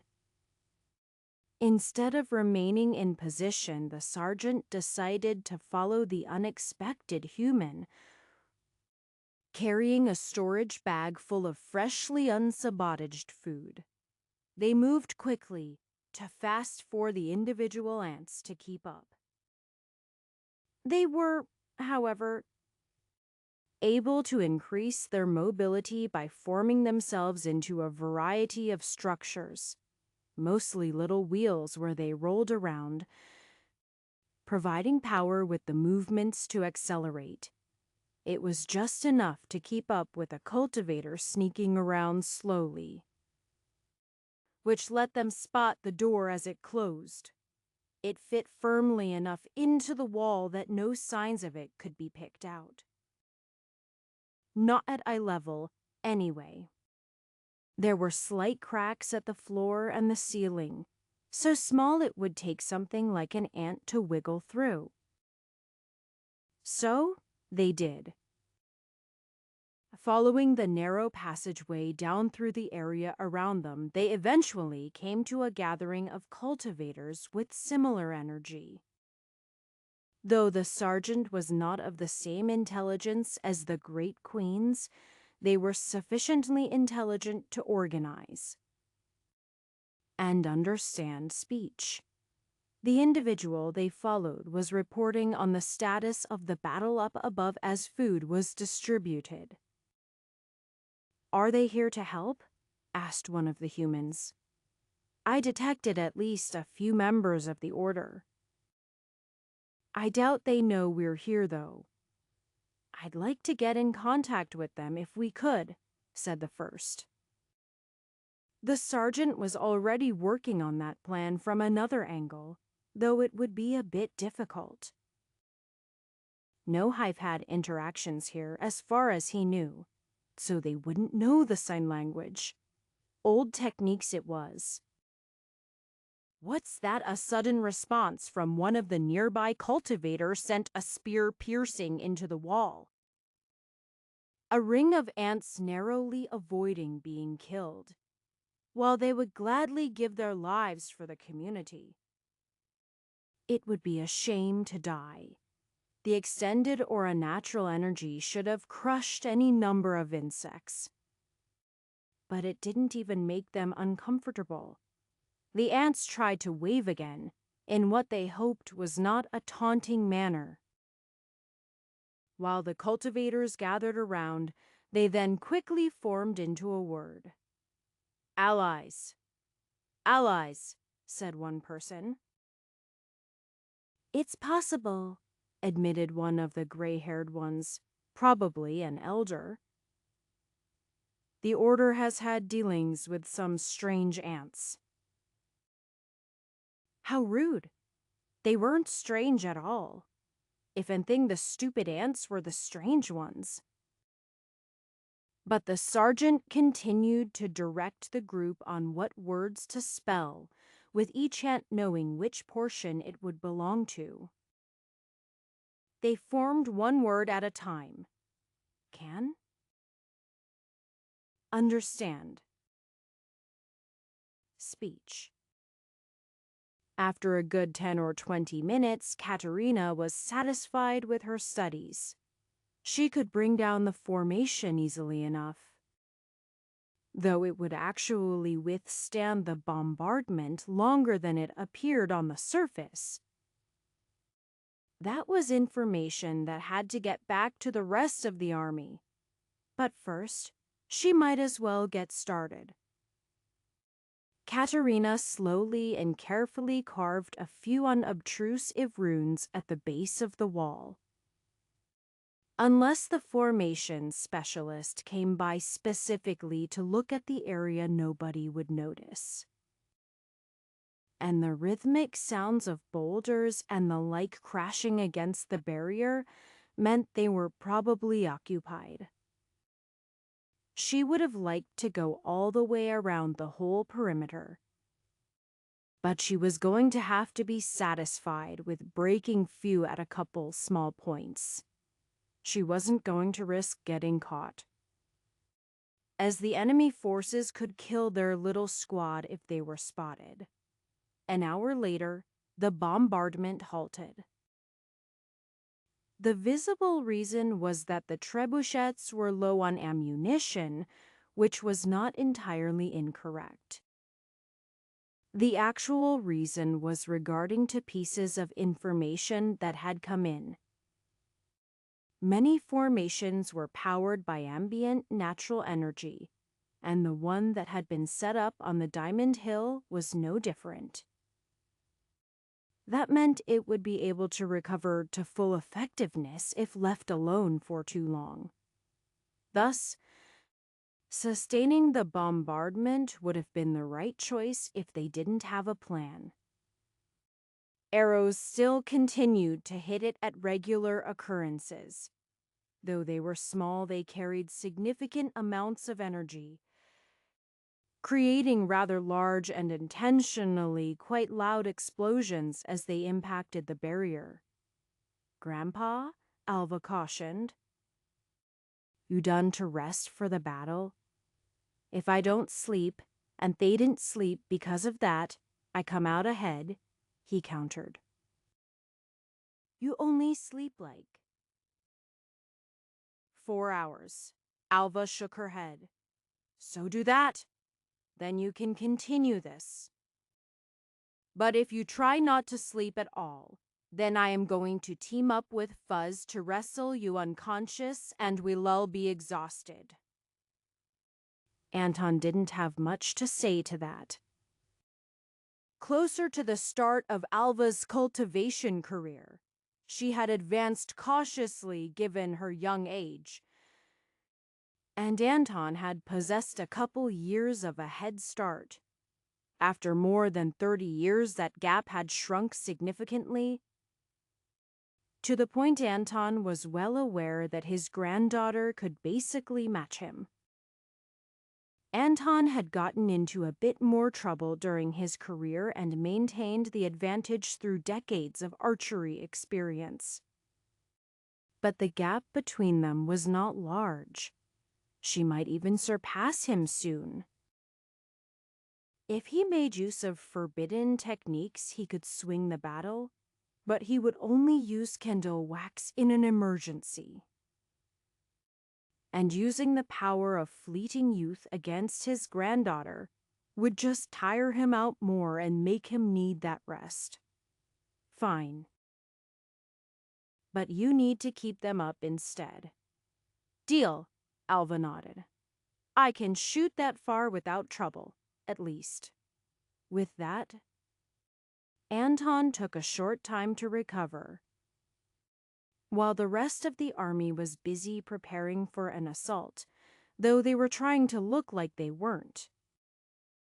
The good thing about an army of cultivators is that they could ready themselves quickly when it came time to fight. In the morning, the actual bombardment began again.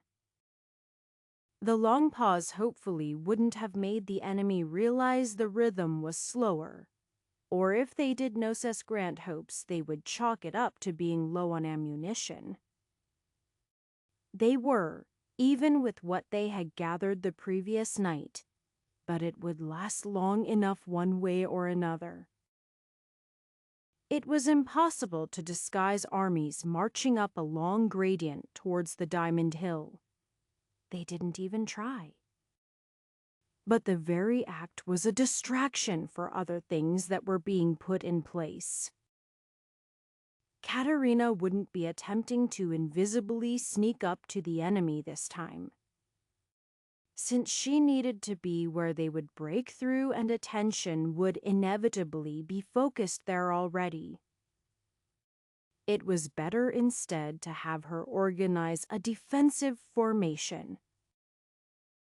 As a mobile formation, it would not be nearly as powerful as what the enemies had, but it would at least help protect the weaker soldiers as they approached. There was ultimately very little cover otherwise. It would have been a dozen times worse if they had to fight through gatehouses along the way. But as they had been destroyed in the occupying force's attack, they were mostly rubble. The barrier shook under the bombardment of trebuchets and individual cultivators, showing weakness that was not quite what it seemed to be. Chapter 361. Hundreds of soldiers moved swiftly up the ramp leading to the front gates. Lower-ranking cultivators, standing side by side with stronger cultivators, making use of numbers and strength to push back the defenders. Not that there were many outside the final wall, since there was little left of the gatehouses to take advantage of.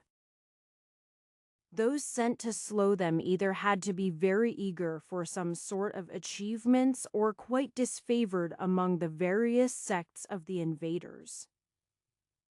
Not all of them died. Some were forced to retreat, while others were simply knocked over the edge, where they would have to invest effort to climb back up.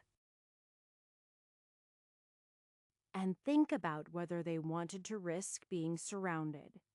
Most did not, pulling away from the fight. Anton took note of them, but reserved his energy for active combatants. Leaving anyone to cause damage in the surrounding countryside sat poorly with him. But the average civilian was not so defenseless as they might have once been. As the Grout forces surged forward, attacks from inside the Diamond Hill sanctuary bombarded them. The mobile formation controlled by Katerina providing some shelter, while the attacks provided incentive to move more quickly. There was no slow and steady march, but instead an organized charge. The attackers reached the gates and were repelled by the defensive formations there. The gates themselves were only half repaired. But they could have been wide open, and it would have still been impossible to move inside. A swirling vortex of darkness and blood surged over their front lines as the first of the enemy Ascension cultivators took action. Those with greater power protected those around them to the best of their ability. But Katerina's defensive formation was failing in places under the bombardment of various attacks. She was also distracted by black-orange flames aimed directly at her. The woman seemed to have taken her to be a priority target, which was not strange considering how much she provided for the army. On the other hand, it could have been petty revenge for injuring the woman in the attack on the order, as Katerina had almost single-handedly chased her away at the end, focusing the full power of the formation on her. The flames rolled around Katerina, and while she had to take them seriously, she was also empowered by Timothy standing with her, blocking the majority of the attack. When the flames tried to cling to them, the energies were easily disrupted by their training in anti-ascension techniques. The trebuchets continued to bombard the city at their slightly reduced rate, while Katerina pushed her way to the front of the wall. She appeared to be doing little more than running about avoiding attacks. But a formation master might have realized she was using her movements to carve runes in the ground beneath her. The sergeant stood proudly atop the shoulder of their insider allies. He had been the one to take the risk of contacting them. And now he would have the glory. It was time for battle. And the sequestered cultivators of the Diamond Hills Sanctuary had promised their support. The sergeant and the other ants had already gone back to the camp to relay the news and had returned to the city in the morning to let the insiders know that the coming attack was not just a feint of some sort. As for standing on a shoulder, humans were quite a bit faster than the younger and smaller ants. Even if the ants formed some of the faster-moving structures it was tiring to keep up, in addition to that, the sergeant and his squad could provide protection for their companion. It was impossible to miss the army outside the gates, which meant it was time to act. Weaker cultivators were mixed in among the others. Given the opportunity for glory or the duty to participate. Either way, more of them gravitated towards the rear given the chance. And they were the first target of the Diamond Hill Sanctuary cultivators. The sergeant did not mind participating as well. But he and his squad remained poised for juicier targets. The best ones were outside the front gates. But when a life transformation cultivator came for their ally, the squad was ready. The man stood waiting in ambush, concealed by the tasty powers of his energy. Of course, that was not much good against the ants who were resistant to the effects of energy in general, and had different thought patterns that illusions would normally not work on. As a dagger stabbed towards their friend's side, the squad leapt onto it, chewing away at the energy that made it sharp and deadly. Their mere presence on it weakened it.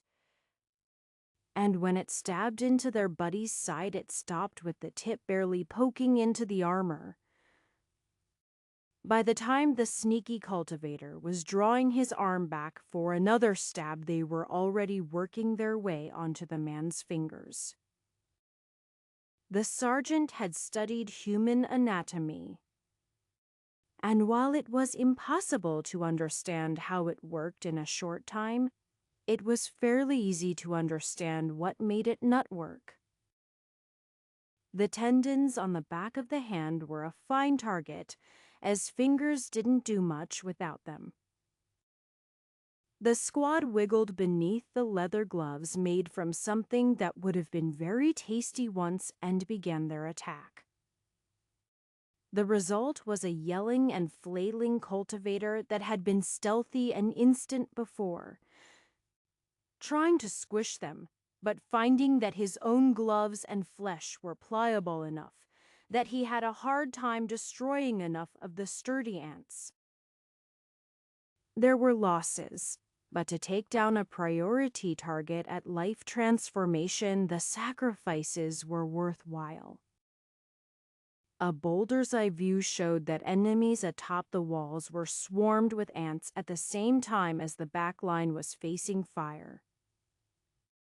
The boulder didn't have long to look at the scenery as gravity and momentum carried it ever closer towards its target. In a moment, it would be expected to crash into the defensive formation. The soldiers in its vision would have much preferred that instead of what actually happened. As the heavy projectile, empowered with the energy of a handful of cultivators, turned a small area of cultivators into twisted bodies.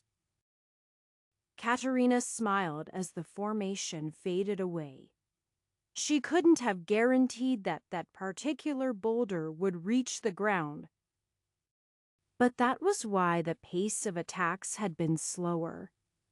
Now the trebuchets would be ramping up with what they launched, taking out the most densely packed groups of enemies. They had a full day's worth of ranging information now, so they should be quite accurate. She dipped behind Timothy as flames surged around them, quite certain some formation specialist was enraged at what she had done. If she'd had a little more freedom of movement or time to prepare, she would have preferred taking over the formation for her own benefit, but that wasn't so easy even for her. But negating it wasn't bad at all. The Greyoton forces were pushing towards her, and the lady-shooting gouts of Blackish made the decision that she would rather not be swarmed by an army. With attacks seeming to come from everywhere, others took the same cue, pulling back into the deeper parts of the Diamond Hill sanctuary. If they had been more familiar with the area, they could have taken advantage of the many winding paths up the hill to form strong defensive positions. But their knowledge only came from how the defenders had held off against them, and many of those areas were rubble still.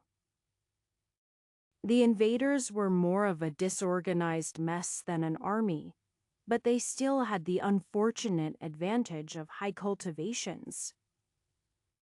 The soldiers from the two cities were making good use of their squads to fight together, but they would have been even more impressive if they had been another tier higher in power individually. Hoyt took advantage of the moment of confusion caused by the defenses going down to push his way through the mostly destroyed gates and even the press of enemies. That was dangerous even with the guest in his helmet, but the target he was drawing after him actually made people open up. The swarm of blood and darkness that had a grudge against him because of his grandfather wasn't entirely discerning in who he might tear apart with his power. As he ran, Hoyt left behind a trail of flames to prevent the enemy from following him. Though obviously it only limited them for ground travel.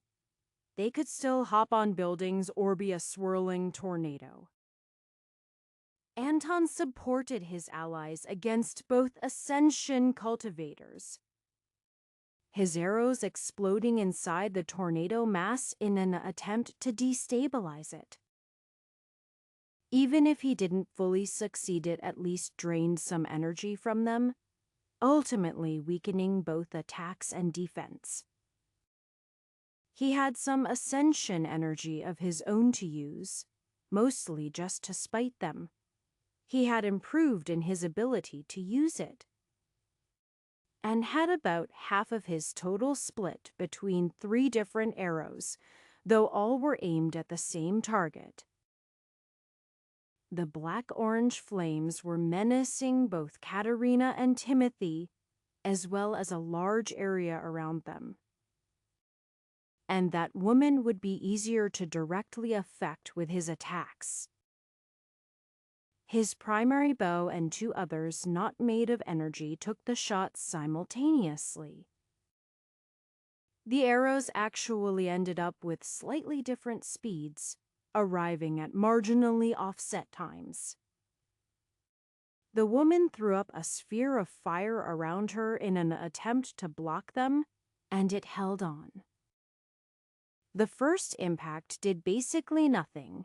The second scattered some flames, while the third barely even made a hole. But for that portion of Anton's energy, he felt a significant drop in the woman's reserves. The first battle had been hard for the Ascension cultivators, and their slow recoveries had really set them behind. Now they were running low, and thus becoming vulnerable. The moment after Anton's attacks, Timothy and Katerina pushed forward together, backed up by shots from Alva and Anton, forcing her to spread her defenses to the sides and rear. Katerina was not a specialist in melee combat, but she was still a life transformation cultivator. She stood almost in Timothy's embrace as they fought, and the trust between them allowed her to focus primarily on offense. Her sword strikes forcing the woman into the position she wanted, and giving Timothy and others nearby brief windows to attack. Precise positioning of runes was important for a formation, and people worked much the same way. The flow of their energy could give away how they worked or even be altered to dictate their movements, consciously or subconsciously. Hoyt continued to run after he was beyond the reach of the enemy army, drawing the man even further after him. Even running uphill, he was able to continue to accelerate, though his opponent was hot on his heels. Occasional swipes of his axe to leave gouts of flame in the air very slightly slowed the man, and Hoyt was not far from his goal. The very top of the Diamond Hill, where there had previously been some sort of ceremonial chamber. It had been toppled in a needless display of destructive ability, leaving the point of the hill more or less bare. His speed continued to increase as he pushed more and more energy into just running. It was a risky tactic, since if he was suddenly forced to change direction, he would waste most of that energy. But the enemy following him seemed content to see him run. As he reached the peak of the diamond, Hoyt leapt into the air. Some of his momentum would be lost, but he continued to push himself higher. An amused chuckle came from the cloud of blood and darkness. Hoyt was high in the air, leaping over the point of the hill, but his trajectory could easily be determined along with his landing point. It was quite a bit further down the hill. But the Ascension cultivator would have no trouble reaching it before he landed, which was the whole point. Hoyt was confident that the man would make it even as he began to accelerate himself back downward, flames burning around him. An Ascension cultivator would not resist a direct confrontation with him, especially not this one. And truthfully, even as he pulled out a rather poor representation of his grandfather's meteors, he knew he stood no chance alone. His axe came down as he impacted the swirling tornado, flames and blade clashing with darkness and blood. Natural energy could damage the intangible, but the stronger Ascension energy was also able to resist it, even with anti-Ascension techniques in the midst. cuts began to appear all over Hoyt as the blood tried to pull his own blood from his body, and the darkness tried to reach for something deeper. As some of it came for his neck, mandibles chomped down on it. Blood and darkness couldn't be meaningfully harmed by teeth, with no natural energy involved. But they also couldn't be what they were without the energy holding them in that form, which was slurped right up by the Ant Queen taking a ride in his helmet and now poking out the bottom. He'd had to forego the gorget that should have filled that gap for something like this.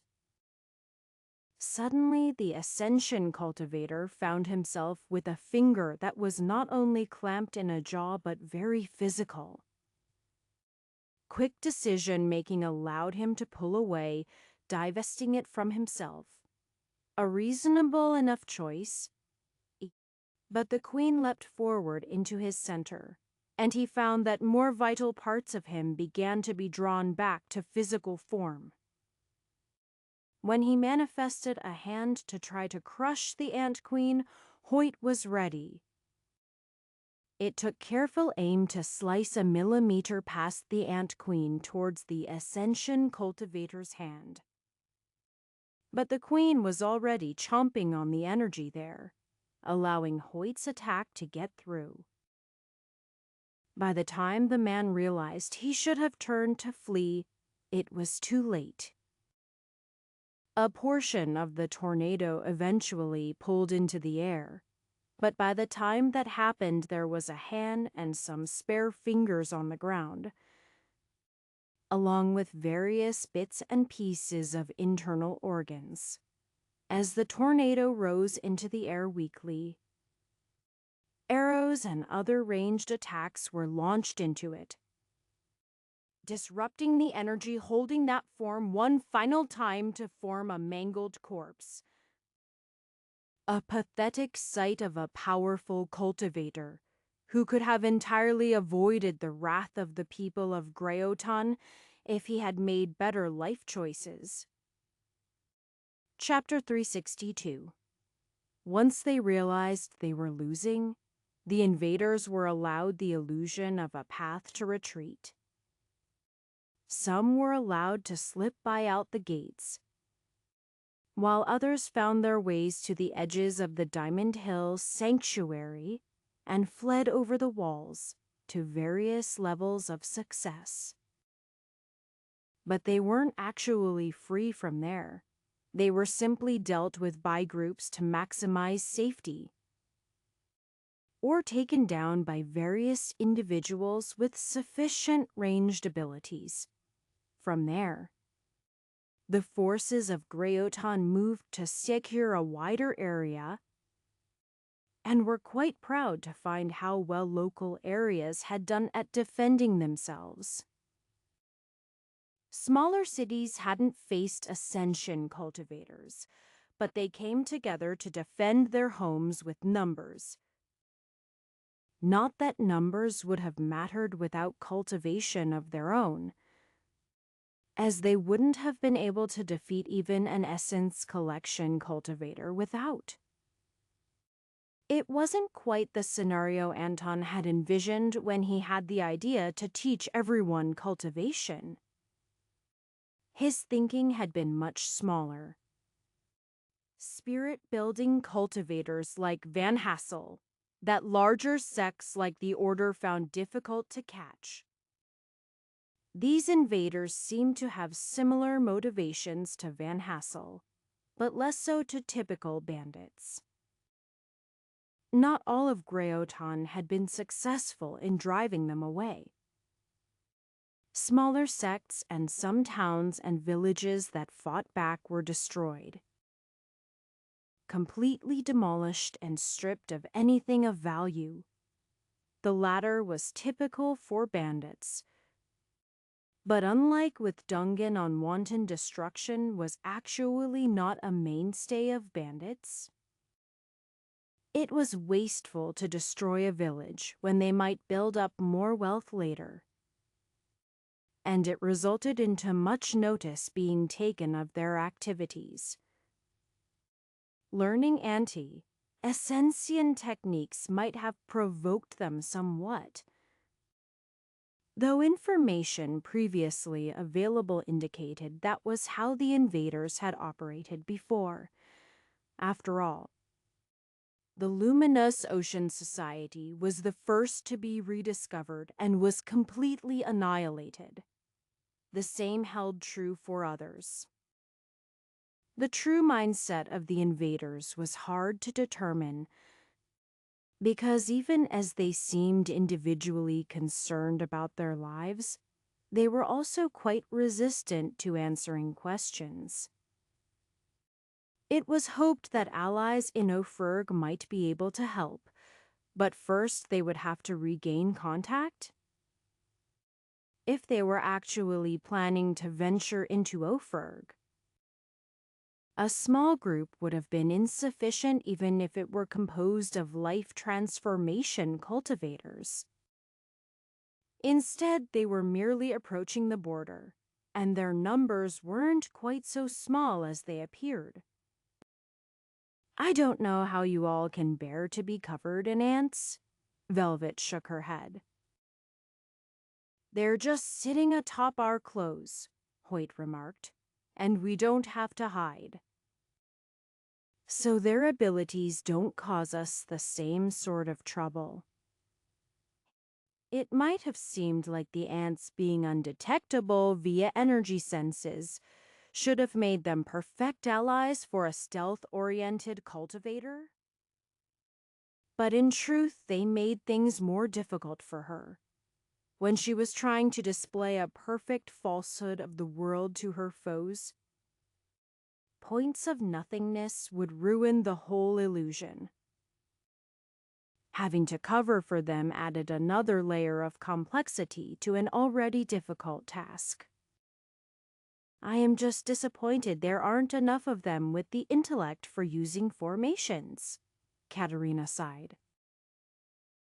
The queen can do her part, but the other ants just don't quite get anything that isn't a structure they form. Though it's pretty interesting what they make. Most of them are only a few years old, Anton reminded her. Except for the queens, most of the ants only live to a decade on the far end. That's a fair point, she admitted.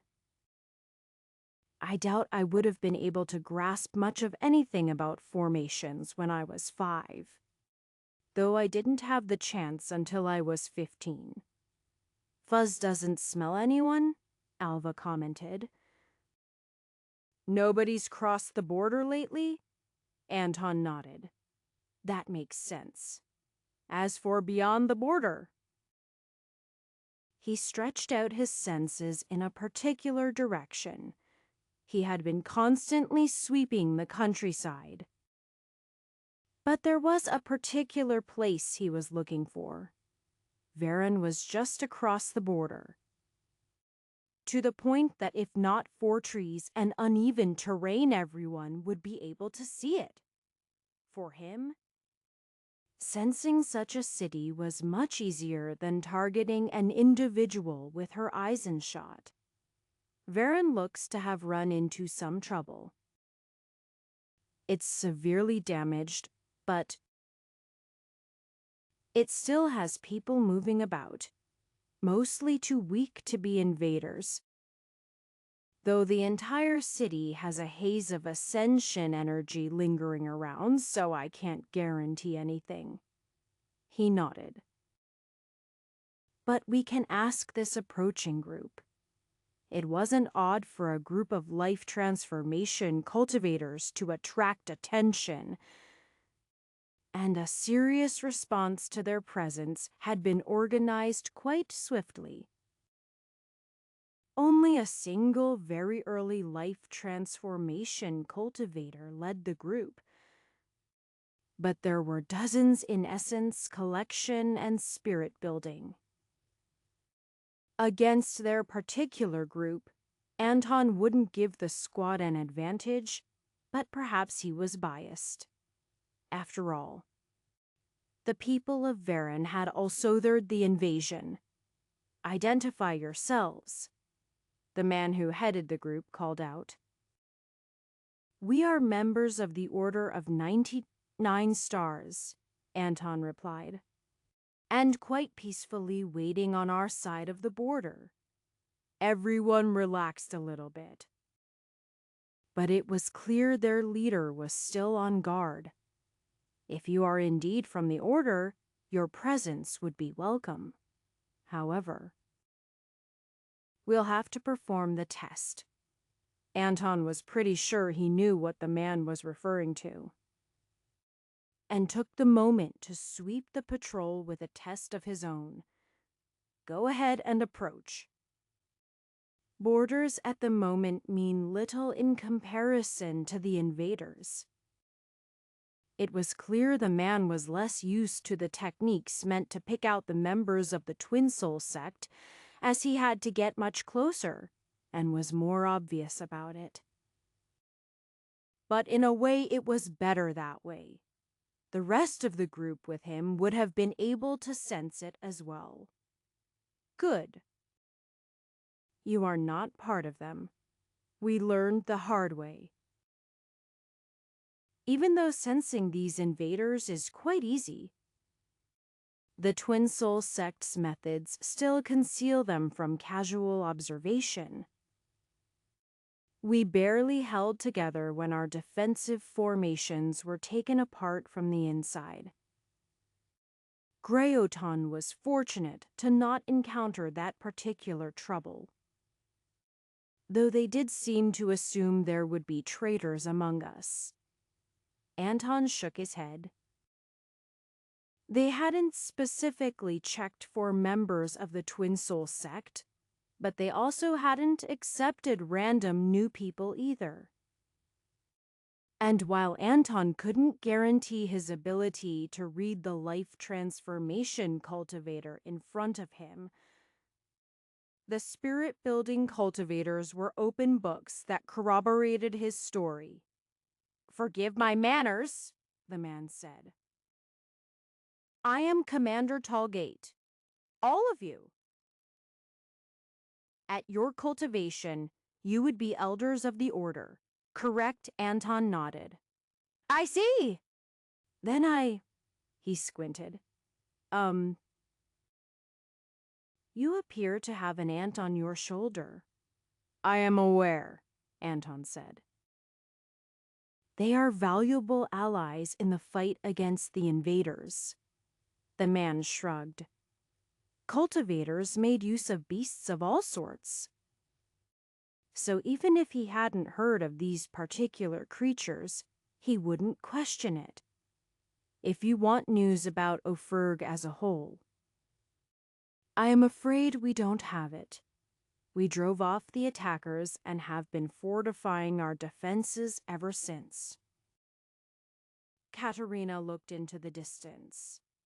"I can fix your formations for you. We repaired them already." "Though we appreciate the offer." "Oh, then I can upgrade them." That seemed her nice way of saying that the formations were so weak as to be barely noticeable, which was accurate even by Anton's standards. The man shrugged. "Sure. I trust the Order doesn't intend to cause any trouble. Not with anyone native to this world," Anton grinned. "Though we don't plan to stay long right now. We're merely here to check out the situation." As they rode towards Varen, Anton saw people working in the fields. Once, they would have been slaves. Now, they were cultivators able to handle entire fields by themselves. "Things are pretty different in the past couple decades," Tallgate commented. "I used to be working in those fields." "I still could, but my life branched in a different direction." Anton nodded. "But you are a life transformation cultivator now," You must have great talent. Headed looked quite young, though it was hard to tell with Cultivator sometimes. Tall Gate shook his head. I don't know about that. Would someone with talent let so many people die? Varen and the surrounding area had more than a handful of life transformation cultivators, more powerful than myself. And I am the only one who got through relatively uninjured. Two are gravely wounded and the rest. He shook his head. The Order lost many as well, Anton commented. The 6 of us. We're nearly half of what remains from what was briefly more than 20. You don't get to choose who lives in a battle. Sometimes it's old men like myself. He started cultivating at the same time as us, Hoyt pointed out. Don't let him fool you on that part. I don't know how to respond to that, the commander admitted. In the city, Katerina quickly moved to study the formations. She was already altering them when someone showed up to protest, then stopped themselves as they saw her working. Anton hadn't been planning to actually come to the city, but now that he was present, he couldn't help but do something. Clearing away rubble was within his capabilities, and he had some experience with construction as well. He's put together a barn or 10 in his time. Those structures meant to have more style and comfort than pure function he had little experience with. Even so, he could hold tools, lift things, and keep an eye out for people approaching the city who shouldn't be. Though Greyotan had stabilized internally, there was little time to rest. News from Ambati was still positive in that they seemed to be fighting back with some success. Droka had less news. But no invaders appeared near the borders. The situation in Ophirg was unknown on the large scale. But now that Varen knew Greyotan was relatively safe, they would be able to communicate if more news came in. While some were assigned to that, Anton was on the northern border, looking into Estuary. Sensing such a large amount of the world at once didn't make it feel smaller like he might have imagined, though certainly some places seemed closer together. Misty Hill Palace, for example, was not so far from the border that it was beyond Anton's senses, or at least what remained of it. He only felt ruins. Until he started finding bodies. No living cultivators, either from the Misty Hill Palace or occupying it. Whoever had participated in the attack had already moved on. Likewise, the border was empty of anyone. Even though Estuary had been friendly with Greyotan, they still watched the border up until the time of the invasion, mainly for purposes of cultivators trying to evade either oversight from either country. With them gone, it meant they were either occupied or dead. Anton hoped for the former, and did not have enough time to closely inspect the area to determine the latter, except at one specific border crossing, where the limited structures in place were still intact. Things might not have seemed so grim if the nearby towns and cities weren't all destroyed or abandoned. Estuary might need aid. But the same could be the case in Ophirg, even if Ophirg was doing well. Joining up with allied sects there would ultimately make everyone stronger.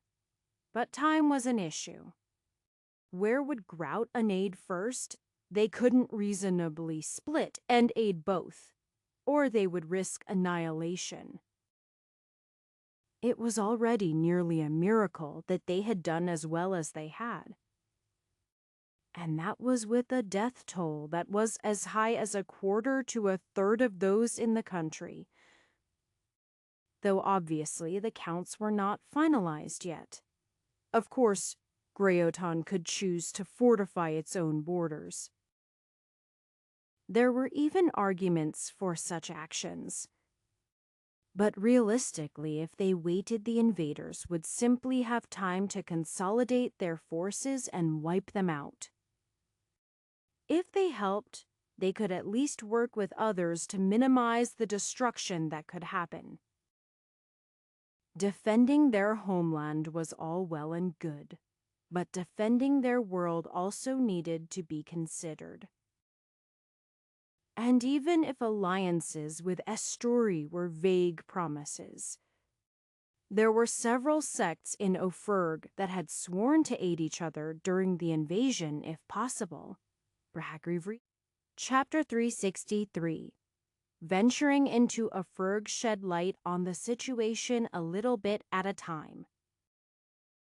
A proper force had been gathered, taking what Greoton could spare. At first there was little to see. Each place they came upon was either destroyed or in the process of recovery. For the latter, the Greoton force encouraged the various settlements and sects to stay in contact with each other. As they had not encountered enemy forces on the road, or even a long distance away. Even if each only intended to watch out for themselves, knowing what was happening could inform them all to be more effective.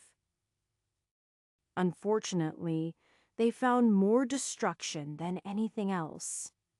Few sects had weathered the invasion, though it also appeared that some had abandoned their land to join forces with others, their fate yet unknown. The grasping willows were not the most prominent or tactically significant allies of the order. But they were the easiest to reach, not positioning themselves high up a mountain. Just from the status of the sect grounds, it was easy to assume the worst. But living disciples could be felt among the ruined landscape. Large swaths of the forest had been burned quite intentionally. Though there seemed to be no purpose to it, the fire would have stopped at the borders of the sect had its formations been intact. Because they weren't, the position lost most of its defensive value. Anton was worried about one thing. He could not feel Lev among the disciples picking through the wreckage. One brave soul ran forward to meet them, exhaling with relief when they sensed allies. "Where is your sect head?" Anton asked. "Still up ahead, near the grandfather willow. We are planning to move closer after this." Anton nodded. He couldn't sense Lev or anyone near the grandfather willow, but perhaps there was something he was missing. As they approached, it became more clear. When he finally sensed Lev and others with him, Anton realized they were so much more attuned to the grandfather willow that they felt like extensions of it.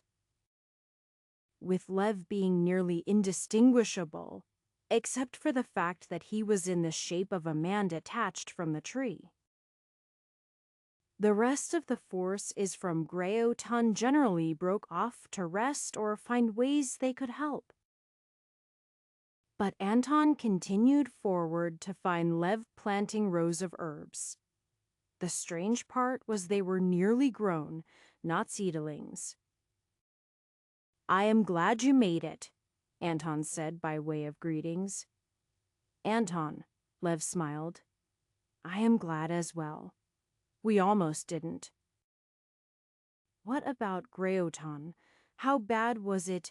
Better than here, perhaps. We were well organized, and the largest cities were able to support themselves. 5 Ascension cultivators came for the order, but we fought them off with all our might. And they ran away instead of killing us. With the time to recover, we eventually managed to kill the rest. What about here? Anton scooped up some of the herbs, determining they had likely been plucked from the main sect grounds. And given the stylings of the storage bag Lev was pulling them from, these had been recaptured from the invaders. He began to help Lev plant them as he studied the man who still had something off about him. Just one Ascension cultivator here, Lev admitted, but truthfully we were not prepared. It was only by relying on Grandfather Willow that we were able to fight. Even then, it was close. Lev shook his head slowly. Anton finally realized what was odd. He was used to Lev using his own natural energy to control one arm. So seeing him control all of his limbs the same way almost felt natural. It seems like you made some sacrifices, Lev shrugged. I was too slow on some major insights. Perhaps I might have more easily swayed the tides of battle otherwise. But considering we expected destruction, is this not good enough? Anton nodded.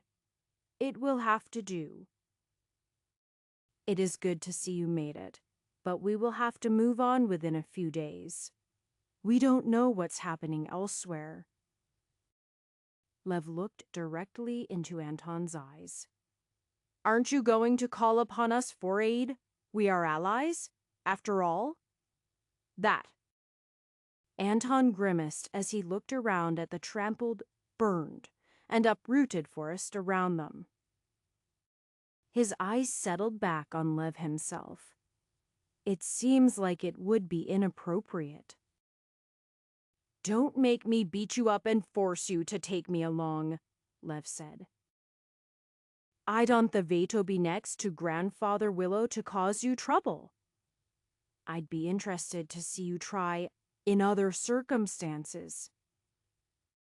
But you would know yourself and your sect best. If you can fight, we do need everyone we can get. That wasn't so hard, was it? Just because things are a little hard for us, doesn't mean others don't need us. And if none of this, Lev gestured to the area around them, is still here when we get back, so what it will grow back. Grandfather Willow won't be going down, though. Not without a full army that isn't attacking. And if we lose him for the sake of the world, I can just grow another. I like that confidence, Anton grinned. Though Anton would have liked to spend a decade or two in the area helping put things back together, they had to get going. The next day they moved on, leaving behind the injured and some to watch over them, while beginning to put things together again. Along the way they encountered more isolated groups, which were precisely the most vulnerable if any invaders should return to the area. Some were convinced to temporarily leave their land to shelter with others, while others were simply looking for a proper cause to join up with. The army from Greoton swelled with forces from Ophirg. Signs of invaders were beginning to appear, either markings of their passings or actively sensing them in the distance. Some came far enough within Anton's range that he could have shot or killed them. But unless they came close enough to get a proper sense of their army, he left them alone. He didn't want anyone knowing exactly how far his effective range was, and he needed to conserve his energy. The last few weeks had been full of intense fighting, and a deep fatigue had built up. Even when he recovered to full, his maximum was temporarily depleted. It should eventually recover or even grow given time. But he needed more rest. He only took what he absolutely needed to and pressed on. He could rest later. Or never. If it came down to it, their next goal was the glorious Flame Palace. No doubt that as one of the major sects they would have been hit harder, but no word had come from them to any of the places they had yet visited. Some cultivators relayed how they had sensed the descent of Ascension cultivators and other invaders in that direction, something that even the weakest cultivators were able to feel from afar. But nobody could say if the numbers they had sensed had all converged on the glorious Flame Palace or what had resulted from it. The slopes of the mountain where the glorious Flame Palace dwelled were difficult to traverse. If they did not have the weaker cultivators with them, the trip could have been cut short by several days. But the longer and smoother routes took more time. They got close enough for Anton to sense the general area long before they arrived, given their winding route. But Anton couldn't really tell what was happening. Glorious Flame Palace encouraged the volcano they lived on to be more active, creating large amounts of heat useful for their training with fire. That it could be directly controlled or simply studied for their training in fire. Yet Anton couldn't sense the heat. On the other hand, he couldn't sense much of anything. Formations of some sort were still intact, which hopefully meant their allies were holding on. As for enemies,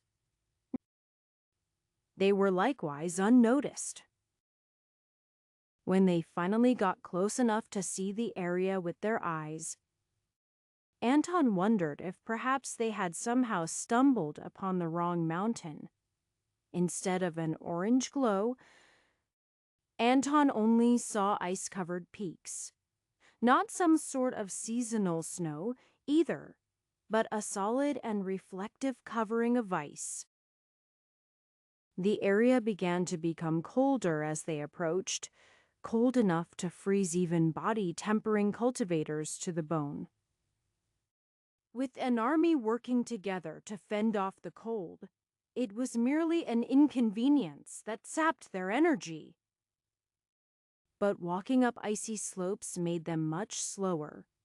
Even so, they approached the entrance to the glorious Flame Palace and almost died. At least, the first to step foot close to the entrance felt that was as they went from freezing cold to burning heat. The core of the formation was still further inside, preventing them from sensing anything. But a small group of cultivators showed themselves a moment later. "Welcome to the..." "Welcome," one of them said. Bowing his head, "The glorious Flame Palace and Frost Mirror sect welcome our allies." The situation made more sense with that information, though Anton couldn't help but wonder what led things to this place. He had been aware of the preparations the two sects had been making up to the point of the invasion. And at no point had anything like this been suggested. Eager to get out of the cold, the army slowly advanced through the wide corridors. The initial blast of heat was greatly toned down after the first, and the inside was generally determined to be too warm instead of deadly hot. That would have been normal. except that the ice continued inside without melting. Was it an application of the ability to burn only what was intended? That would require some impressive formation work? Though Anton was aware that both the Glorious Flame Palace and Frost Mirror sect had formation masters of their own. Some were even on par with Katerina. Once they were deep enough inside, Anton was able to sense everyone. He could tell that the numbers of both sects were greatly depleted. It seemed the Frost Mirror sect had lost nearly half of its members, while the Glorious Flame Palace was missing nearly a third of their number. There were scars of battle inside, recent ones. Given the damage to the ice and underlying stone. Yet, despite all of that, or perhaps because of it, they were throwing a feast. And they quickly invited the entire army to eat with them. Since they would have had food to last a long siege if it came down to it, Anton wasn't surprised at the possibility. But the amount of fresh and rare-looking food was unexpected. His unspoken question was answered by the people he had been subconsciously wandering towards, those he was most eager to reunite with. It wasn't any of the most powerful elders of the sect, but instead Anali and Anish. Along with their children. We took it all from the invading group, Anali grinned. Some of this meat belonged to their mounts. Yet they also had tons of fancy stuff, as if they were going on a picnic. She shook her head at that. Come, sit down. You look like you need it. So does everyone else here. Seems like, Anton said as he took a spot. There wasn't a plate, but someone from the Glorious Flame Palace threw one from the kitchen. This was no formal dining, but an exuberant celebration. What happened? Basically what you might have pieced together, Annalie explained. We were here for the invasion. There was an initial battle where we repelled some invaders. Then the Frost Mirror sect arrived, more hot on their heels. This arrangement, she gestured to the ice not melting in the heat, was sort of set up impromptu. Anish and I helped synchronize things. Anton was reminded of the presence of more than just those when Josephine, the pair's oldest child, spoke up. There was a lot of fighting, but the transition from cold to heat to cold made people weak. It kind of happened all at once. It kind of just fell together, Anish admitted. We pushed too hard towards fire, then ice several times. Fortunately focused where the enemies were pushing their way in, before achieving this balance. Though it's only balanced for those who are permitted in the area. I hear those marching at the front almost became a bit crispy. I have full confidence Katerina would have warned them if the formation was not already being altered to allow our entrance, Anton grinned. But what do you know about the rest of Ophirg? Annalie shook her head. This isn't the time for that. This is a celebration. Everything else we'll figure out later. Chapter 364. A brief celebration of being alive was something everyone had needed. Anton especially found himself being reinvigorated. It wasn't just physical fatigue or energy needing to refill, but mental fatigue from seeing so much destruction everywhere.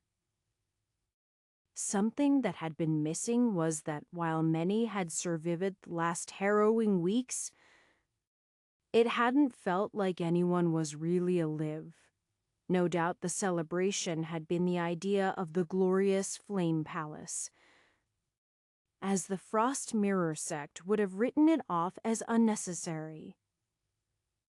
Though their viewpoint was being shifted by the upcoming generation, many of which had chosen to keep their emotions instead of fully cutting them off. The next few days still found the combined armies overfilling the glorious Flame Palace, as scouting groups were sent out in all directions to gather support and search for enemy forces. At the same time, the Frost Mirror sect and some of the other smaller sects from Ofrurg began their interrogations of captured prisoners. The goal was to learn numbers, locations, and overall combat strategy. Very little information in that vein was forthcoming. Not because their techniques were insufficient to extract information, but because it appeared that nobody knew. It wasn't just low-level cultivators being kept in the dark, but rather nobody was really aware of the full extent of anything. Some were able to approximate numbers. Estimates of the total number of Ascension cultivators involved in the invasion were somewhere over 100, but not many more. As for locations, nobody knew any more than what they had already learned. The strategy was nothing, which in its own way explained the other things. The invaders had come without a clear strategy in mind. They knew where they were landing there would be sects with resources, and they set out to plunder them. After that, it would be pretty much a free-for-all based on who could get to resources first. There was no strategy, because they didn't even consider the local cultivators as a possible threat. The weaker ones among them might die. But that was the case with any sort of training exercise, and that was basically what this amounted to. They were able to confirm some important pieces of information. The upper world, as they considered themselves, didn't have the same resources available to them, and the cultivators below the integration stage cultivated more slowly without access to lower energy. The integration stage was basically synonymous with ascension, with the caveat that it was the first step where only upper energy was used. It seemed there were more stages beyond that to reach what they understood as the true peak of cultivation. The most revelatory information was about the deal with the Exalted Archipelago. By piecing together what everyone said, it was determined that the invaders were all part of an overarching faction, in the loosest sense possible. They weren't unified like a sect, and still had conflicts among each other. They were called the Trigold Cluster. The Exalted Archipelago was tied to another faction, simply called the Exalted Quadrant, and thus was off limits. The two continents were fair game for invasion by the Trigold Cluster, but had to be left alone by the Exalted Archipelago, since otherwise there would be nothing for them to steal. It was a pretty morbid setup where they were treated as nothing more than something to be hunted or lens to be plundered. But it was not outside anyone's expectations given what they already knew. There were various reactions to this knowledge, including the glorious Flame Palace declaring how they would hunt and plunder this Trigold Cluster. Their enthusiasm was immediately quashed by the Frost Mirror sect, pointing out they had no weight ajeto the upper worlds to plunder them. Even if they could, fighting Ascension cultivators in their home turf was bound to result in tragedy. Though the Frost Mirror sect did begin putting together a list of grievances against the various groups involved just in case there was ever something they could do. Perhaps if enough cultivators ascended, they could band together to defeat them. Or at least join up with factions that would fight against them.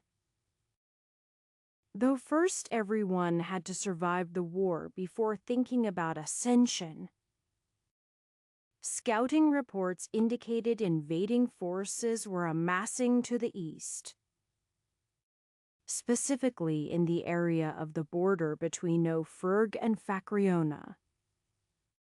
They weren't amassing on either side of the border as if clearly moving into one country or the other, but instead seemed to find it a convenient place to convene. Much of the area was filled with mountains, providing them some defensive advantages, so it wasn't terribly odd that they would choose that area. The question was why they would hold their position at all instead of pushing for more looting. The easy answer was that they ran into more troubles than expected. Since they expected no resistance, that wasn't especially odd. Fakriona was a strong enough country, but it would have made more sense for the invaders to congregate north towards that coast or be pressed further south into Droka. Either way, the army combining Grauta Nando Ferg forces was preparing for some sort of assault. Sometimes, Erin felt bad taking advantage of Paradise. She was safe atop his back, and the island tenders seemed to not be contributing anything to the war. Other times, she rushed into nearby coastal towns and villages to assure them that the giant turtle was on their side. She hadn't been sure at first, but Paradise's bombardments with huge jets of water were targeted specifically at the invaders. There had been times that unfortunate innocents had been caught in the frankly massive blast radius of some of the attacks, but Paradise at least avoided cities. The one exception being one that had fully been taken over by the invaders and was now an inland saltwater lake. There was one time that Erin had actually contributed to Paradise's defense. One group had gone on the attack, charging Paradise with 2 Ascension cultivators at the head, while the Ascension cultivators kept his head busy and most of the others fought against his fins. Some had snuck around to the tail to try to slip in under his shell and attack from the inside. They had actually caused some real wounds, and the island tenders followed them to chase them off. And then Paradise finished eating the 2 Ascension cultivators. The rest of the attackers were probably still buried in the depths of the ocean where he had slapped them to. Now Erin's job was to take some of the medicinal herbs that grew on the turtle's shell and make poultice is to help accelerate the healing of the wounds he'd sustained in the battle. The island tenders were quite glad that Paradise seemed to recognize they were helping, because none of them really wanted to be crushed to death. A strange orange moss grew all along the tunnels of the crew hull sewers. Leo felt entitled to saying it was strange even if he was familiar with it, because he constantly felt the urge to remove it. Yet it was there on purpose, the result of a long chain of verbalists wondering what to do with it before it finally came to Kit. It was apparently from the moon at some point, though presumably it had been taken there by Everhart and had once been local. Either way, it had some properties helpful against ascension energies. A few weeks ago, the exact scale of that was mostly speculative, as those few Woka would tap into ascension energies were limited in that capacity after the invasion. Leo wondered if they would have survived without it.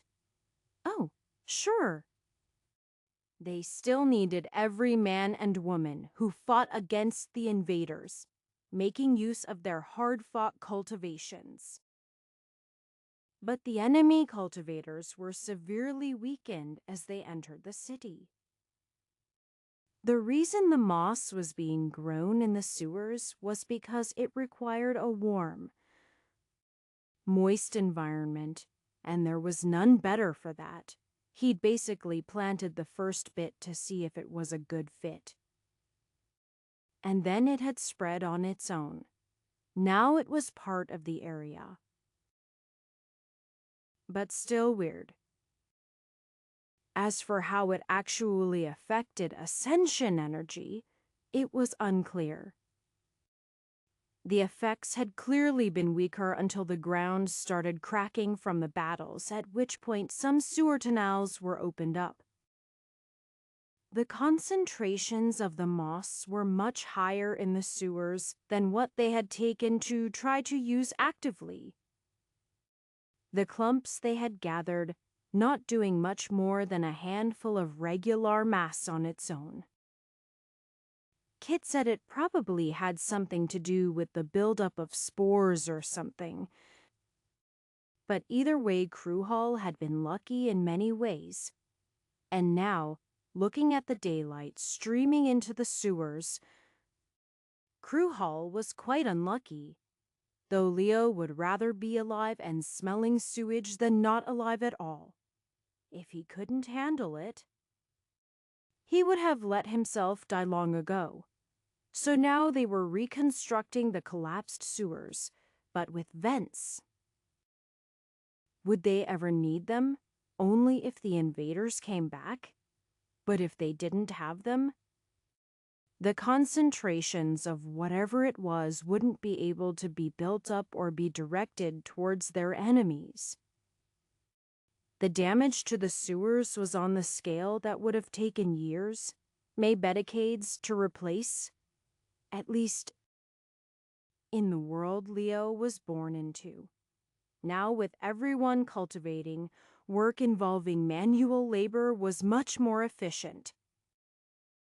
It wasn't just hauling and placing bricks, but even the ability to repair cracks and breaks on the spot. There were some who had the ability to work with fine details that meant they weren't just patching bricks and stone, but basically recreating them. That saved a lot of trouble with waste and carting heavy loads into and out of the city. Though some bits and pieces were hopeless and there weren't enough people who could actually repair the damage. Still, Leo found himself working his same job that was truthfully one of the least desired but extremely important. He just hadn't expected it to be offensively important to the city, except perhaps where the sewers exited the city, and nobody had tried to infiltrate that way. Maybe it was a coincidence. Or maybe they realized they would die if they tried it. God slaying steel as a head, a leadwood shaft. And fletching from an emperor eagle made one of the best arrows Nunthanda had ever had the pleasure of using. Technically, the Ascension cultivators weren't gods. But the name God-slaying steel rolled off the tongue better than anything else they could come up with. She carefully nocked it on her bow. focusing her energy to create a string on the bow made from the bones of some ancient creature. Then she pulled, focusing on her muscles as she did so. Her arms did some of the work, but much of archery was in the back. Nathanda carefully selected her target, then fired. If she was lucky, they would underestimate her shot as it carried only a relatively small quantity of energy. The quality was high. But they might think she was a weak essence collection cultivator, or perhaps that it was a casual shot, if she was unlucky. They would take her attack seriously and still likely find themselves injured. This shot was one of the former, as it went straight into the heart of a cultivator who thought their defensive energy would be sufficient. That was optimal. As while these invaders might notice what happened to others, they could really only experience the effects on themselves once. And then they would be dead. She felt her quiver, sighing as she realized she only had a handful of the crucial arrows left. For a moment she wished she had the abilities of Elder Anton, able to create arrows from her energy. But she knew immediately that it simply wouldn't work. They were on different paths, and hers was most suited for her. Especially with the refinements that Western steel body had gained from the exalted archipelago. Across the battlefield, others were having similar success. The people of Ambati were not weaklings to be trampled on like these invaders might have thought. They were thought to be a bunch of scattered tribes with a few large clans and cities. And while that was technically true on the surface, it had never been the full picture. Now, with everyone's cultivation surging, they were far from the perception. A certain village couldn't be defended. It was abandoned. Not the people, but the place. Even those who weren't nomads understood that their lives were more important than remaining in one position. And after the war, those who survived could return. Ambati as a whole did not necessarily agree on many things, but this was something they came together for. This scourge of invaders would be removed from their world. Nandanda traced a finger along the feathers of another arrow. They would fall, one at a time, or two, if she could get some to helpfully line up. Chapter 365. Additional observation of the gathered invader force is provided more insights for their chosen location. From the west and south they were concerned about the forces of Ofurg and Droka. But to the east it wasn't Fakriona that they were worried about. Not primarily, anyway. All it took was one time for Anton to know. At first he thought there was a powerful storm. But it moved more quickly than any storm he had ever heard of. An ascension cultivator. Wasn't that strong? And the entirety of the feeling was made up of natural energy. Lower energy by the invader's terms. He wasn't able to see it with his eyes given the mountain range in the way, but he could sense the giant ball of water. It didn't warp or bend with the friction of the air like would be expected, but kept its form perfectly. It struck the far side of the mountain at the foot. Anton wasn't even sure if there was a particular target since he'd been focused on the attack itself. Afterwards, there was nothing. Not that was feasible to sense with his senses, at least. Perhaps he could have picked through the area 4 bits of debris to determine what they had once been, but any energy signature they might have once possessed was gone.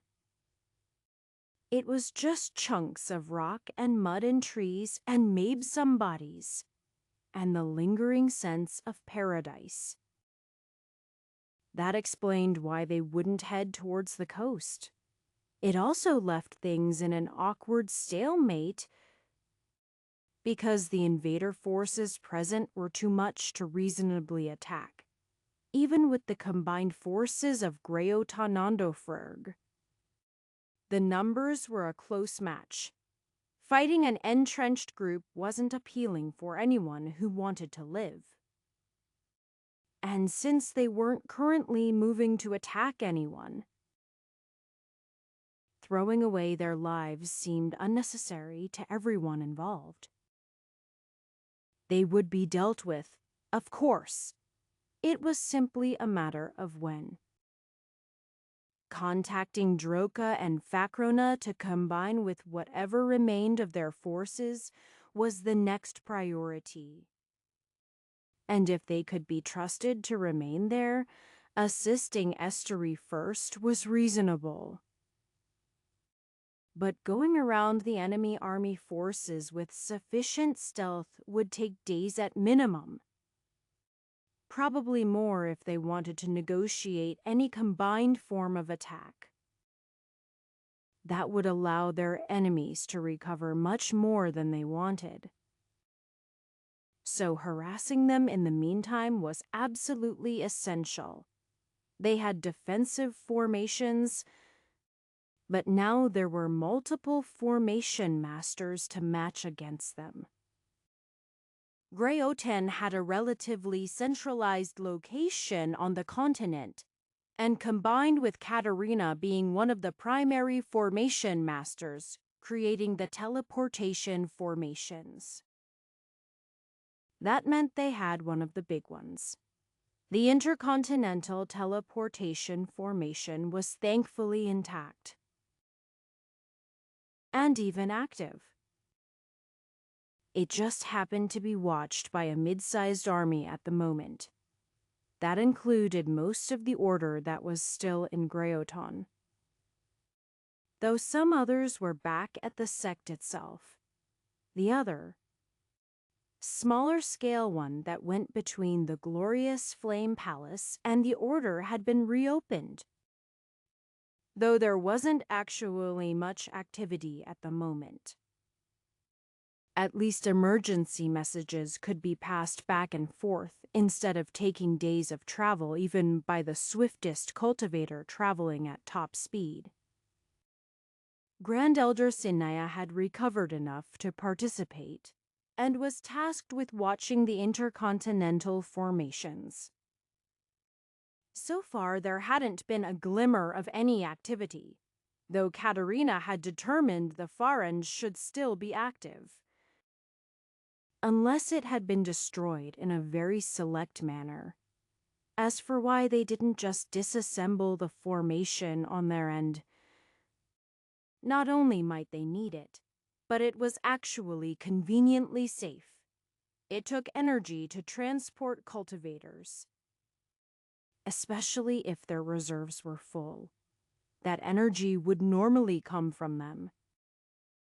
But even if others provided it, significant effort would be required to transport anyone strong. Either they'd get a bunch of exhausted people or a smaller amount of well-rested travelers. If they were allies, it didn't really matter. But if they were enemies, they were prepared to kill either. In the worst case, where opponents they couldn't match came through, somehow there were contingencies to destroy key components to prevent further reinforcement. But now it was finally activating. Everyone could feel it, natural energy resonating in response to activities too far to sense. The power built up to a crescendo, and then a small army appeared, swords in hand. except for the woman at the front, who appeared to be wrapped from head to toe in bandages, including her arms being bound in front of her. Everyone was waiting for Kainea to give the order, or to take the first shot if an order gave the enemy too much warning. But instead, she slowly and carefully lowered her bow. There was not a trace of ascension energy about the visitors. And she recognized one. Chiker wasn't quite as familiar to her as other members of the order, but she stood out easily enough. Just standing near her fell Charp. Every life transformation cultivator had some sort of aura, but hers was the Mostka Suinaris that Sinaya had felt. "Hi, I am back." Chiker wiggled back and forth on her feet before realizing she couldn't independently move her arms to wave.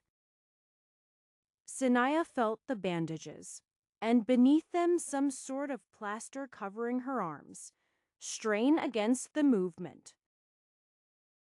Then Chiker shrugged. "None of you look like invaders, so." "Is everything going well here?" "Depending on the definition," Sinaya commented as she approached. "We have survived." "From your presence, I take it, Asenath has dealt with the invaders, nope? Well, sort of. We got a lot of them. But the others are taking care of that. We just thought we'd come here because..." "They ran out of swords," Vasu commented. "At least, worthwhile ones." His eyes drifted to one at Chiker's waist. Even Kainea could feel the aura of slaughter it emitted, and she was far from a sword cultivator. "So we came here to offer our aid." Kainea had no previous interaction with Million's sword vault, but from what she had heard, they were pretty easy to interact with. At least, if you were willing to accept certain eccentricities. "I can't guarantee there will be any of interest here. But if there are..." "Estuary or on the border between Ophirg and Facriona is the best bet." She wasn't willing to send them anywhere else, even if she knew of a particular place that needed help. "Great." Chiker spun, turning vaguely to the east, then fell flat on her face. She somehow wiggled back to her feet without bending her legs, then started stomping off in that direction. "Is she in any condition to fight?" Kainea asked Vasu, who was trailing behind. "She seems." "Can't stop her," Vasu grinned. "Besides, it'll take us a bit to get to our destination. By then her legs should be working." "What about her arms?" "No chance," Vasu said. "They got cut clean off. We know how to stitch them back on." "But it still takes time to repair that, not having use of her arms." "Well, hopefully her new sword will make up for that deficiency." Vasu nodded seriously. "And I get the next one." "This should be quite fun." "Fun?" Hakonia shook her head. "And here we were just trying to survive." "Here is your problem. You care about survival more than your path? How are you even going to ascend like that?" Vasu laughed. "Not that I am at the point I can do it myself." A group made up of life transformation cultivators wasn't exactly stealthy on its own. But it wasn't feasible to travel with weaker cultivators without greater numbers, which had its own problems. It was just Anton, Timothy, and Katerina instead of more. since they also couldn't spare too many if there was an attack while they were gone. They did have a few extras with them to balance out their numbers, mostly because the queen didn't want to let Anton go off on his own. There were other queens and plenty of ants capable of communication still with the armies. The group was currently making their way around the north, planning to move along the coast into Facreona. Avoiding natural hazards and beasts was fairly routine for them, and the only real danger was if they came across any invaders. Not all of them were grouped into one place, either because they didn't know about the gathering or because some chose to remain independent. Taking out the weaker individuals would be easy, and when they approached nearby they did so. As for those who were further, even if Anton could shoot them, it would give away their position. Nothing could cover up a spirit arrow crossing many kilometers and ultimately killing someone. Anyone with a half-decent sense of energy would notice from at least as far away. Anton was willing to make exceptions if anyone was in danger, but the trend of people sheltering in larger cities continued. That was the right choice, given what had happened to most other places. It would be very difficult to recover from this invasion. Even if the invaders hadn't destroyed fields for basically no reason. They weren't even stealing most of it, and chances were they would be gone before the end of the season. Anton certainly hoped so, given the speed cultivators could move at. Running across an ascension cultivator would be dangerous, though that danger was mitigated by their proximity to the sea as well as the ant queen. Some ants took on names to better interact with humans, though this one was always referred to as just the Great Queen. From a certain standpoint, it wasn't incorrect, as there was a lot of danger packed into a small area. The border of Facreona had no guards, though hopefully that meant they were all taking positions further south instead of simply gone. "It's weird we haven't seen anyone yet," Timothy commented. "Where are they?" "I sense people further to the east." "But not many," Anton admitted. "We're not in the core of Facreona, but I'd still expect more people." "Could they have been defeated?" Katerina asked. "Paradise might have driven them off on his own." "I don't think so," Anton shook his head. "I would never choose to be involved in a fight against Paradise if I could help it. But it should only take a small to moderate army to defeat him. And I imagine he would make for excellent turtle soup and extremely valuable materials. It should have simply been the difficulty of getting to him while also dealing with others. Though I suppose here is also a question of whether or not anyone could actually catch him. I thought Paradise moved rather slowly, Timothy mentioned. Only when? Meandering. In the fight against the Krakon.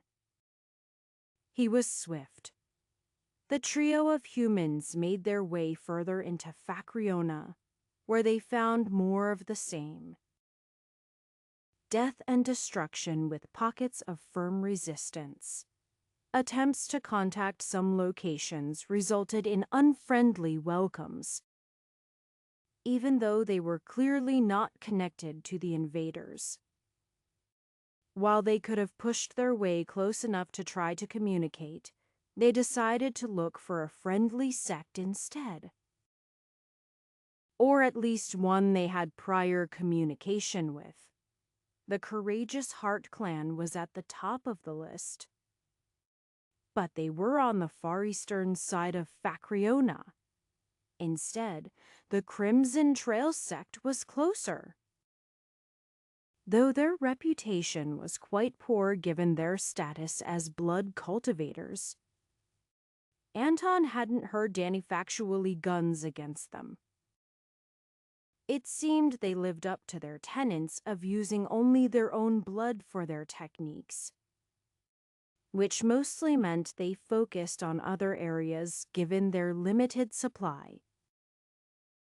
If Anton were going to disregard a sect for using forbidden techniques, of those present he could only accept Timothy and the ants, but he also had to exclude himself.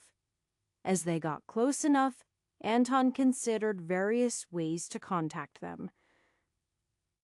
Ultimately, he settled for something easy. He had a supply of standard arrows for emergencies, tucked away in a storage bag instead of readily available in his quiver. Since the Crimson Trail sect had a strong archery bent, he would try to speak to them as an archer. He summoned the most bows he could at once, formed of energy. If he were actually trying to kill anyone, he would have only a half or a third as many, and even that would be unsustainable. But for a single shot, it was good enough. A small cloud of arrows flew towards the Crimson Trail sect, aiming for outside their walls. As they landed, they formed theater-bust way to communicate with people. Words. Chapter 366. A hail of arrows landed outside the Crimson Trail sect, spelling out a clear message. Yet not the one that would have been assumed from arrows. Instead, it simply stated, "Just want to talk." May we approach whoever shot all of those arrows was courteous enough to even consider the angle from which it might be read, making sure there was no ambiguity. The guards manning the walls didn't really know how to respond, and quickly moved to find someone both higher ranking and more qualified to provide a response. Ultimately, they made the assumption that the mysterious archer probably wouldn't require a response in kind. Given the distance the arrows had come from, they barely were able to sense life transformation experts present. The Crimson Trail sect, who only had a small number of such high-ranking cultivators, couldn't be expected to respond with actual arrows. Instead, they did something much easier, which was to form their energy into a pattern that would spell out the response more simply. Yes. They were somewhat apprehensive about letting powerful cultivators approach in the current times. But if they were truly intent on attacking, asking to approach seemed rather silly. Unless they just wanted to put them off guard for an attack. The Crimson Trail sect did recognize the aura of the Order of the 99 Stars, whose reputation was somewhat assuring. Even so, they intended to remain safe behind the defensive formations on their walls. A small group approached within visual distance, with one of them breaking away from the others to come all the way up to the walls. The old man stood only a short distance back. At a point it was easier for them to see each other. "Thanks," he said. "As I am sure you can tell, we're not from Facreona." The Order of the 99 Stars from Groughton, just in case you've forgotten. We were wondering about the locals' aversion, too. Well, us? It's generally rather simple to tell the invaders apart from us. The old man paused. Though don't forget to check 4 members of the Twin Soul sect. Anyway, that implies some other trouble. Am I correct on that count? The elder who had been called over nodded her head. Yes, there have been troubles from other sects. Not just the invaders or remnants of their allies, but more. Specifically, we are aware of the Eternal Sword Hall taking advantage of the chaos to conquer other sects.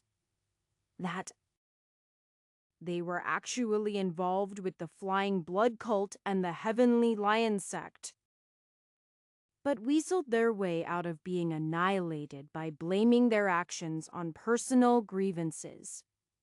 I am not surprised to hear it. Though, based on how they acted, the old man waved. Thanks for the information. If to hear is anything else you can tell us, we'd love to hear it. Then we'll be on our way. Things like invaders, the Eternal Sword Hall. Anything like that. The interaction with the Crimson Trail sect illuminated the pieces that had been missing. Several sects in Facreona had taken advantage of the opportunity, either because they had made some sort of deal with the invaders, or because they simply thought they could get away with it. Facreona likely wasn't unique in having sects that wanted to do the same. But so far, Grey Oton and Dofrurg had avoided that actually happening.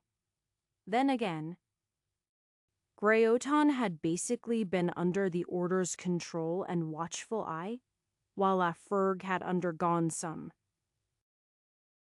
restructuring. The complete annihilation of several powerful sects and the slaving industry would tend to create at least a few decades of change. Timothy shook his head as Anton explained the details. Whether they're directly siding with the invaders or not, they're just as much enemies that need to be dealt with. It would explain why Paradise hasn't done anything, though. If they don't have traces of ascension energy, they don't stand out as unnatural, or whatever criteria he must be using. Anton tried to recall if he made use of any ascension energy while present on Paradise. He didn't really have cause to. So the only time would have been the battle with the Krakon, where there was a physically much more imposing enemy to deal with. Or lunch. And Anton didn't have lingering traces of ascension energy since it was pulled from wherever it came from. The invaders' world, presumably. I assume they weren't interested in an alliance? Then Katerina asked. Anton shook his head. Tahir is a bit too much danger and distrust at the moment. I did suggest the matter, though. And how we intend to attack the invaders. Everyone was clean of Twin Soul sect influence, at least. And I sensed no other sorts of deception. That does lead to some problems, Timothy commented. We can't exactly defeat a sect with just the 3 of us. And guess? Not one capable of causing serious trouble, anyway. I do believe the Eternal Sword Hall had groomed a small handful of life transformation experts as of late, Anton nodded. That said, we could majorly swing any situation they became involved in. If their life transformation cultivators were matched by us, another sect could stand against them. Their numbers also have to have suffered some if they're attacking other sects. though we certainly couldn't handle the dozens of Essence Collection cultivators that would come with them, or the hundreds of others. Even as they spoke, the group had subconsciously continued further into Facreona, specifically southeast towards where the last news of the Eternal Sword Hall was.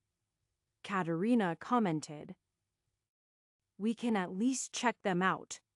They're all just over the border of life transformation. Right, even if we say they're our equals. We have the Great Queen to sway that tide, if she will help." Upon being mentioned, the Great Queen displayed herself more prominently, signing her willingness to assist them, even against those who weren't invaders. While the other queens might not wish to get involved in sect affairs, the Great Queen got along with them personally. "That makes things easier," Katerina said. "And here is no way they notice us before you spot them. Right, Grandpa?" Anton frowned. "Well, maybe." He looked at the swords the two of them carried.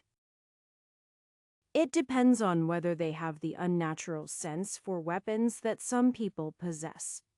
Even then, I should match them. It's just that your current weapons are quite fine specimens." Everyone had equipped themselves to the best of their abilities for the invasion. And while Timothy and Katerina's swords couldn't rival what a proper sword master would covet, they were still quite exceptional. "Thereth's sword. Crazy kind," Timothy commented. "But I don't think they have the same conviction that Chicker does. Their whole feud with her started because she won a tournament and they refused to give up the prize." "I doubt Chicker would do that." "What, lose a probably rigged sword tournament?" Anton grinned. "Well," Timothy shrugged, "I meant go back on a promise, even if it was to give someone a sword she liked." "I agree," Anton admitted. "The Million Sword Vault has the same sort of honor about them, though even those lacking morality can have strength. Firm convictions of some sort make for smoother cultivation. Even those who are dead wrong, like the Flying Blood cult." "They did have one of the few ascenders," Katerina commented. "Or half of one regardless. Someone who was at the peak here. And moved on. Then was killed by returning to seek vengeance. Is there a lesson there?" Timothy asked. "The lesson is that this world isn't good for those with ascension energy," Anton shrugged. "Which might be the only reason it or any other lower realm exists. Though we also needed proper warning and anti-ascension techniques and just the right amount of cooperation to make it as far as we have. And teaching everyone to cultivate," Katerina pointed out. "That's literally millions of body tempering and spirit building cultivators that wouldn't have existed otherwise." "And that," Anton agreed. "Though I would have much preferred if people just going about their lives didn't need to protect themselves." Without further discussion, they continued their travels with the intent to help resolve the situation. Without armies, they couldn't resolve anything themselves. But they could be the catalyst for some part of Facreona to begin triggering their own comeback. Just in case the Eternal Sword Hall called Sunt's swords, Anton kept the sword, bow from the Million Sword Vault stowed. And the other two did the same with their weapons. Anton presumed that there was some way to determine their presence even inside a storage bag, but it wouldn't be so easy. If an enemy were able to ambush them to the point they had no time to reach into a storage bag to retrieve their weapons, they would likely be dead anyway, especially since Anton was continuously improving his sensing abilities. He could sense a narrow strand about 100 kilometers distant if he focused, but he could detect pretty much any concentration of natural energy within 10 or 20 kilometers in all directions, which was more than enough for common interactions. By following the signs that the Eternal Sword Hall left, either battle damage or simply the march of many people, they were able to track down their location. At first, it hadn't been completely clear if it were the Eternal Sword Hall or some other group acting similarly. But it didn't really matter. It was confirmed when they came to Draylands, a moderately sized city that had seen the Eternal Sword Hall pass. The people of Draylands weren't exactly welcoming, but they were confident enough in their remaining strength after being attacked early in the invasion to allow the small group to approach. Unfortunately, they couldn't be convinced to go after the Eternal Sword Hall in any force. But they would have likely slowed down the trio anyway. Anton finally spotted them in the vicinity of the Pink Pollen sect. At least that was the only group in the area their information told them about. There was nothing particularly impressive about the Pink Pollen sect. They made use of various poisons in combat. But their reputation was not bad. They were just eccentric herbalists. As the trip approached a bit closer, Anton detected what Heprasuma'd were, the plants after which they named themselves. Colors weren't directly visible to energy senses, but he could easily surmise that the fields of large flowers were the namesakes in question. They seem to be gearing up for an attack, Anton commented. Battle hasn't broken out quite yet, but it likely will. They continued closer, with Anton constantly attempting to judge the two sides. The Eternal Sword Hall should be stronger according to their records. But whether their group could make a big enough difference was the key point. Should we approach closer, or... Anton looked over at the others. There was no question about whether they would get involved. It was merely related to how much of the enemy's attention they intended to draw. Anton could pester them from where he was. And if their life transformation cultivators gave chase, they could either flee or do a fighting retreat. There was just the possibility that Anton alone would be ignored. At least for long enough for the Eternal Sword Hall to break through the walls. At that point, Anton might not be able to do much. And if they focused on taking out the Pink Pollen sect, he probably couldn't stop them. Oh, he could make their lives terrible, maybe even kill one of the life transformation experts, but they wouldn't be stopped. That result wouldn't be too bad, but it would mean the Pink Pollen sect might be destroyed. After that, they would have to wait for another chance to further involve themselves, assuming they were able to keep themselves hidden. If not, they might be tracked down. The trio was quite confident that they could at least escape from the life transformation experts. But if more of the army somehow got close, they could cause problems. It wasn't likely, but they had to consider it. Here is a good spot for me to set up closer, Katerina commented. It will either allow us to fight their elders more safely, or at least give us an opportunity to retreat? Timothy nodded. I'd rather not let them have any more victories, if we can help it. Obviously, Anton agreed as well. It is a bit riskier. But that's just how it will have to be. I just have a strange feeling. He swept his senses over them but felt nothing different. Is it a bad one? Katerina asked. I'd trust your instincts.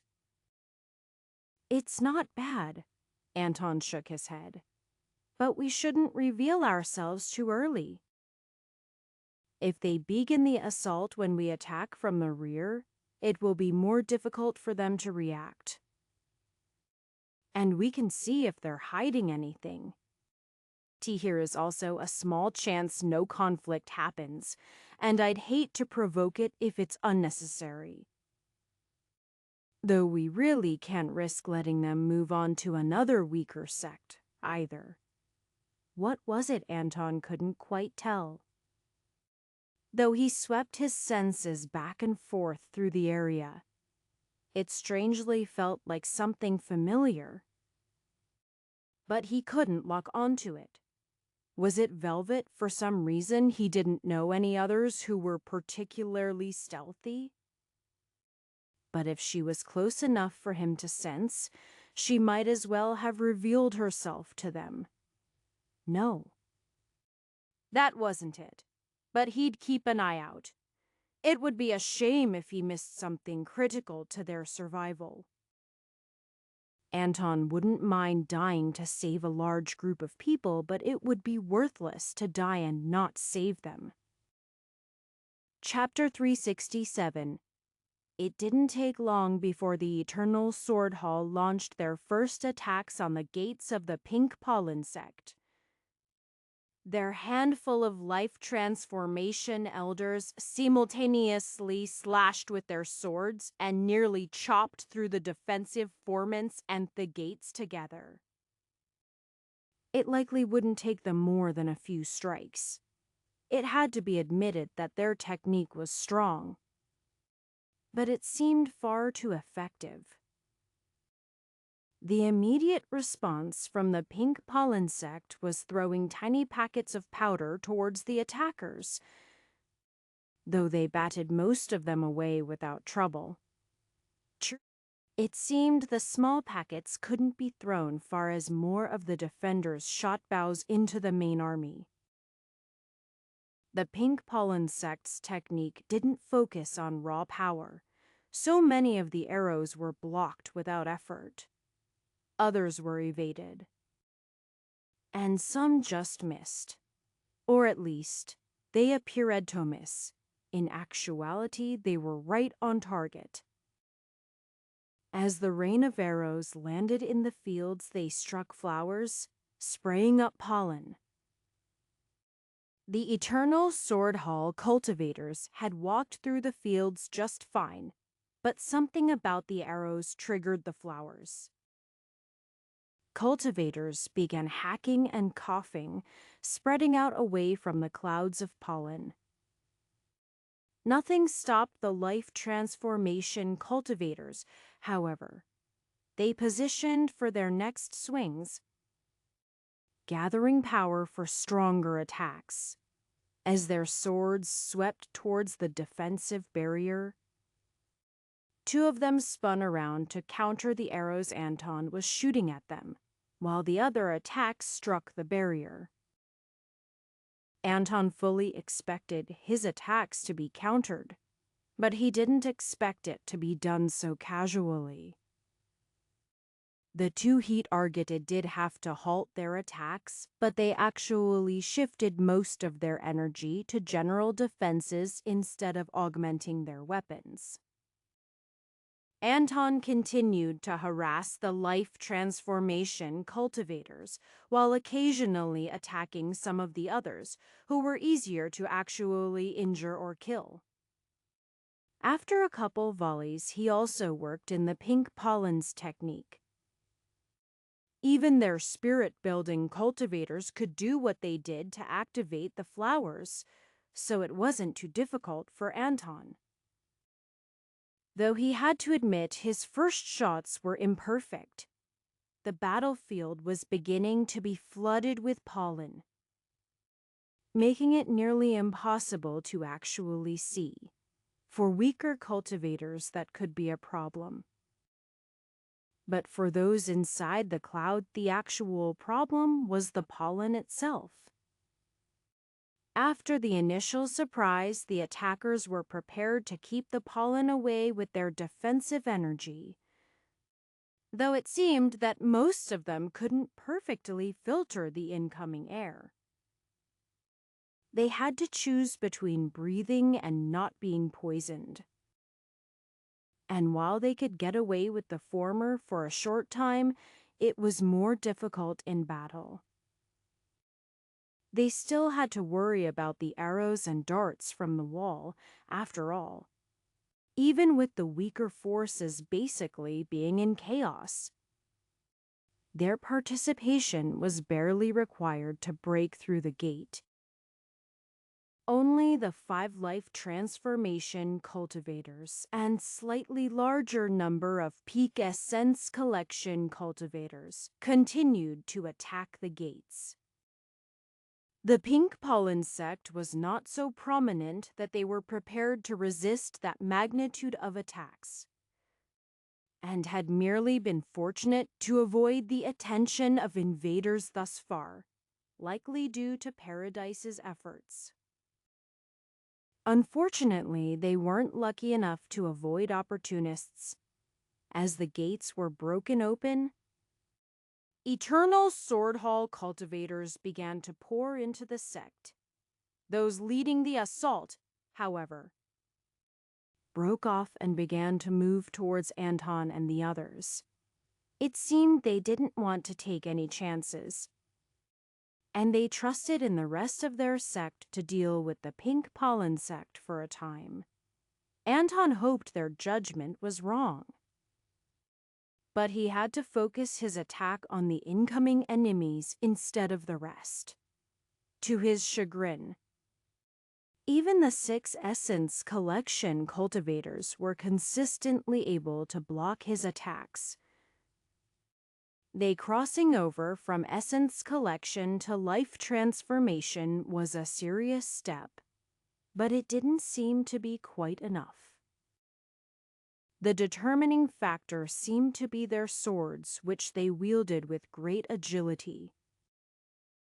Their actual technique wasn't sufficient to deflect or dodge every arrow, but something about their swords seemed to read their intentions and augment them.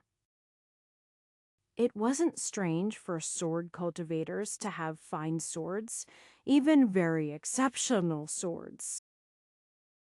But it was strange to find so many that appeared to have the same origin. Then again, Anton wasn't a sword aficionado, so he could have simply missed some connection the Eternal Sword Hall had to a mastersmith. Before they arrived, Anton managed only minor wounds on the Essence Collection cultivators as the group covered for each other. When they were finally close enough to engage, the odds became nearly 3-1. And if Katerina had not set up a formation with her flags, they would have had to retreat. It was still being considered, but if they could hold them off for a short time, they might be able to sway the battle back towards the pink pollen sect. Timothy managed to hold back half of the enemies himself, 2 in Life Transformation and 2 in Essence Collection. While his sword skills were inferior, His shield techniques allowed him to focus on harassing their movements while he kept himself safe. Fighting next to Timothy, Katerina managed to increase that to 3 and 4, leaving Anton to deal with 2 life transformation experts and to, in essence, collection alone. But he wasn't really alone. Neither were the other 2. Ants joined the battle on all fronts, with the Great Queen targeting one of the Essence Collection cultivators coming for Anton. While in most cases the difference between cultivation level was trivial to the ants, the Great Queen recognized the danger the swords could pose. She was large enough that she might actually be targeted directly, and thus she chose to remove an easier target. That left Anton in a fighting retreat against 2.5 enemies, with one being hampered by small but very bitey ants. Even if he kept his opponent at 10 meters or more, Anton still had to avoid attack as he moved, the reach of the swords extending far beyond the blades themselves. The position was untenable, especially for Timothy, who was slowly being worn down without being able to cause any real damage. There was another twinge of something, not quite hidden, but instead distant, full of killing intent, but also friendly. Anton still felt he should recognize it. But he was too occupied keeping his limbs that he couldn't focus on the incoming presence at all. He hadn't felt such fear for being chopped apart since he was last at the Million Sword Vault. And though he felt his opponents had less skill than Chiker and the elders there, their swords had more speed and extremely sharp blades that cut through the ground and trees around them without even coming close. A duck to keep his head on his neck, a parry to keep his arm attached at the shoulder. And Anton found himself moving merely to survive. He was quite glad for the sword, bow as it served well as a defensive weapon. While he didn't even have a safe moment to fire his bow made from the grandfather willow. At least he had the energy bows around him getting some use, though the closer ones were often severed by the attacking enemies. Then he was hemmed in on 3 sides, the 2 life transformation elder working flawlessly together. As the third dealt with the ants harassing him, the Great Queen had more or less killed her opponent. But she wouldn't be of help to Anton at the moment. Timothy and Katerina were fighting off their group together, and had no effort to spare for assisting more of the battlefield. Anton found himself flanked by life transformation experts, their attacks covering the area in a way he found impossible to dodge. Anton was prepared to sacrifice a limb more to escaping, but he hesitated. The clashing of metal on metal rang in his ears, and Anton leapt to the sud as both attackers were stopped, launching attacks at them as he went. His hesitation was really more like a tactical delay, though it had been a bit of a gamble nonetheless. He hadn't been fully sure of who was coming, and they could have easily chosen to take the opportunity to kill one of the opponents instead of defending him. "Nice swords," Chicker commented. "Those can be the new 3 through 13. Anton felt more than saw the glare from nearby. "Sorry." 4 through 13. Vasu didn't comment out loud as he drew the attention of one of the life transformation cultivators attacking Timothy. freeing him up to perform some attacks of his own. No other members of the Million Sword Vault were present. But bringing things into a sense of balance was enough. Most importantly, Anton was free. It felt a bit rude to just leave Chicker facing to opponents alone when she had literally just saved him. But Katerina needed his help more. He focused his attacks on those two elders, while Katerina led them through different parts of the formation that had varying levels of suppression to throw them off. It was only after he was already doing that when Anton took a good look at Chiker. She looked a dolmas the same as he was used to, fighting with a myriad of swords spinning around her. One thing was missing, though: any sword held in her hands. Her arms seemed to be bound around her chest, and her legs were stiff. It didn't stop her from using the swords floating around her to deflect the incoming blades, however. Tiny trails of blood appeared across her body as she barely avoided lethal attacks.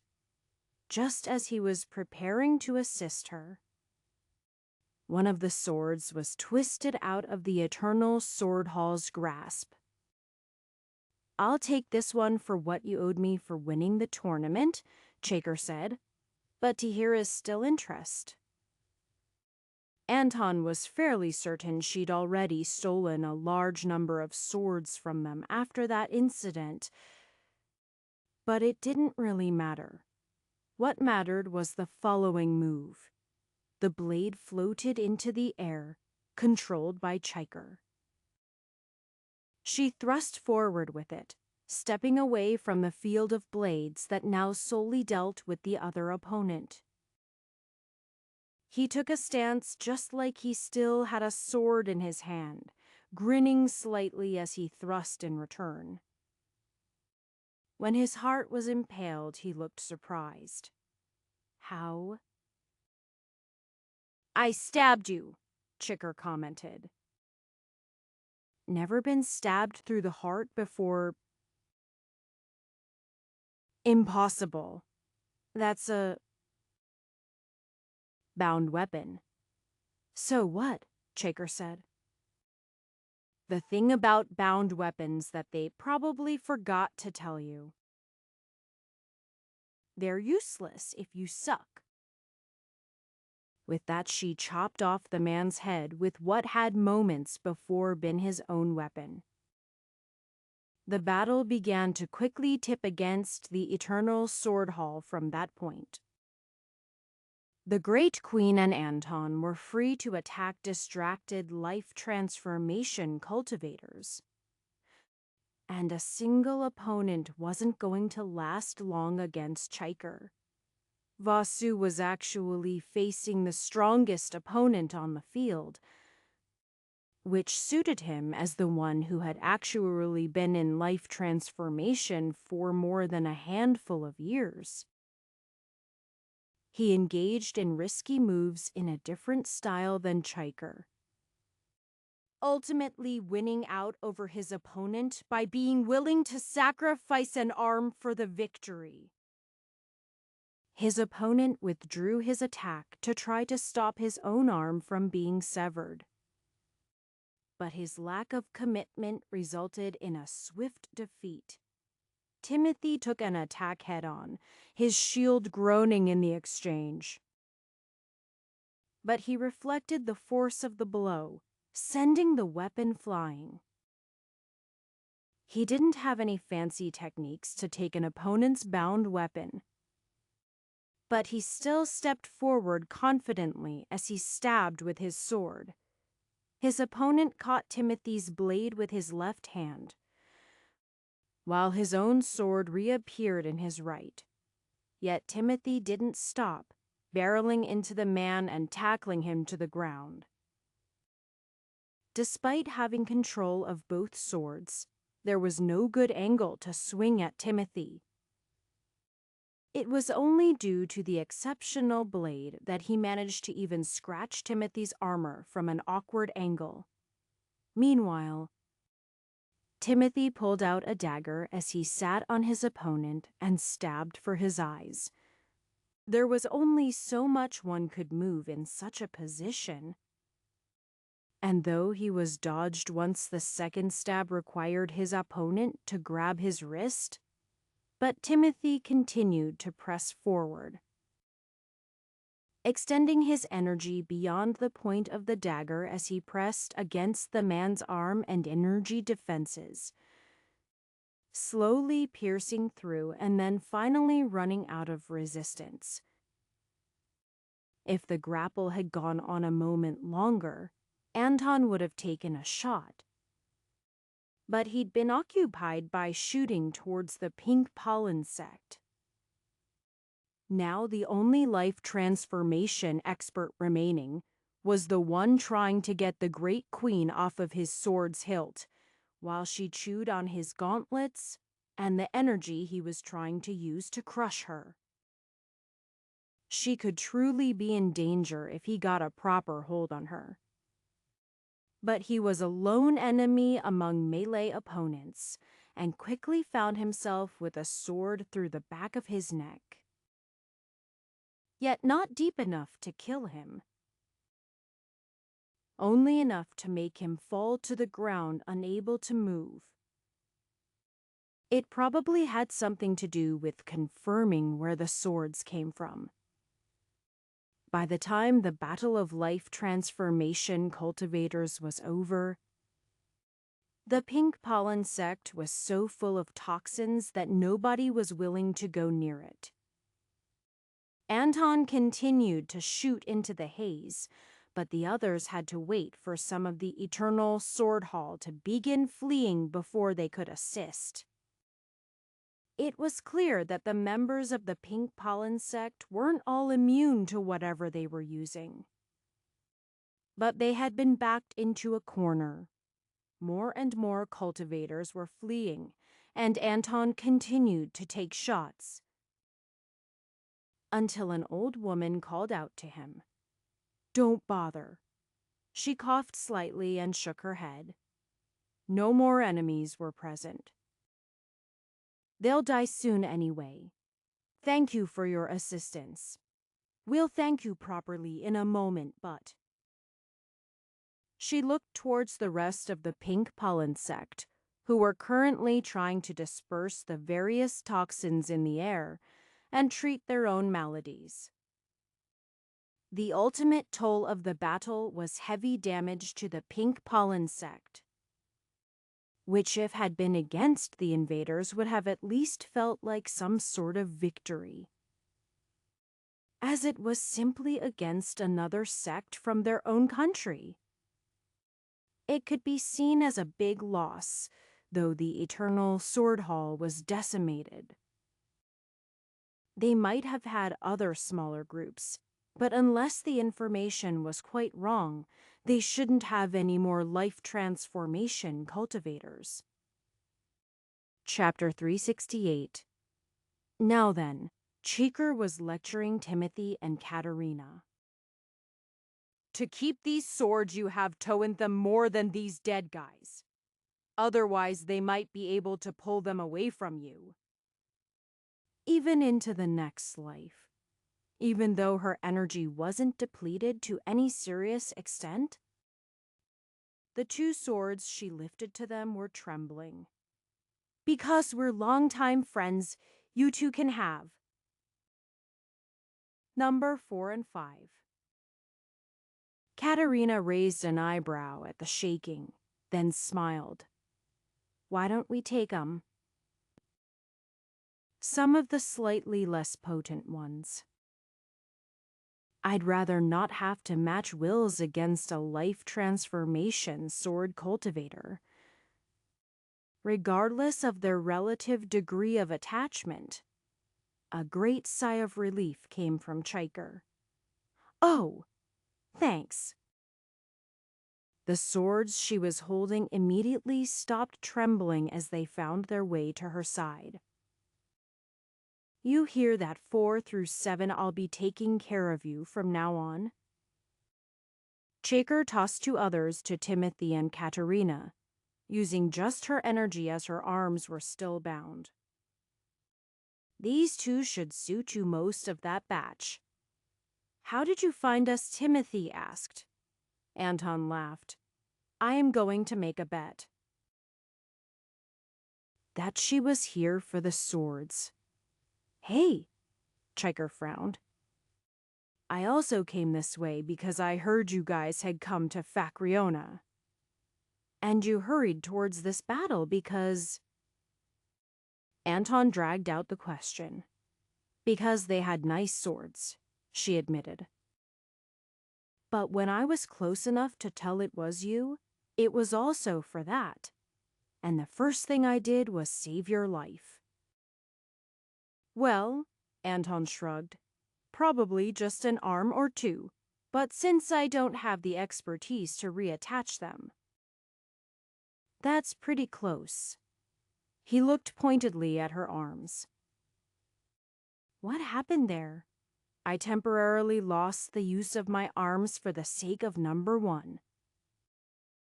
Katerina grinned as she floated a blade in front of her. I still needed Elder Vasu's help, though. Just looking at it made Anton hurt. That's a powerful sword. It's probably killed more people than I have, Chiker nodded. Though I'm pretty sure most of those weren't in the hands of this guy. He was good, but not hat good. If our cultivations were the same, he wouldn't stand a chance. You know, Anton said, I would have expected your combat prowess to drop more with your arms out of commission. It seems they don't really matter that much with your style, though. Chiker shrugged. You are half right on that. Sure. Here is not that much difference in my effectiveness holding a blade in my hands or just with my energy. But it's still a significant factor. Because if I have a blade in my hands, people focus on that more than the others. And they have to, if it's the best blade. As they talked, she was stitching up her wounds. None were deep, but it was best to stop the bleeding as soon as possible. Even some of the shallow wounds were only a few millimeters from being critical. As the difference between skin on the neck being sliced and major veins being opened was minuscule. But that was how she fought. And perhaps all of the strongest cultivators. Riding the line between life and death and consistently managing to come out on the winning side. The Eternal Sword Hall had been the largest threat in the area, with the invaders suppressed by Paradise. Upon hearing of their defeat, the disconnected sects and cities were more willing to listen to calls to join together. It was difficult for them to immediately trust each other. And everyone was reminded that a mere few decades earlier, the thought of combining the cultivators of any individual nation was ridiculous. Let alone nations that kept separate borders, having seen how unified people fared versus the invaders. Facriona was fortunate to have received the aid of Paradise. Otherwise, it might have been systematically taken apart. Even as it was, it got pretty close. The next week involved the small but powerful group visiting as many major population centers as they could. Cities and sects and isolated clans. From those places the news would be spread. Only a very small portion of those local to the world were a problem, and everyone else had to stand united against the invaders. There was only so much that could be done in the way of fancy speeches, however, and the people of the country would ultimately have to be the ones to pull themselves together after some encouragement. The Pink Pollen sect had taken serious damage in the battle with the Eternal Sword Hall, but they also gained great sympathy towards the Order and were the first from Facreona to agree to join with the rest of the Alliance. During the same time period, others had contacted Droka, especially Crew Hull in the northeast. They were one of the larger populations in the region, and nearly directly south of the Cragtooth Mountains, where the largest known grouping of invaders was currently holing up. With their assistance, they could pressure the enemy from 3 sides, and it might be possible to completely surround them if necessary. Though they were already loath to move further north, as that brought them closer to the sea and potentially paradise. Though immediately swarming the mountains to deal with the invaders was appealing in one sense, it put too much risk on the attackers. The force in the mountains was more than powerful enough to wipe out a handful of the strongest local sects. In a defensive position, it would be hell to root them out. They couldn't just be left alone forever. But an immediate assault seemed unwise. Even pressing them to tire them out was a risk, as they had already set up defensive formations by the time anyone was aware of their presence. More importantly, when they seemed content to wait. Nobody was happy to allow them to stay. But every sect and nation was already reeling from the first violent month of all-out war.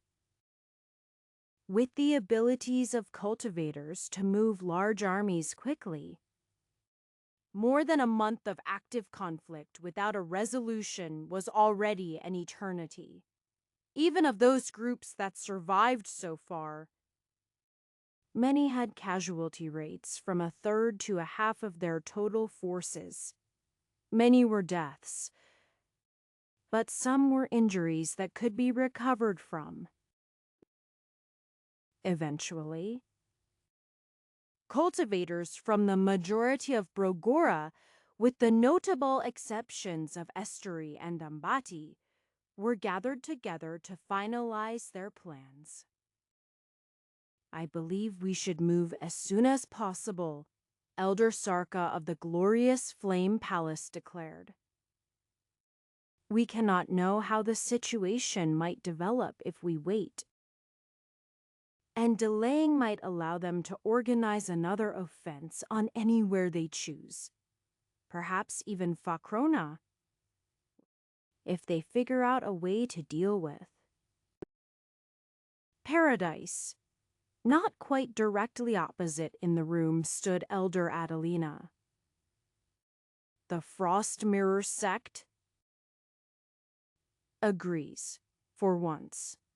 The longer we delay, the longer our fields lie fallow. The devastation wrought by these invaders cannot be truly recovered from until they are ousted, or preferably slain to the last of them. It is even possible for them to flee back into the stars, the woman who was the representative of Heavy Mountain Gate asked. One would think they would have done so by now if they could. Otherwise, we should be wary of some trick they are preparing for. A reasonable conclusion. Elder Adelina nodded. However, we do have some intel on the matter, though it stopped being a primary matter of concern after the invasion began. Those with keen senses will note that the stars have not yet returned to their normal status. There is still a rift of sorts between the worlds that has not yet closed. yet it is not fully open either. Based on our observations and some careful questioning, we have determined that for the length of a season it is possible for entities to come from afar. The following season, the barriers weaken in the other direction, making it easier to return. Katerina interjected. They came slightly into that time period, for the sake of ease of passage and stability. So there could be another wave of invaders, someone asked. It is possible, but... Adelina shook her head. Unlikely. We have received no indication that anyone was expecting further arrivals. Communications likewise seem limited in direction. Certain sects were offered bribes at the beginning of the time period, though few were so foolish as the Eternal Sword Hall to actually accept them. Chiker spoke up at that point. They did receive weapons of value to them, but I don't imagine they were of significant value to the invaders. They simply intended to stoke more local conflict so they could clean up afterwards and take everything for themselves. Those words they kept for themselves. Compare these, Chiker said. Floating swords number 1, 2, and 4. See the difference in quality. We are able to make better weapons here, though only by a small margin. Elder Adelina looked at the swords. I have some sense of what you mean, but perhaps you should explain for the others. Right? Chiker commented. Well, number 1 here. It was from one of their ascended individuals. A powerful sword master. And an unmatched blade.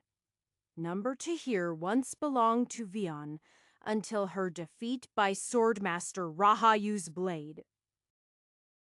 It was made by a smith from this world, though perhaps using techniques we were mostly unaware of at the time.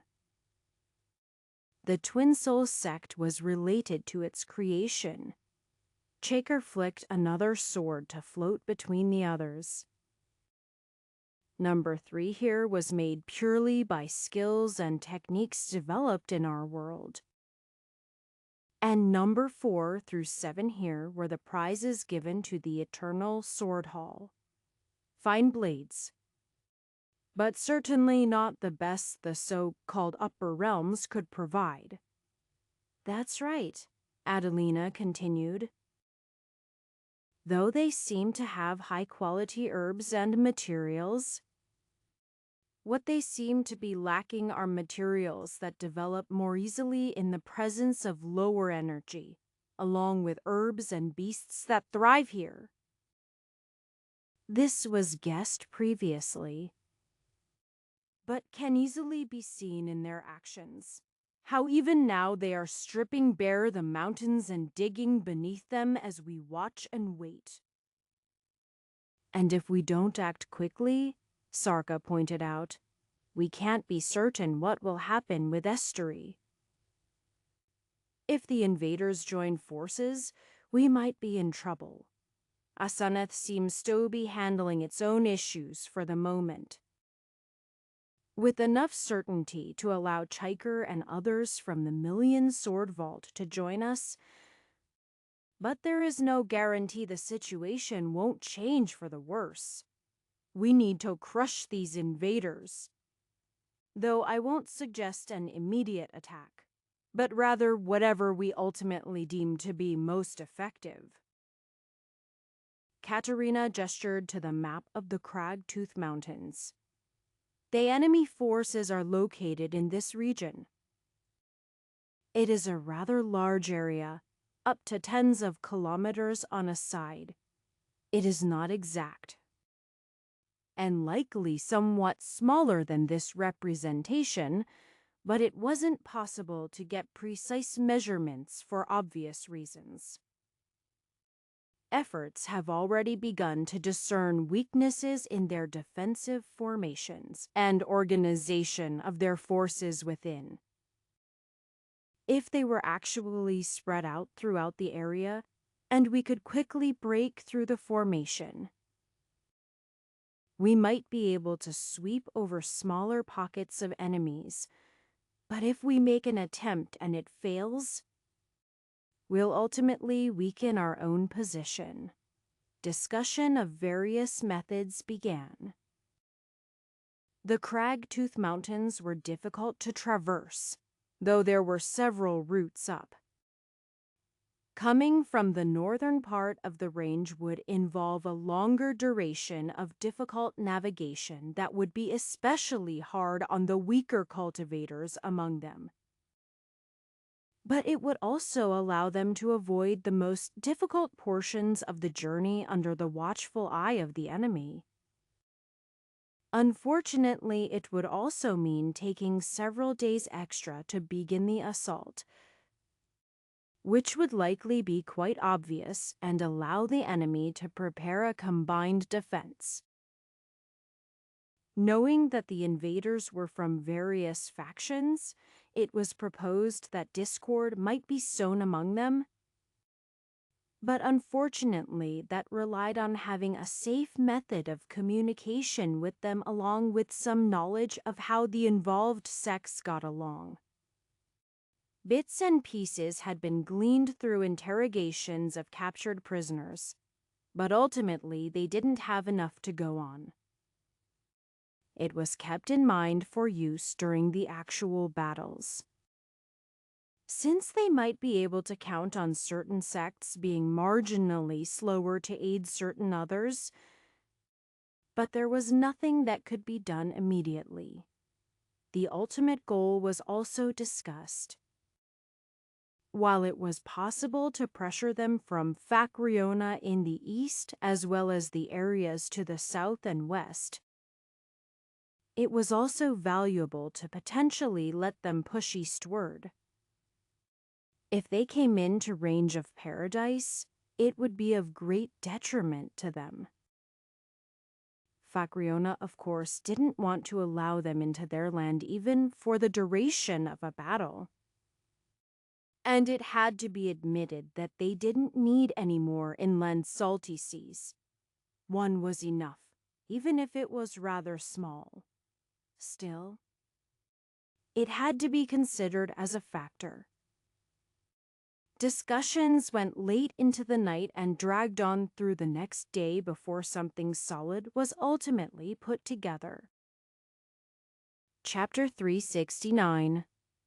What do you think? Anton handed the spyglass to Grant. The younger man took a careful look, moving the spyglass minutely. Shoddy workmanship on those gates, but excellent materials. That's not quite what I meant, Anton shrugged, but it also answers the question better. You can actually tell something about the workmanship from here. Sure. It's a bit faint with this thing. He tapped on the spyglass. But the fixings are off kilter. I'd bet the masonry on the wall is subpar too, though you'd have to ask an expert. You think it's a facade? Anton asked. No. It should be real. I just don't think they have any experts. They replicated the materials and form but lost some of the essence. Does it matter if we still have to tear it down? Absolutely. Grant gestured vaguely with the spyglass. If you hit those gates right, they'll fall under their own weight, formations or not.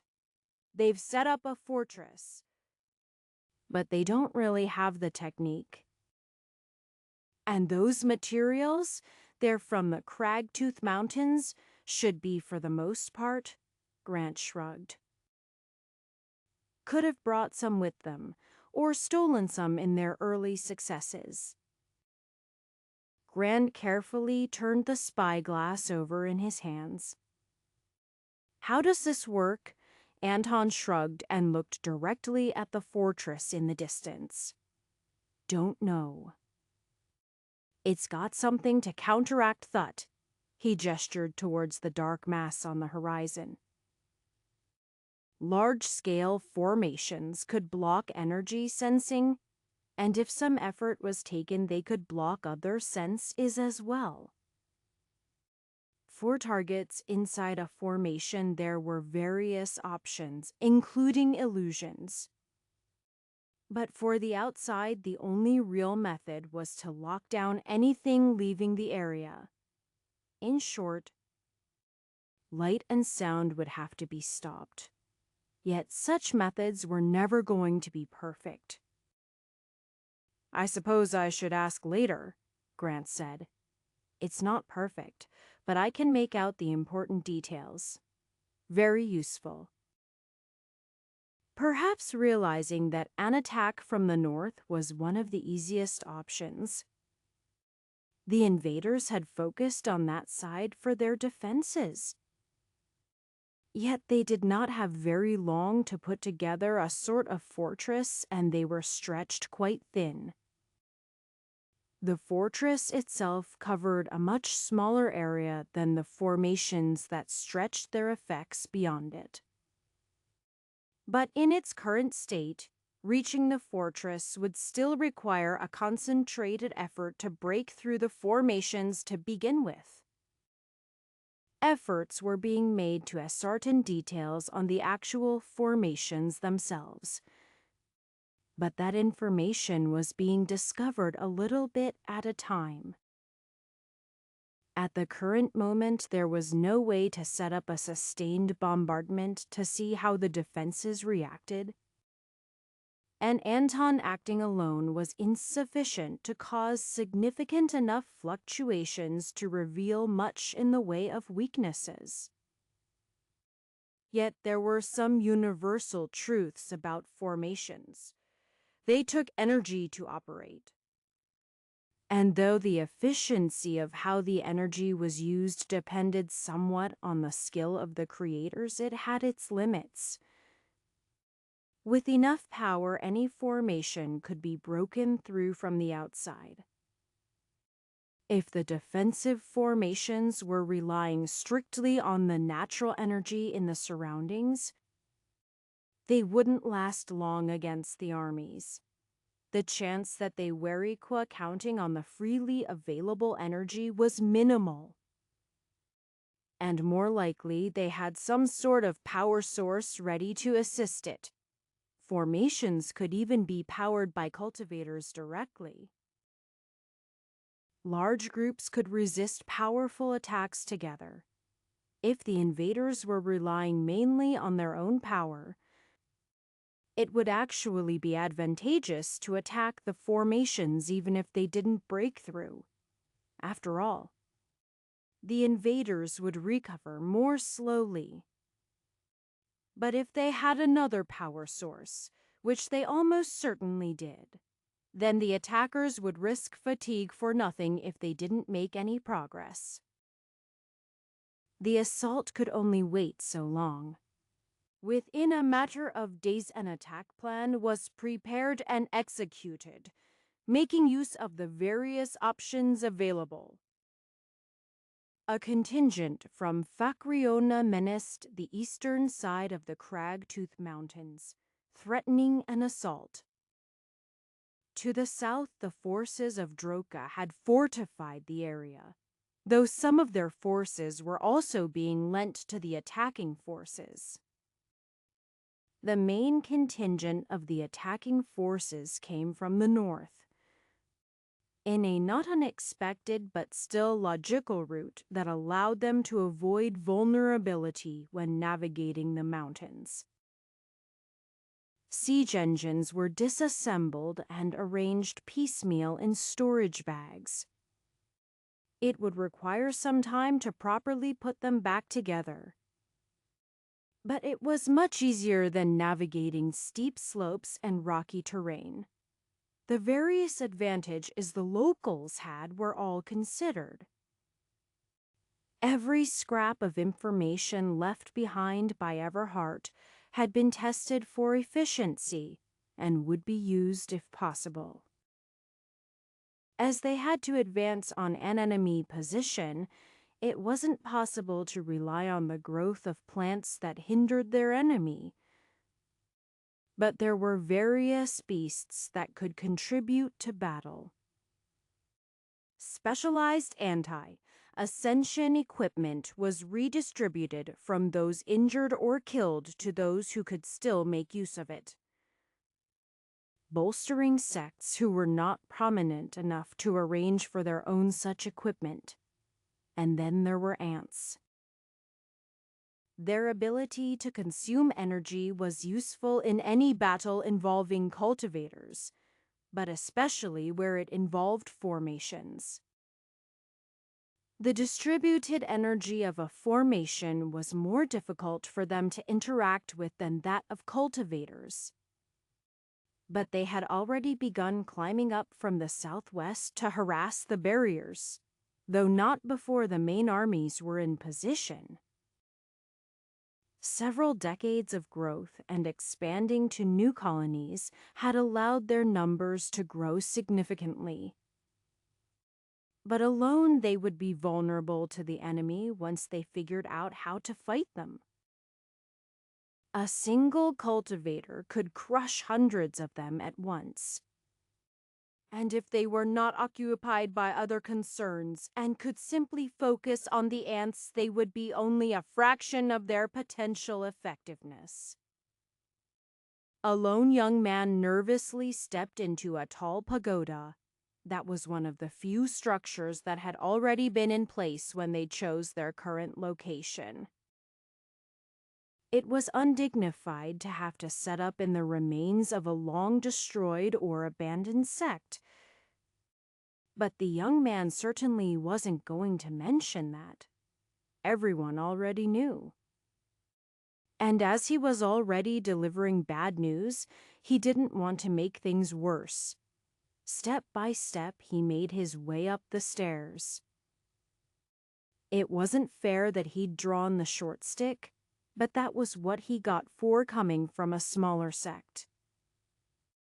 He knocked carefully on the door where the integration masters waited.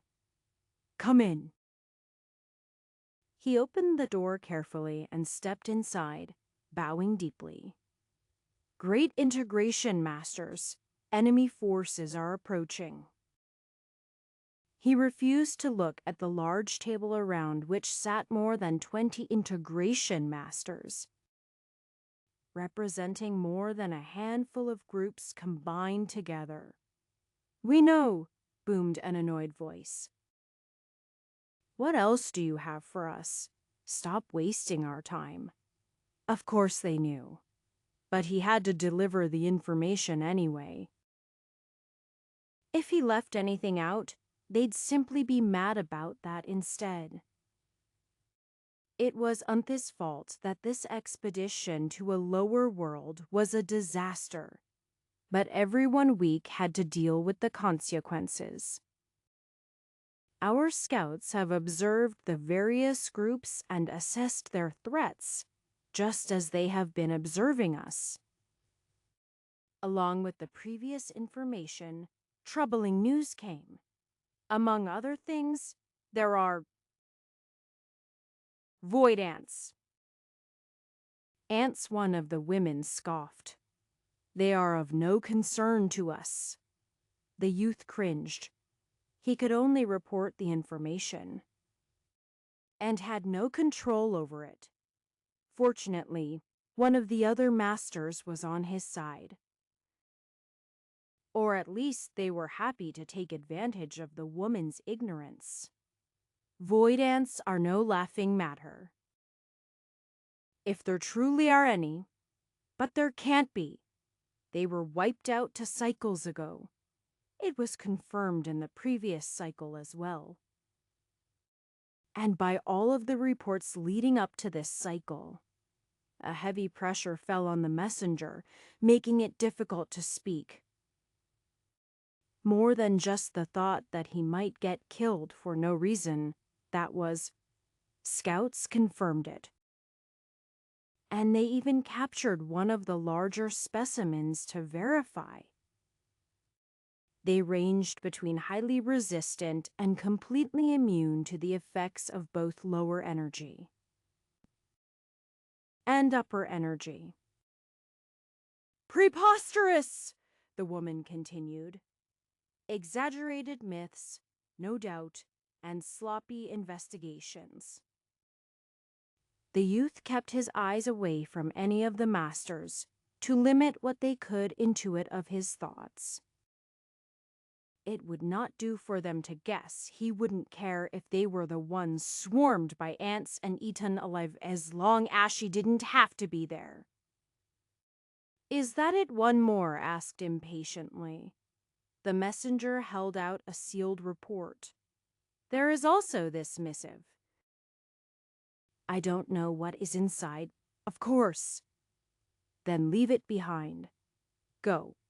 Upon receiving permission, the young man nearly ran. But he was more dignified than that, and slightly more cognizant of how that would make him a target instead of the piece of paper sitting on the table. Look. Look. Chicker waved her left arm about. I am healed. Vasu rolled his eyes. A full recovery will take several more months. Even 4 cuts as clean as you had. Just because you have not had to personally undergo such surgery before now doesn't mean you should be unaware of the specifics. However, Vasu shrugged. I won't begrudge you the choice to fight as you please. See. This way I can hold number 1 in my hand, Chicker said, lifting the sword aloft. I haven't gotten to swing this guy yet. Please keep that sheathed, Timothy said with a grimace on his face. I am not concerned about that boulder you just sliced in half, but it has an uncomfortable malice. Fair enough, Chicker nodded. She tilted the point of the sword to match one of the gates in the distance, and the aura focused in that direction. Better? I suppose I am fine now. But are you sure you should be amped up for a battle already? We're still quite far. Peft, we could be there in like a minute. We could, but it will likely be an hour before we're actually present and set up enough to begin the assault. And you really don't want to be the one running in first. Timothy then sighed, remembering who he was talking to. Well, it isn't safe anyway. Never is. But I won't be going in alone. Chicker looked around. Here is your wife. I thought you usually fought side by side. Timothy nodded. When we can. But that's not always the best idea. She's currently conferring with the other formation masters. They're going to attempt to set something up. All the way out here, is it just to protect the giant slings? The trebuchets will make good use of defenses, yes. But here is more to it. It's just... Even Katerina isn't sure it will work. They don't want anyone to be depending on a slim possibility. A new technique half developed and first used in a battle, I like that. Chaker grinned. It's more than half developed. Katerina just said there are some factors missing if it's going to work. I don't really know more than that. Except that of course she'll influence things to make those factors happen somehow, if it's at all possible. Though first I believe the formation masters will be working on taking down the outer defenses with the rest of us. The forces were approaching from the north. but they shifted slightly west. Since they were already approaching the level of the peaks, the terrain wasn't much more difficult and they could begin to circle around somewhat. In some ways, the terrain favored them from the northwest, but more importantly, the enemy's distribution of their forces and the weaknesses in the structures seemed to coincide vaguely in the area. Plus, they would be closer to the main force advance if they needed to assist. Some people had trouble hanging part of their plans on an army they literally couldn't see being in place. But everyone from Greyoton, which had the first of the ants, and still the majority of the nests, were quite aware of how effective they were. Yet nothing was perfect on its own, and even with all of their preparations, it would be a difficult fight. But they wouldn't allow these invaders to escape the consequences of their actions. Chapter 370. Now that the armies were within sight of the enemy defenses, everyone was able to take note of the unnaturalness of the area. Constructed walls were quite normal, but the lack of plant and animal life was a stark contrast from the surroundings. Cultivators were known for taking anything of use to them, and while the invaders would certainly find uses for lumber and medicinal herbs, uprooting trees was completely unnecessary. The end result was a low point in the surrounding natural energy, sustained only by the flow from adjacent areas. Nobody was quite certain if it was an intentional tactic, some sort of petty vengeance, or if the invaders legitimately thought every plant and tree to be of value. It could be any combination of those factors, but it seemed like an unnecessary amount of effort. It would also have the effect of reducing what they could rely on to power their formations. It would also take a very long time for the area to recover any of the ecosystem. But obviously, the invaders didn't care about that. They would only be around for a short time, and seemed intent on getting away with everything they felt had value, which was exactly why they all had to die. There was no way anyone was going to let this venture be profitable for them if they had the chance, and they did. Trebuchets were the first to begin to fire. There was little in the way of freestanding rock, so the local alliance had to resort to what they had brought with them, or begin carving out sections of the ground around them. Not an optimal situation, but they had learned from Diamond Hill's sanctuary and stocked up on as much ammunition as they could. Everyone with a storage bag had at least one sizable boulder or other functional pieces of ammunition.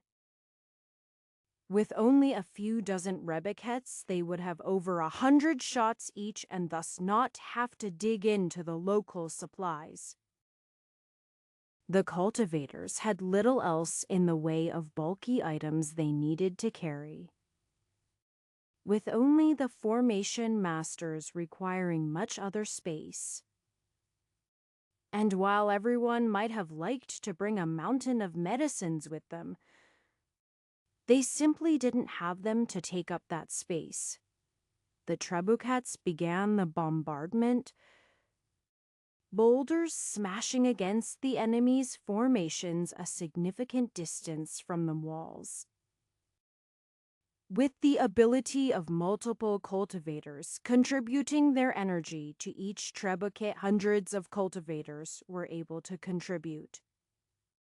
But they were only a small portion of the total. Nearly 1,000 cultivators were present just from the order of 99 stars. and they were pulling forces from many more groups of different sizes and strengths. Those who studied formations organized groups to defend the trebuchets and others with ranged abilities that could contribute to the bombardment, making use of their combined energy to sustain temporary barriers. A few of the trebuchets did more than hurl rocks. Making the utmost use of their range, they launched projectiles up and over the face of the barrier to bombard the area from above. The barrier, of course, resisted such attacks just as easily. But what happened after that relied on how the defensive formations were made. First, it could be designed to annihilate incoming projectiles. That was the most energy-intensive option, but also allowed for killing careless cultivators who tried to rush through, as opposed to solid barriers which would simply stop them. There was also the possibility of combining solid and retributive barriers, lashing back at anything that struck the barrier. However, the invaders had opted for the simpler approach of a purely defensive barrier. It avoided messing around with complicated situations that might waste energy. In most cases, there was just one issue. If something landed death up the barrier, what happened to it? It was possible to halt its momentum before letting it drop through, which had its flaws. The option that had actually been chosen was to keep the barrier firm, which involved holding up the object in question. Normally, barriers were slopped on top so that such objects would slide off. In the case of anything vaguely roundish, it worked flawlessly, even with a much more gradual slope like was required for a large-scale formation.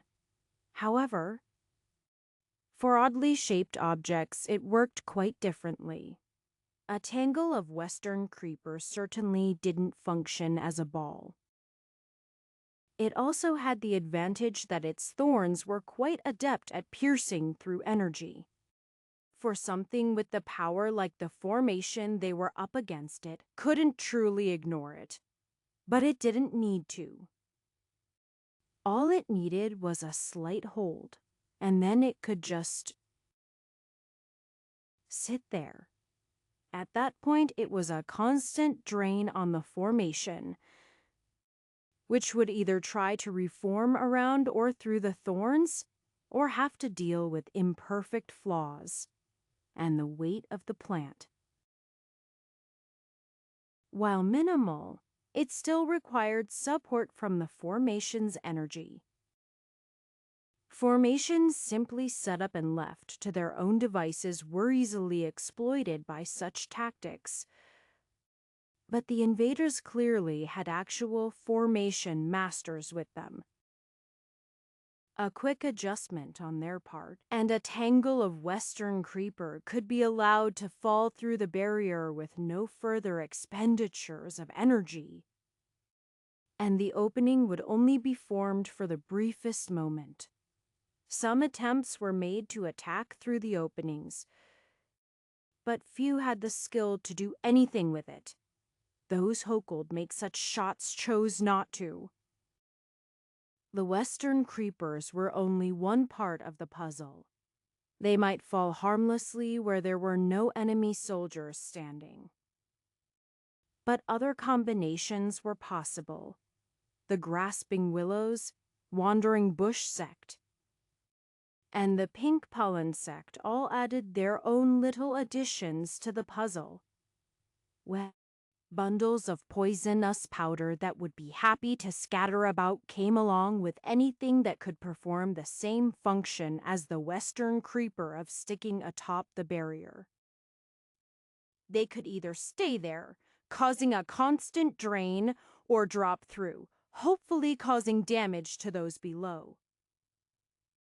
Once the ploy had become clear, there was another option, having someone burn whatever landed atop the barrier. But that still took effort of some kind to deal with, and kept the formation masters distracted with constant decision-making. Given what was known about the invaders, there couldn't many proficient in formations, and having a large group fighting for control over the defensive formations would be detrimental even if they had them. Things sprang into motion as the enemy formation reacted to an intrusion from underground, signaling the Black Earth clan with some specially trained giant lizards to help them with quick burrowing had reached their positions. It had been expected that the formations continued underground, but if they hadn't, it would have been an excellent way to circumvent them. There had to be a limit to how deep they went. But there could only be so much probing done. If they were too slow to take advantage of any openings they found, their opponent might repair them. At this point, the main body of cultivators moved forward to begin attacking the formation together, forcing the enemy to keep resources devoted to them. Cultivators could move quickly, so if the invaders were allowed to think freely, they could deal with the burrowers before returning to the main siege. But they had to devote forces to fighting off this assault, or accept the formation being broken through rather quickly. The ants were a factor as well. Some were scattered among the main assault while a large force attacked from the southwest, tearing at the barrier and forcing it to react to different locations.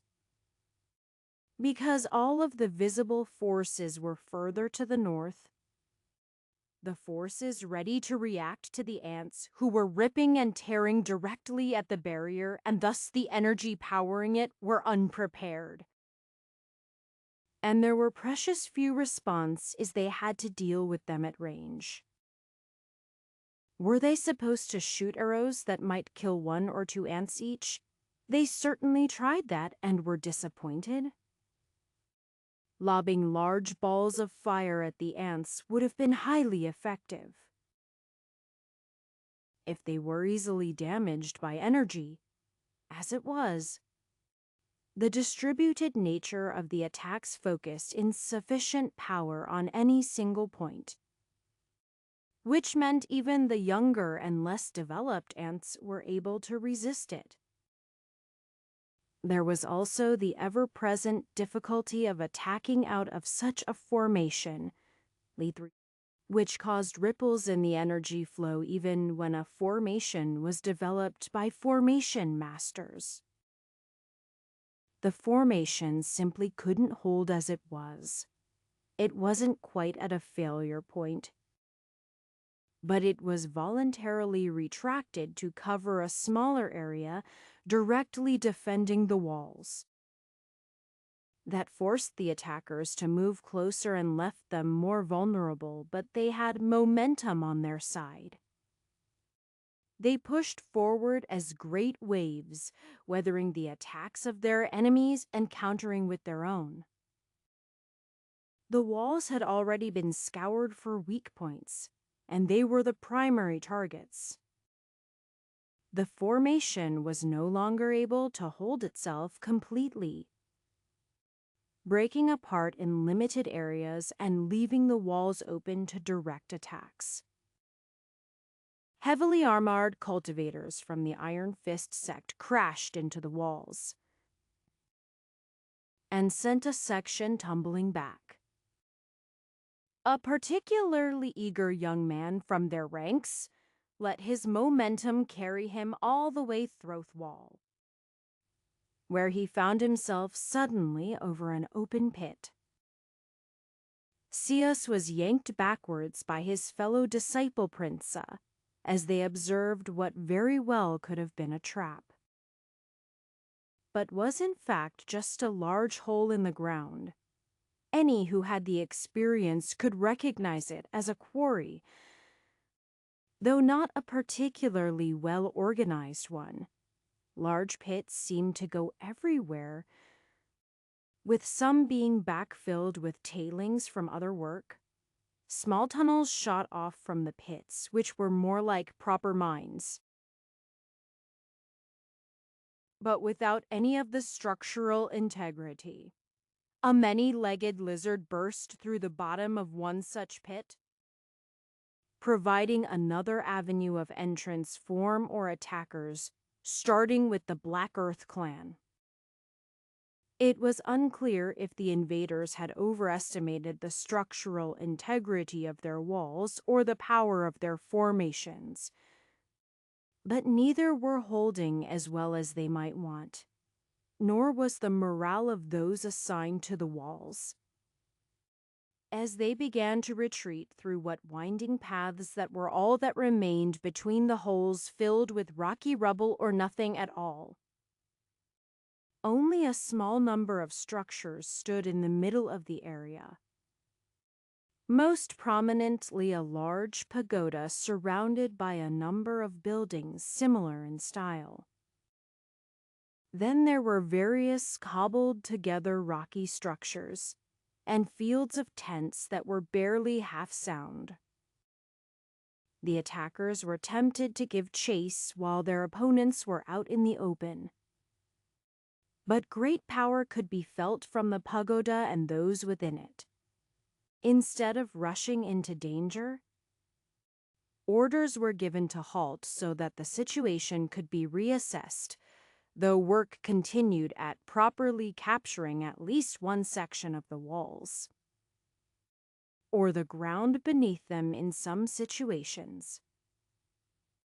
Efforts were also made to move up the siege weaponry and properly disable the portions of the formations that could be reached.